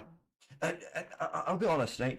When I started these little series of me doing Linux from scratch and doing a bit of C# programming, I was actually surprised on how many people come in to just watch what I'm doing, even though they probably either have better solutions or have no idea at all. Like, there's sort of, I've seen both ends of the spectrum, but I found it surprising But then once I've came off a stream a couple of times and I've watched, other YouTubers, Twitchers, and I'm watching the same sort of thing, I'm like, oh, I get it. I get it now.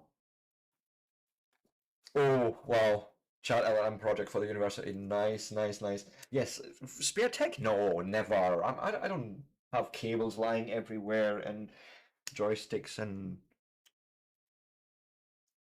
Yeah, okay, I can't even believe that lie. It's fine, it's fine. um, okay, cool. We have built GCC, so make install. That should take no time at all. Perfect. Now, I will copy this. Basically, what are you doing here? You are catting limit x, g limit h, and limit y dot h, and you're putting them together into one file called limits.h. I think that's what I'm seeing here.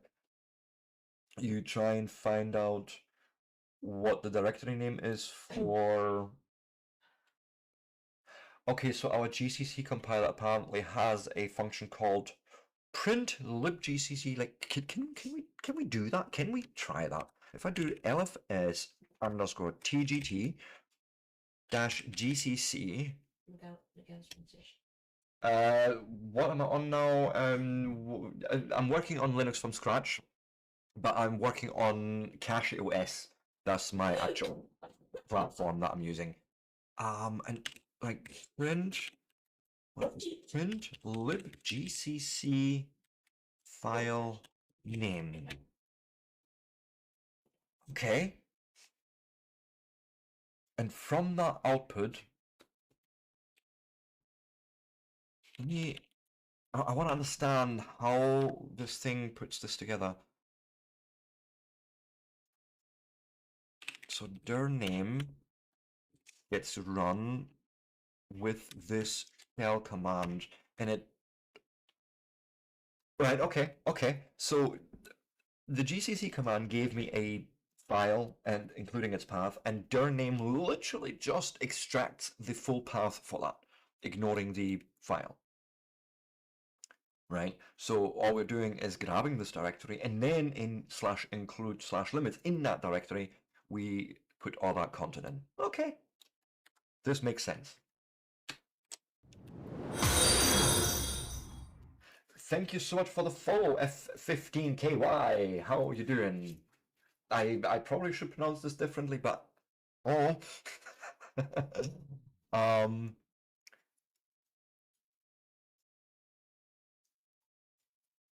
I imagine, right? I want to try and see if we can...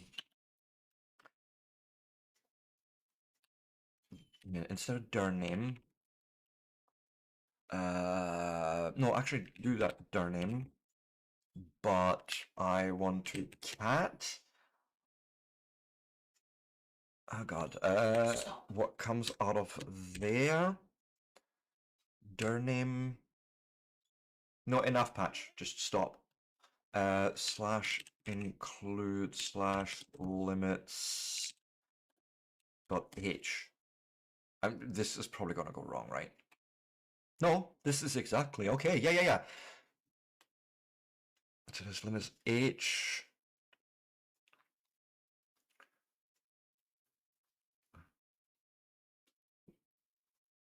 Yeah, GCC limits h, and yeah, this actually tells us it's done multiple files, right? This is actually a good indicator here. So we executed the command here, and this here, this whole Free Software Foundation GCC yada yada tells us this is one file. It sort of ends right here,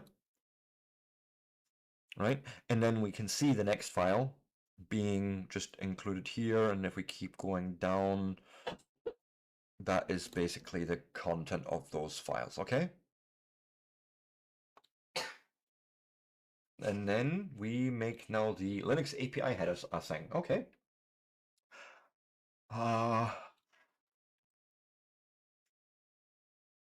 Come out of here, RMRF, RVF, actually GCC.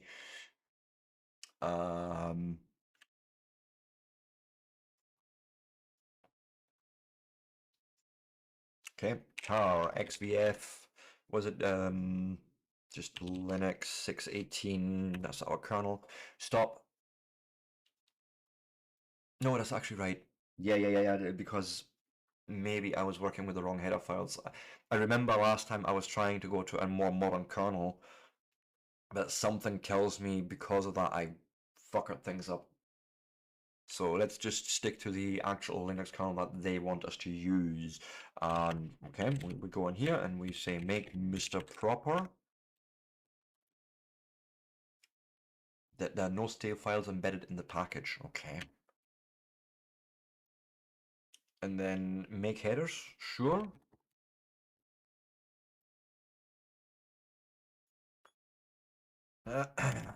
Find in user include anything with a type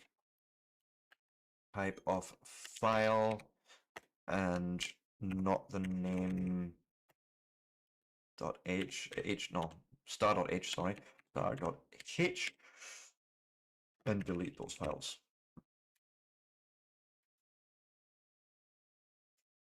And then we are copying RV user include, basically the entire user include into LFS user.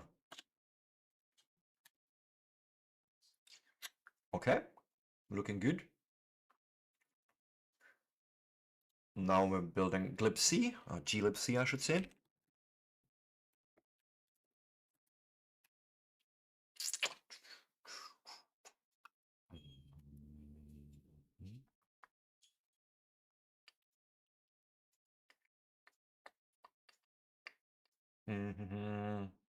Yeah, this should be fine. So like tar xvf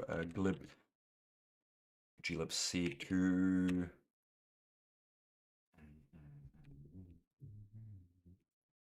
goes into that directory, and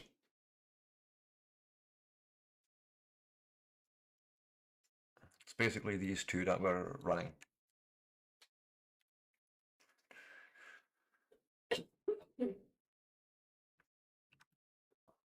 Right, so you've done a link from there to there. Cool.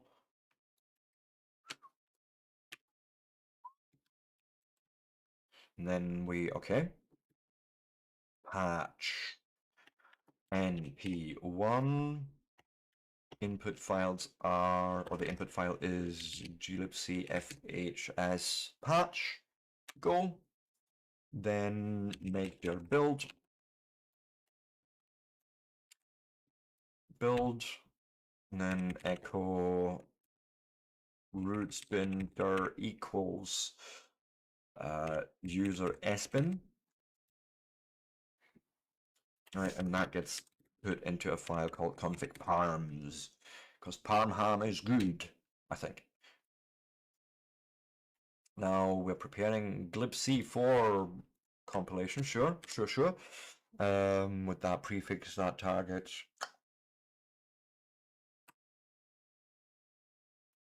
Yeah, that seems fine.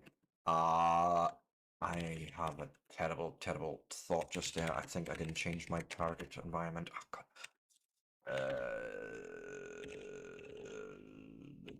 Just to LFS actually as LFS.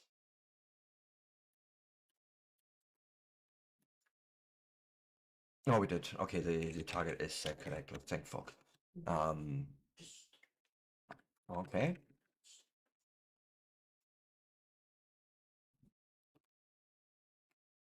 The following volume might appear, but it didn't. It's fine. So we just make.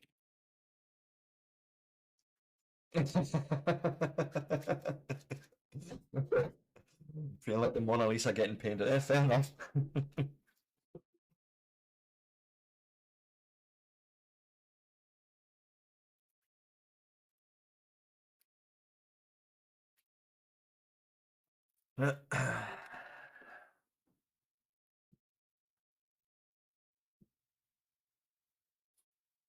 Yeah, this is super important. If you're not properly set up in this case here, you would literally do the install of this have build GCC into your host. So you definitely make sure you're not doing this as root, and that you're setting that dest dir.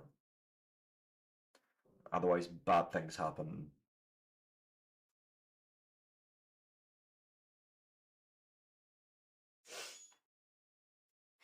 Actually, no.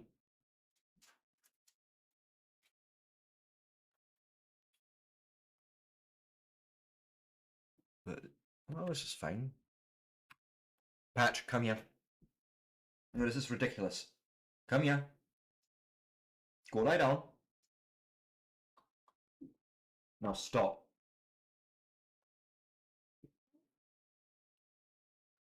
There's no need.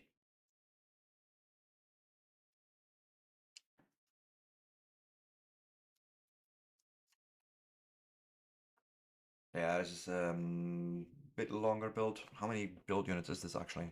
Standard build units, I should say. About as long as bin utils. But okay. Come on. You can do it!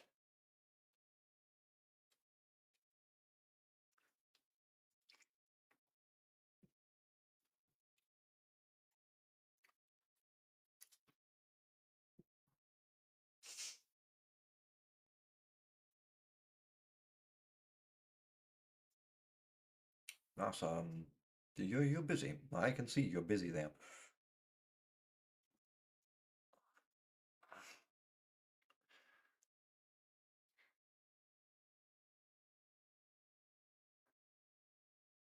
Couldn't even tell you what it's doing there. It's running that fast.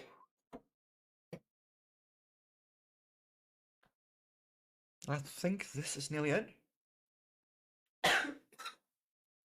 It just sort of looks like the cleanup step normally after building.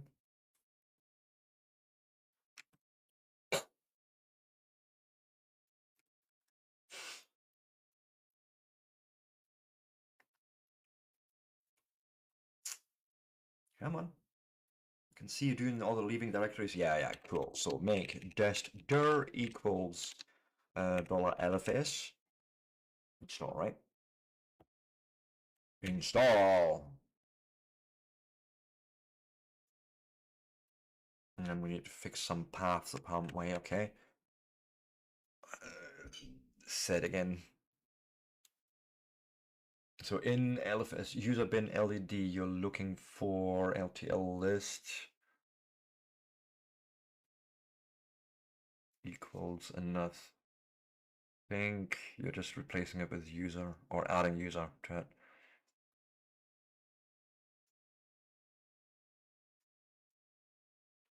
Okay.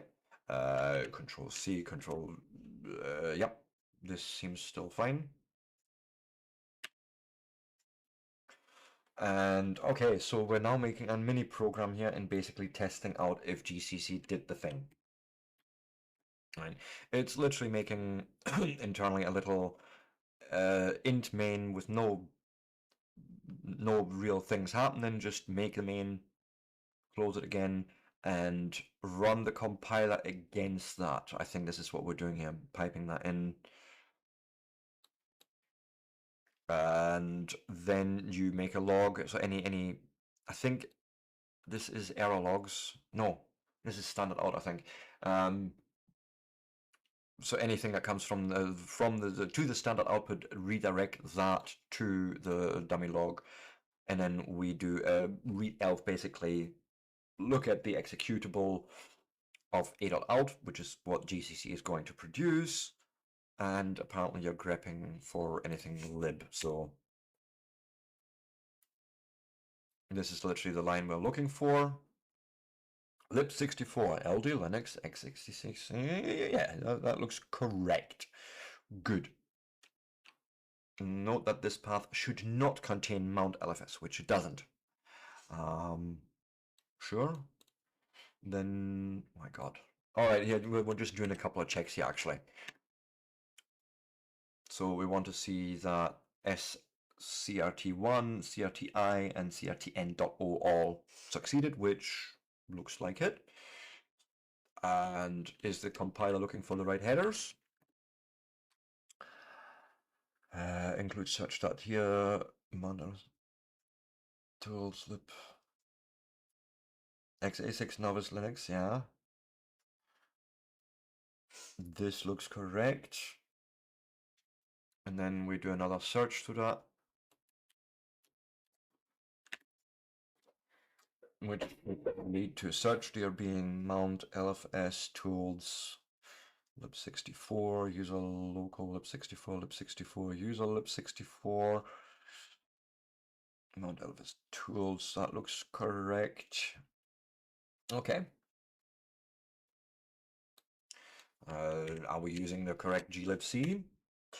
Mount LFS user libc SL6, yes. And we're now looking for the found word, found elder Linux at mount user lib, yeah. And then we can just kill that log and the output file, and that is it. Building the packages in the next chapter will serve as an additional check that the toolchain has been built properly. If some packages, especially binutils pass2 or GCC pass2 failed to build, it is an indication that something has gone wrong with the preceding binutils, GCC or glibc installations. None of those were the problem though. At least not from what I understood in our era. But okay. Now we're doing lib standard CCC. Comes from GCC, so rmrvf libc to get that directory fired. Then rxvf gcc.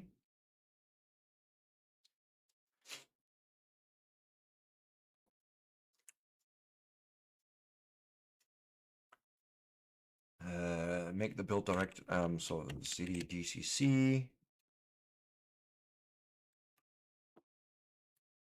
right? Then there's a configure for libstd c++ v3, okay? Right, build, yeah, this all looks fine. Go.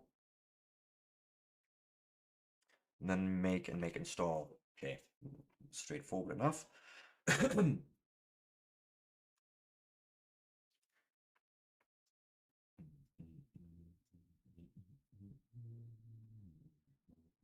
Okay, make.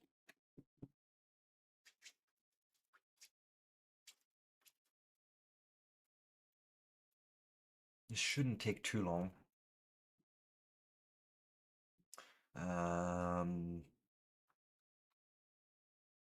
And not even 0.2 SBUs, so this shouldn't take really long. That's the hope anyways, but we should be fine. Right? Oh yeah, there we go.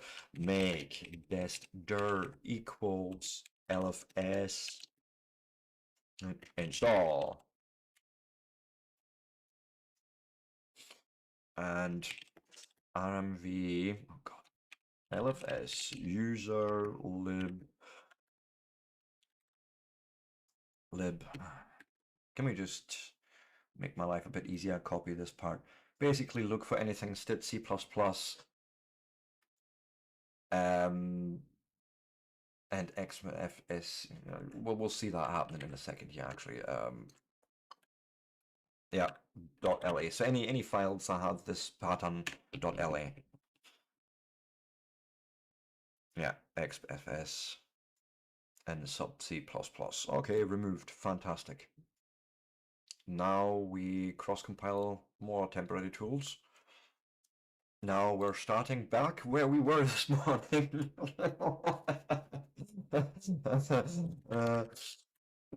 What about 5 hours ago we were exactly at this point. It's fine. RVF, GCC.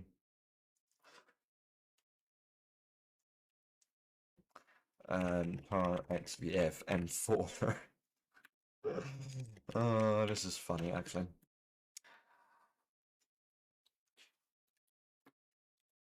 Configure.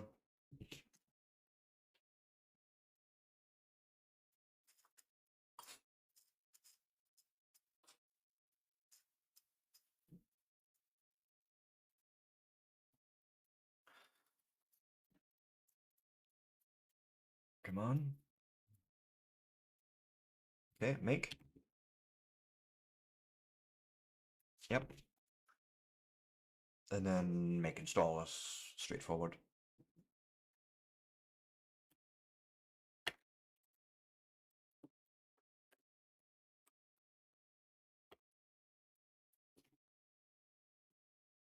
That's it. That was straightforward. Now comes end curses. RM, RVF, M4.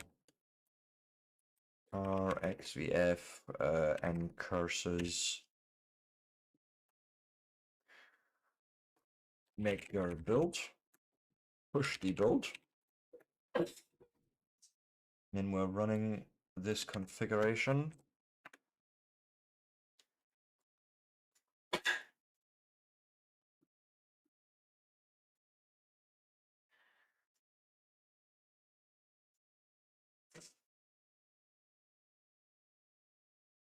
Okay, make C include.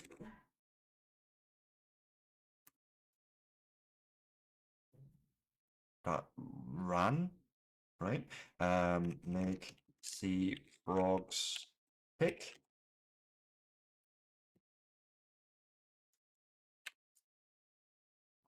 Okay.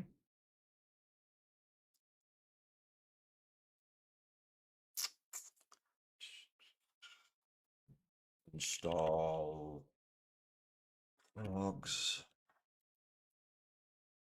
tick into LFS tools bin and then pop D. Now we're actually making the actual end curses configuration happen.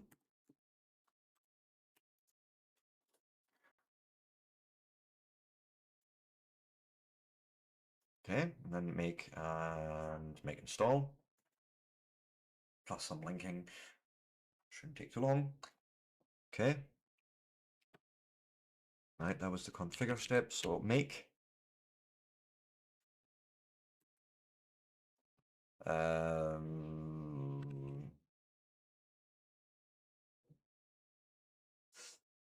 Just making sure that we're actually running more than one compiler, but it looks like it's definitely threading out as much as it can. Yeah, make dest dir equals lfs install. Right. Yep.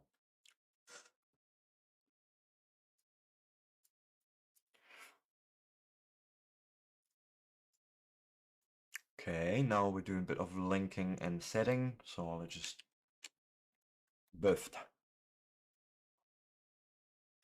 Next. RVF and curses RXVF bash. And go into bash, do the configure, and don't use your own malloc. Use the one from glibc and then make install. So yes.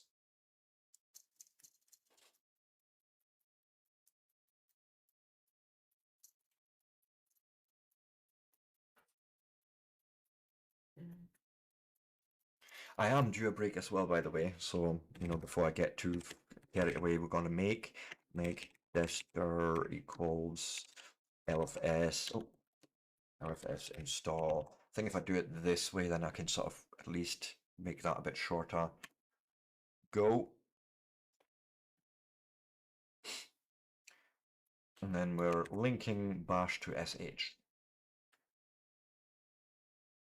So if someone runs bin sh, they're actually in front of that. I think that's how that works. And next comes the core utils. RVF bash, RXVF core utils. Oh. Oh yeah, because there's the tar GZ that we actually need to unpack. That makes sense. Core utils. There's a whole big old configure here. And this is, I think, the step that went wrong somehow.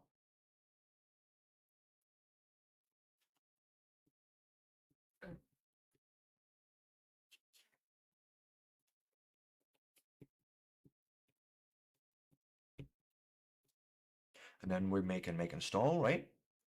And then need to do a little bit of fixing up there. While this is running, I'm just going to go quickly on my last break because this is the last break for today. So guys, if you like this sort of content and you want to see more of it, give me a like, a follow, subscribe. If you have questions, if you have like things you want to see in future on these streams, hit me up down in the comments down below. As always, appreciated as well. I read every single one, I answer every single one, making sure. And yeah, with that, I won't be long, and we're gonna just run this make install in the meantime, right? Like literally here, let that run, and with that, I will see you all in 3 to 5 minutes.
And with that, I am back. So, it looks like the core utils were built, but we need to do a bit of moving and handling, and can we just...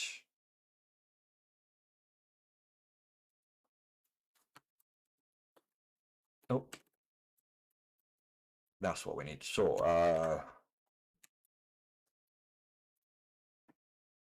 yep, that looks correct. So next is the diff utilities. So let's come out of here, rmrvf, core utils, goodbye, tar xvf, diff utils. Go in here, we do a whole bunch of configure.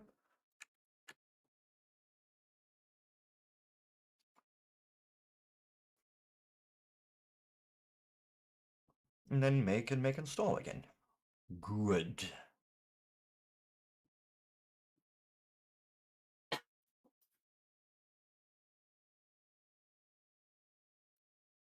And I have this right here, so let's go and do it. and then comes File.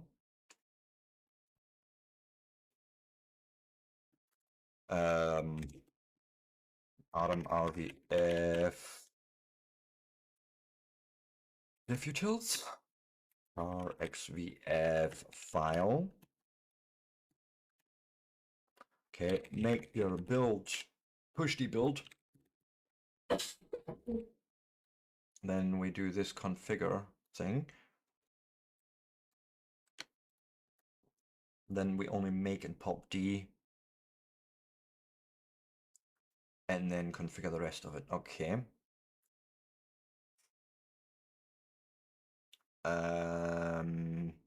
Make pop D. Now we configure our actual file configuration.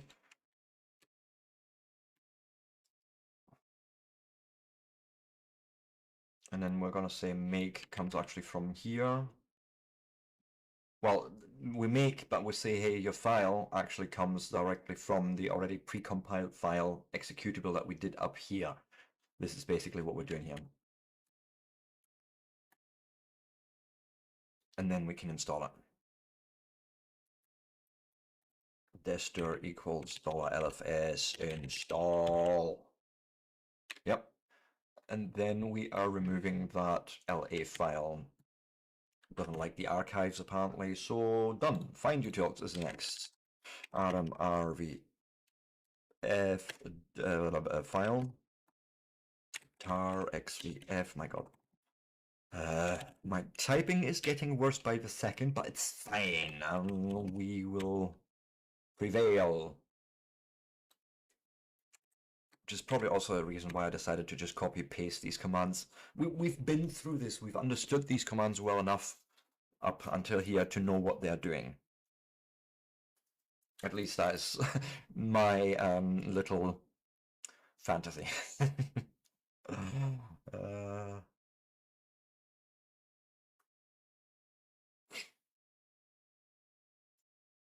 And then make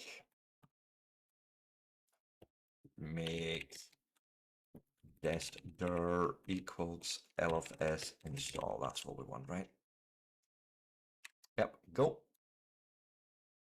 And then we're building gawk.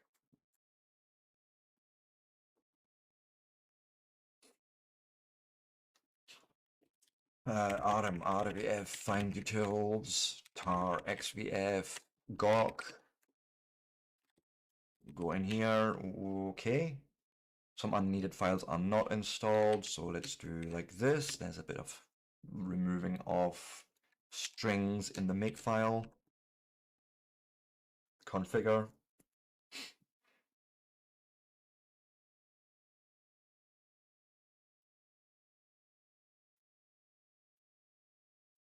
And then make install, so we can just, yep.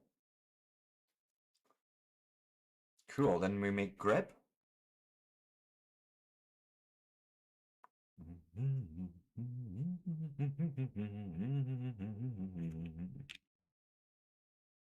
RMRVF gawk. RXVF grep.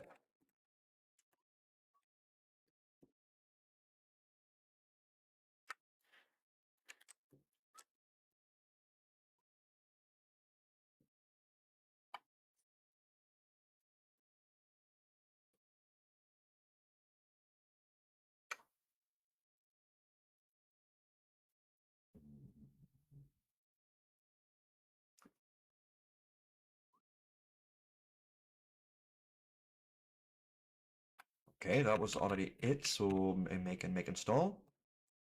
Right?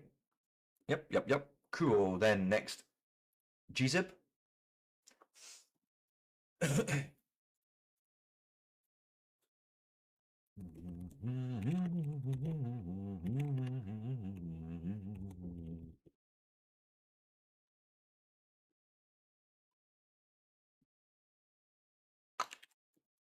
Configure and make install, so these should run fairly quickly.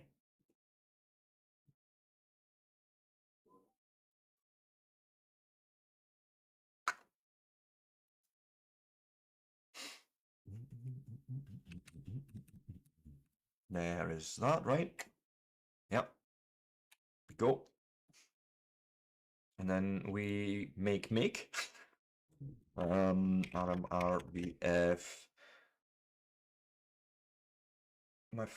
My first command after finishing it. That is provided we can actually boot into that system. Right? I think one of the first things will be to try and get a desktop environment going.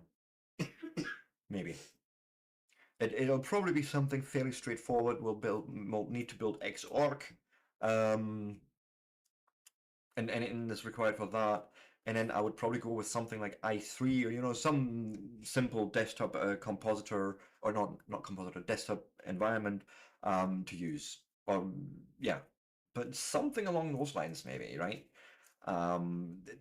Really, I have no plans for the operating system itself.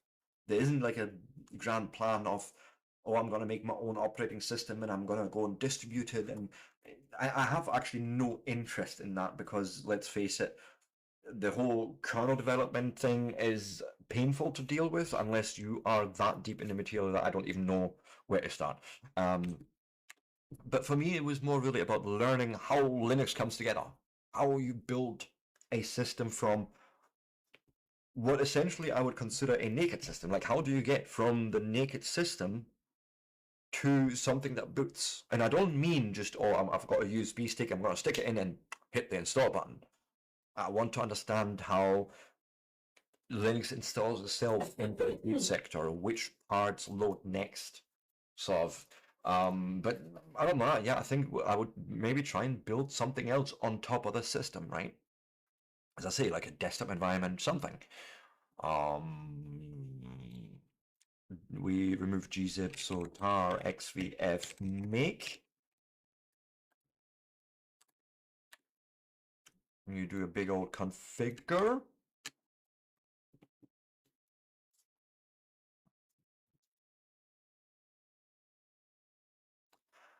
I'm just realizing something. This virtual machine is no use to me. Unless we change... Not entirely true. We would possibly lose access to the cache OS, but I think Grub will take care of that for us. Basically, what I'm talking about is when I installed cache OS right here on stream, I chose the Lemine bootloader, and I think that may have been a wrong choice, but maybe we'll just end up replacing it with the Grub bootloader that comes from Linux Linux from scratch. Name of the VM, LFS host. That's just what I named it. Or do you mean the actual virtual machine software that I'm using?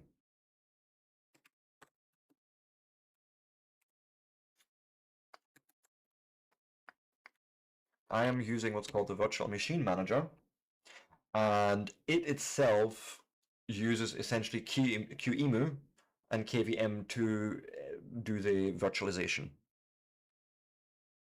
Right. Can I show you more information about this? I'm trying to see the virtual machine.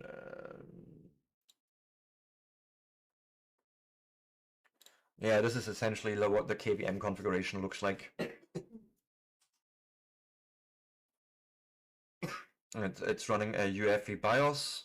It's obviously x86-64. We're not emulating other hardware, which passes straight through. It's literally just QEMU, libvirt, and virt manager sort of tied together. Don't close it. I mean, don't quit it because that would kill my machine. But yeah, I'm using Linux built-in tools essentially because KVM essentially is, I don't even know what it stands for. Let's Linux KVM, what's it? Kernel-based virtual machine. That's literally what it stands for. And it's literally a type 1 hypervisor built into the kernel, right? Basically meaning you can get a lot of performance passed straight through to your virtual machine. So, but it literally just, you just install via Pacman or apt, you just install libvirt, virt manager, and you basically are off to the races. It's not all that difficult, or all that complicated, I should say. And we make install again, right?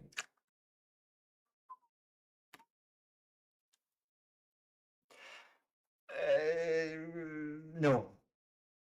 I've tried, but I just couldn't warm up to it.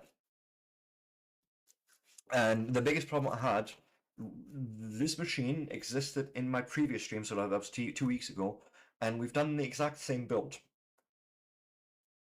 Here, let me show you something. I have made a little bit of research, even though I didn't annotate it correctly.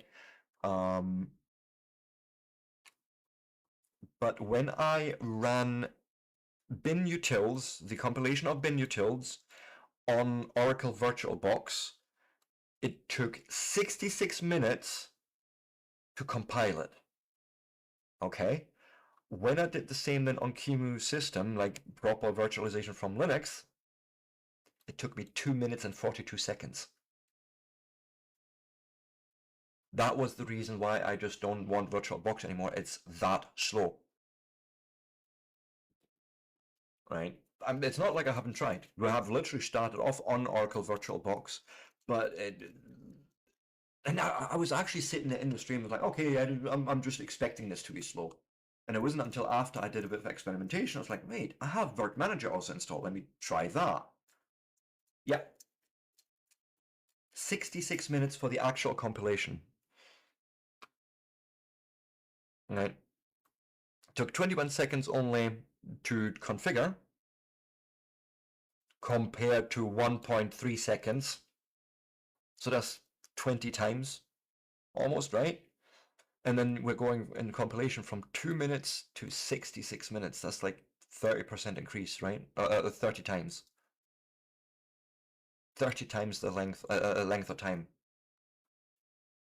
So there's a reason why I stick to KVM QEMU. Yeah. It's a huge difference. Right? And here's the thing. VirtualBox was installed with what's called the kernel modules.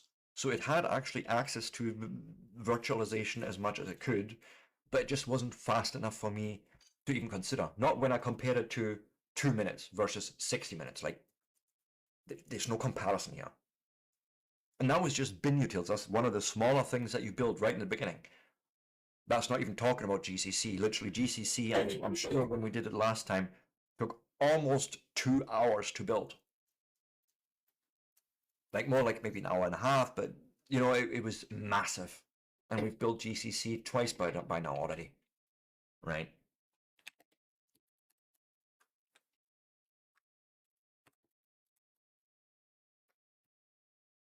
So, I mean, the fact is, I like to experiment. I will install different software and different packages, and just to see which one works best for me. So, but yeah, this is why I'm using the software I'm using. We are unpacking, what's this, the actual patch utility.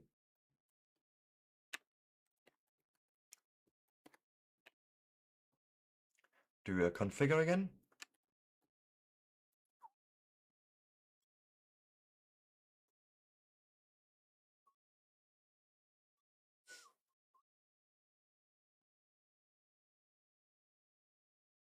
And then we do the make install. From what I'm seeing here, there's literally nothing special. Then we're building sed.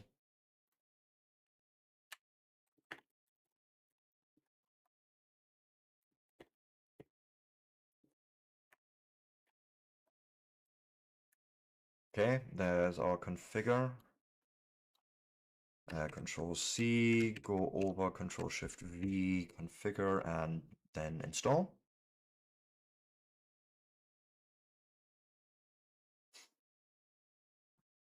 And then I think tar, and then comes XZ, and I think that's it.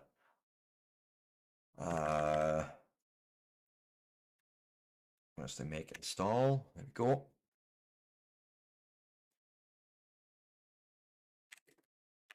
RMRBF sed tar xvf, whoops, tar, again, very straightforward apparently, go.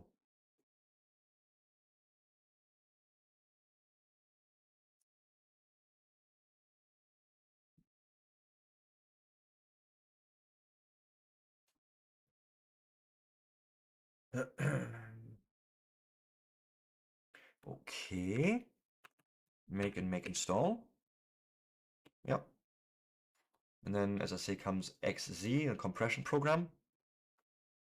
Let me just go and grab its configure straight away. I like Factorial. I enjoy Satisfactory. I enjoy a bit of Foundry. But I have too many games. That's my problem. Let me show you what I mean. I have entirely too many games in my Steam library, and this is only Steam.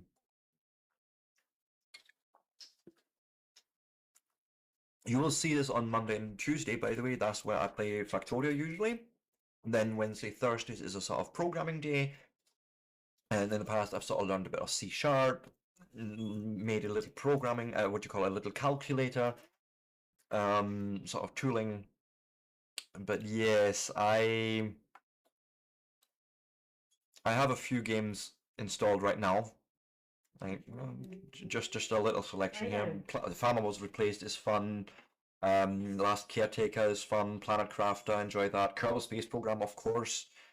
Yeah, that's getting uninstalled, by the way. What is? War Thunder. Just not. But yeah, this is it's a nice wee mixture. I do a little bit of idle games like Tower Wizard. What else? But yeah, if we then look at this is only installed. I have another 1,050 games just sitting there. Well, that's within a nice. We don't talk about that here. I play almost any game really if it's up to my liking. So we have made tar, RVF, and then we are tar XVF XZ.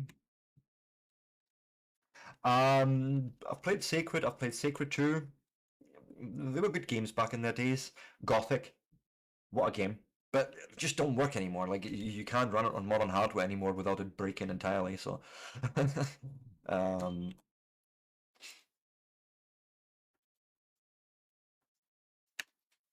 excuse me. Oh, yeah. That's fine. That's fine. I wasn't in the right directory.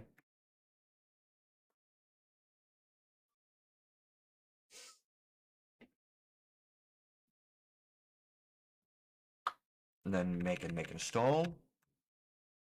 Yep. And we need to go and remove one archive file. Okay. Now we're doing bin utils pass 2.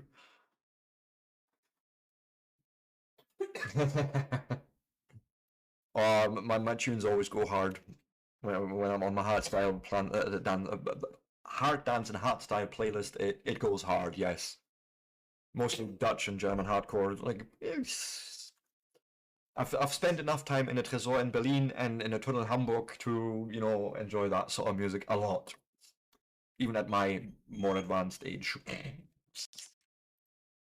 RVFXZ. No, in. Then tar XVF bin utils.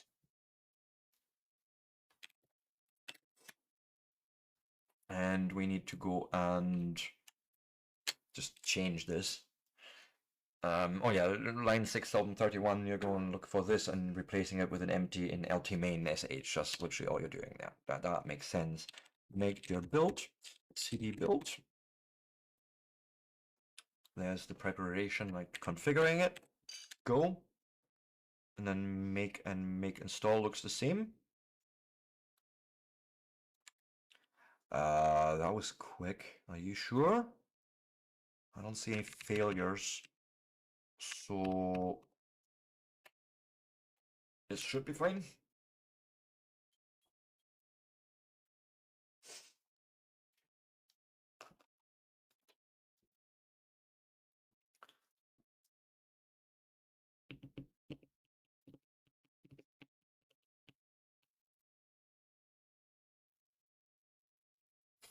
Okay, now this is looking good. Like it's building the thing like we expect it to. So this is past 2 of the bin utils. Then remove those. Then we're building GCC again.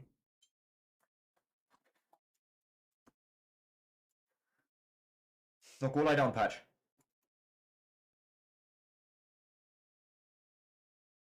Waited. All the way. Go on. Good boy. Good boy.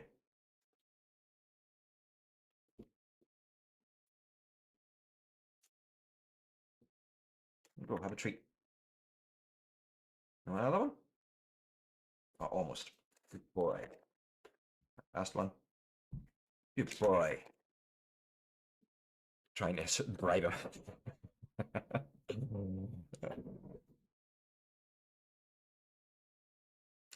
Right, now we need to do this RM of a bunch of things, and yeah. His name is Patch. If you come here, boy, come see me. You look at his face, you can see why. Because he's got a patch, right? Right there. Oh, I see you, boy. I see you. I see you, boy. It's not time yet. Good grief. Give me a couple more minutes, okay? We're building things. Right,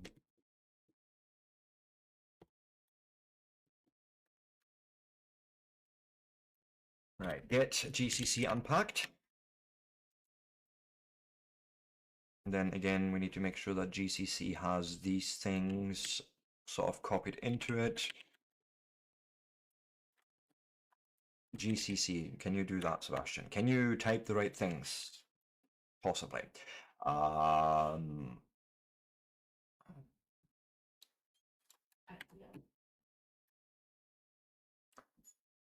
Christina. And then make your build. Go into that directory. And unset any environment variables that override the default optimization flags. We haven't got any optimization flags set. We haven't got -O set. Very energetic. Well, border collies in general are high energy dogs, and he's a very excitable young pupper still in a way. He's fairly, yeah. So, Patch.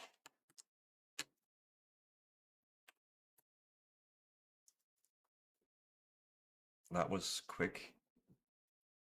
And then make install again. Okay.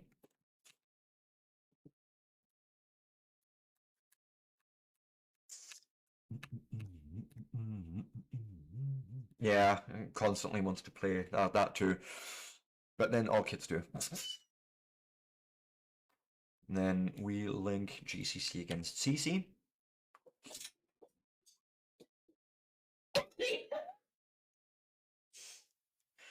And I think once we've built GCC, because I'm seeing it as a next step that we're going to enter the root, you know, the change root directory environment and building additional tools. I think we're actually going to, after GCC, call it good for today, so that next time in, we're going to start essentially from a sort of clean slate, enter our root, do the things that we need to do in there, and then try and rebuild the system from there. I think is the better solution here, rather than me trying to push on too much here, because like GCC is going to take a minute to build anyways. It's about 4.5 standard build units, so if we assume about 2.5 minutes for bin utils as a single standard build unit, 8, almost 10, 12 minutes, something like that, before this is even done, right? So, and then by the time that's fully done, it's time to then go and do the raiding and all that stuff, I think. Come here. No, come here. Lie down. Now stop with your whining. You don't need all that attention all the time. Yeah, I'll take him in a bit. He needs to have that much patience now. That's just what it is. No.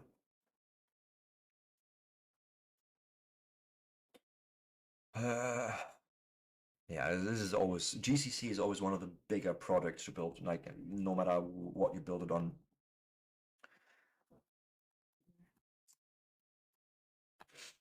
I think the only thing bigger that I can sort of think of immediately that to do with Linux itself would be the actual kernel. That might take longer. I don't even know because we haven't actually done any of that yet. So that's something I haven't quite understood yet. We've built software. We've built software to build more software to compile it. We've built software to um, look at files, some standard utilities, but none of this has actually been bootstrapping a Linux kernel. Like that's the point that we haven't even reached yet at all. And I find that interesting because at some point, surely, we must be compiling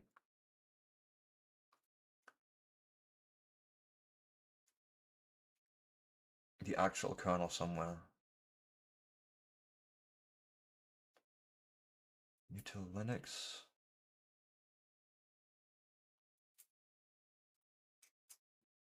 I think this is the part. Right. That's fairly late in the process. Like literally, we're once we have done the changing in the to root, we basically prepare the file system with a bunch of virtual kernel file systems like temp and sys dev. We build a couple of tools inside that environment so they're properly linked. And then we install a whole bunch of packages, and this is a lot. Can we find Linux in that list? That's the API headers. There's util Linux. That's the basic tools. That's like makedir, stuff like that lives in there. And then we do the full configuration of the system before we even touch the actual kernel to be made.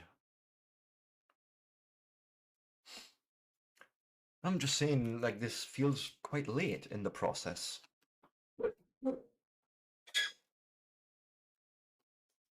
I mean, it is what it is, right? That's exactly how this is supposed to go, I take it.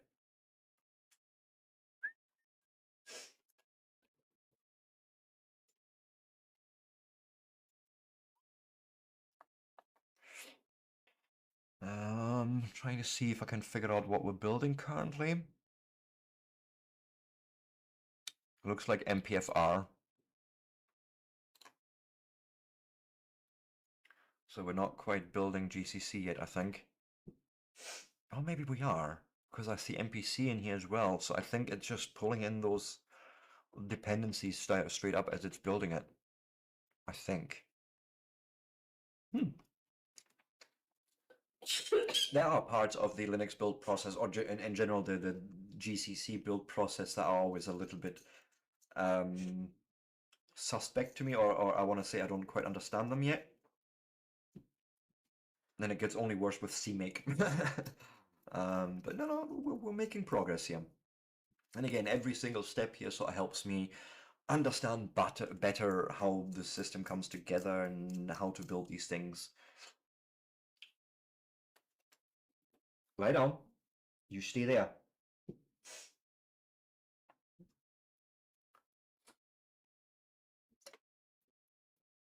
You're fine, boy.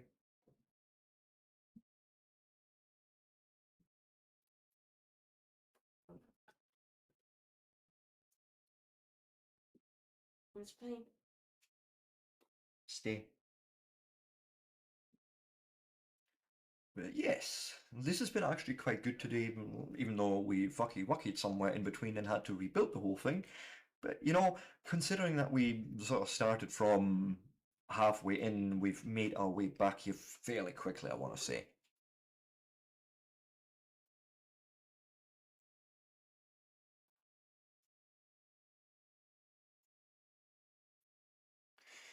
But yes, we're just waiting on this again. Might as well get this out the road the new before we move on. Yes, they all are. It's it's the sort of thing you need to have the time for. I think this is also part of the reason why I'm doing this on stream.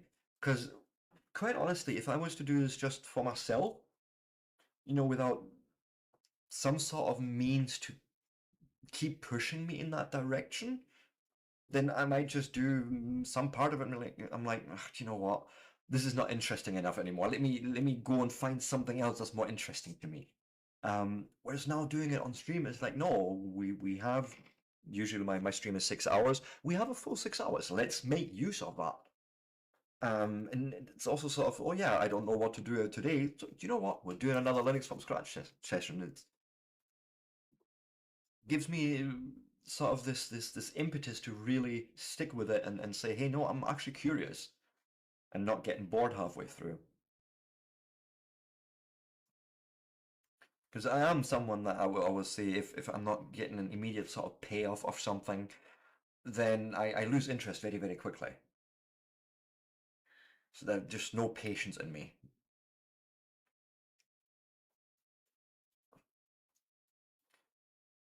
So again, I think this is where streams really help me to sort of keep that attention and almost force me back into this position of, no, I've said we're doing this, we're doing this.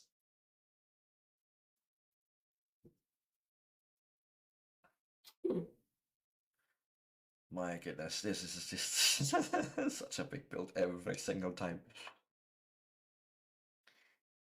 The only thing worse I could imagine right now, trying to build this on like a Raspberry Pi. Yeah, but again, I think this persistence comes from the fact that stream motivates me. You guys being there and asking questions, that's what motivates me and keeps me going. Imagine literally building a GCC on a Pi. Here's the thing, you don't necessarily need to, but I think there comes a point very big in the very beginning of making this sort of hardware that yeah, you can do cross compilation. Like you can tell a Linux from an x86 64 to please compile for an ARM architecture. You can do that. It is much slower. But I think there comes, if I understand GCC right, there comes a point in GCC where you actually need to bootstrap it on the actual host system that you want to build for. So you're going to end up, I think, building at least part of GCC on a Pi. And that's a scary thought to me. I mean, those things aren't bad. I love having a Raspberry Pi for either a little server or running my 3D printer off, right? But would I want to compile an entire Linux on it? Stop. I don't think I would. Although it might be an experiment to do. Like if I need to get another Raspberry Pi, and my last two unfortunately died horrifically. One was my fault. I think it would be interesting for me to see what are the differences in ARM architecture and x86 64. I think just from that perspective, it would be interesting for me. Now, here's the thing. I can do this right here. I can literally do, if I wanted to, learn about cross-compiling system or just running software on a different system, I can make a new virtual machine, and here's where Keynote is really, really awesome. You can select different architectures. Like if you wanted, in 64-bit ARM, that would be AArch64. 32-bit ARM is just ARM. You can do PowerPCs, you can do the RISC-64s, S390s. That's like old IBM stuff. But you can actually tell Keynote, hey, I want to run. Say if you get Solaris for Spark. I don't know if that's a thing, but somewhere in the back of my mind, it seems to be you can run this on your Linux x86 64. However, absolutely, you need to expect the minute you change this from your normal platform to anything else, that emulation layer is going to slow you down just a bit. But you can absolutely run this. Yes. You could even here emulate. I see risks. Also there's a risk v32, so 64-bit risk is up here.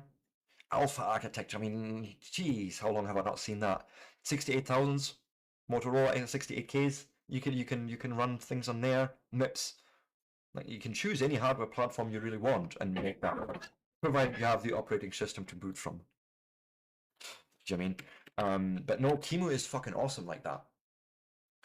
And I tell you right now, this is something that you will not be able to do in Oracle VirtualBox or Hyper-V. And what do I think about the ARM processor? The ARM processor is perfect for this. Mobile devices, carryable, portable things. ARM is really good at that because it's power saving. I don't think we will ever expect to see an ARM performing just as well as a Threadripper or an i7 or i9 1300K. Never going to happen because they're meant for different platforms. Ultimately, the minute you have a fucking Android phone in your pocket, you're running ARM anyways. Switch, I think, is ARM, like the Nintendo Switches. That's all ARM stuff. Anything really portable, like cars, car mechanic, car electronics. It's mostly ARM stuff. Maybe some RISC. It's a good platform. Would I want to run my games on it? Nah, I don't know. The fact is, you can't even download Factorio for ARM64. Right? Like you would need to compile it entirely from scratch, like painful. But in itself, it's a good platform, and there's nothing wrong with it. And I think we have done the make and make install. Woohoo! Let's go and finish with this link. And then you would say that we're now entering the chroot and building the thing. So what I'm going to do right here, we're going to leave the tab there. I can close you. I can say, hey, thank you. No, you come here. You come here. Lie down. Stay. Yes, finally. Didn't I? Again, this wasn't terrible compared to what an hour and a half I was doing last time. However, let me go and shut down, power off. Right, what I would like to do is you're shut off, that's perfect. Can we take a snapshot?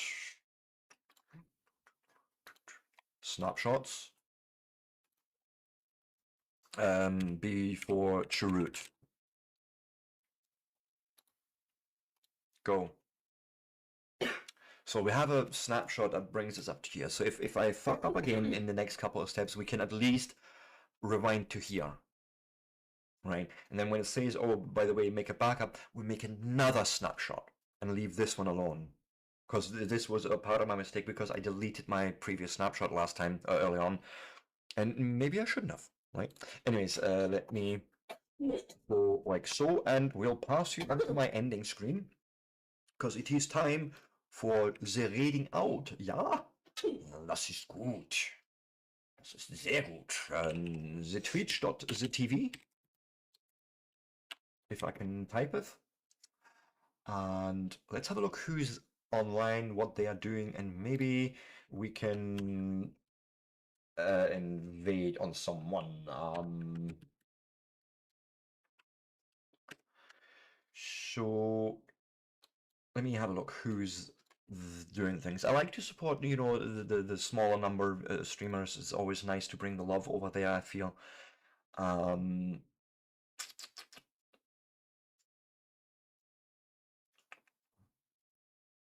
Star Citizen, Call of Duty, no. You know what? We're gonna go and visit someone that I haven't actually visited in a wee while. And we shall go and raid out to them. Go here. Let's go and prepare a custom raid message. Like so. And guys, let me just say thank you for everyone joining me today. F15KY, thank you for the follow. Miguel Roland21, thank you for the follow. High Pitch Pat, thank you for the raid. Love yous all. I couldn't do this without you. We also have, I believe, I have more subs. Gordy's World on YouTube, thank you so much for subscribing. And Chris Leon, thank you so much for subscribing over on YouTube. And I think that was it for today. If I have missed anyone, I am so sorry. However, I am ready to rumble and stream raid out, guys. Thank you so much for joining me today. I will be back on Monday. Monday it'll be Factorial, I'm pretty sure. And with that, look out for yourselves and each other. Have a peaceful, lovely weekend. And with that, peace out and bye.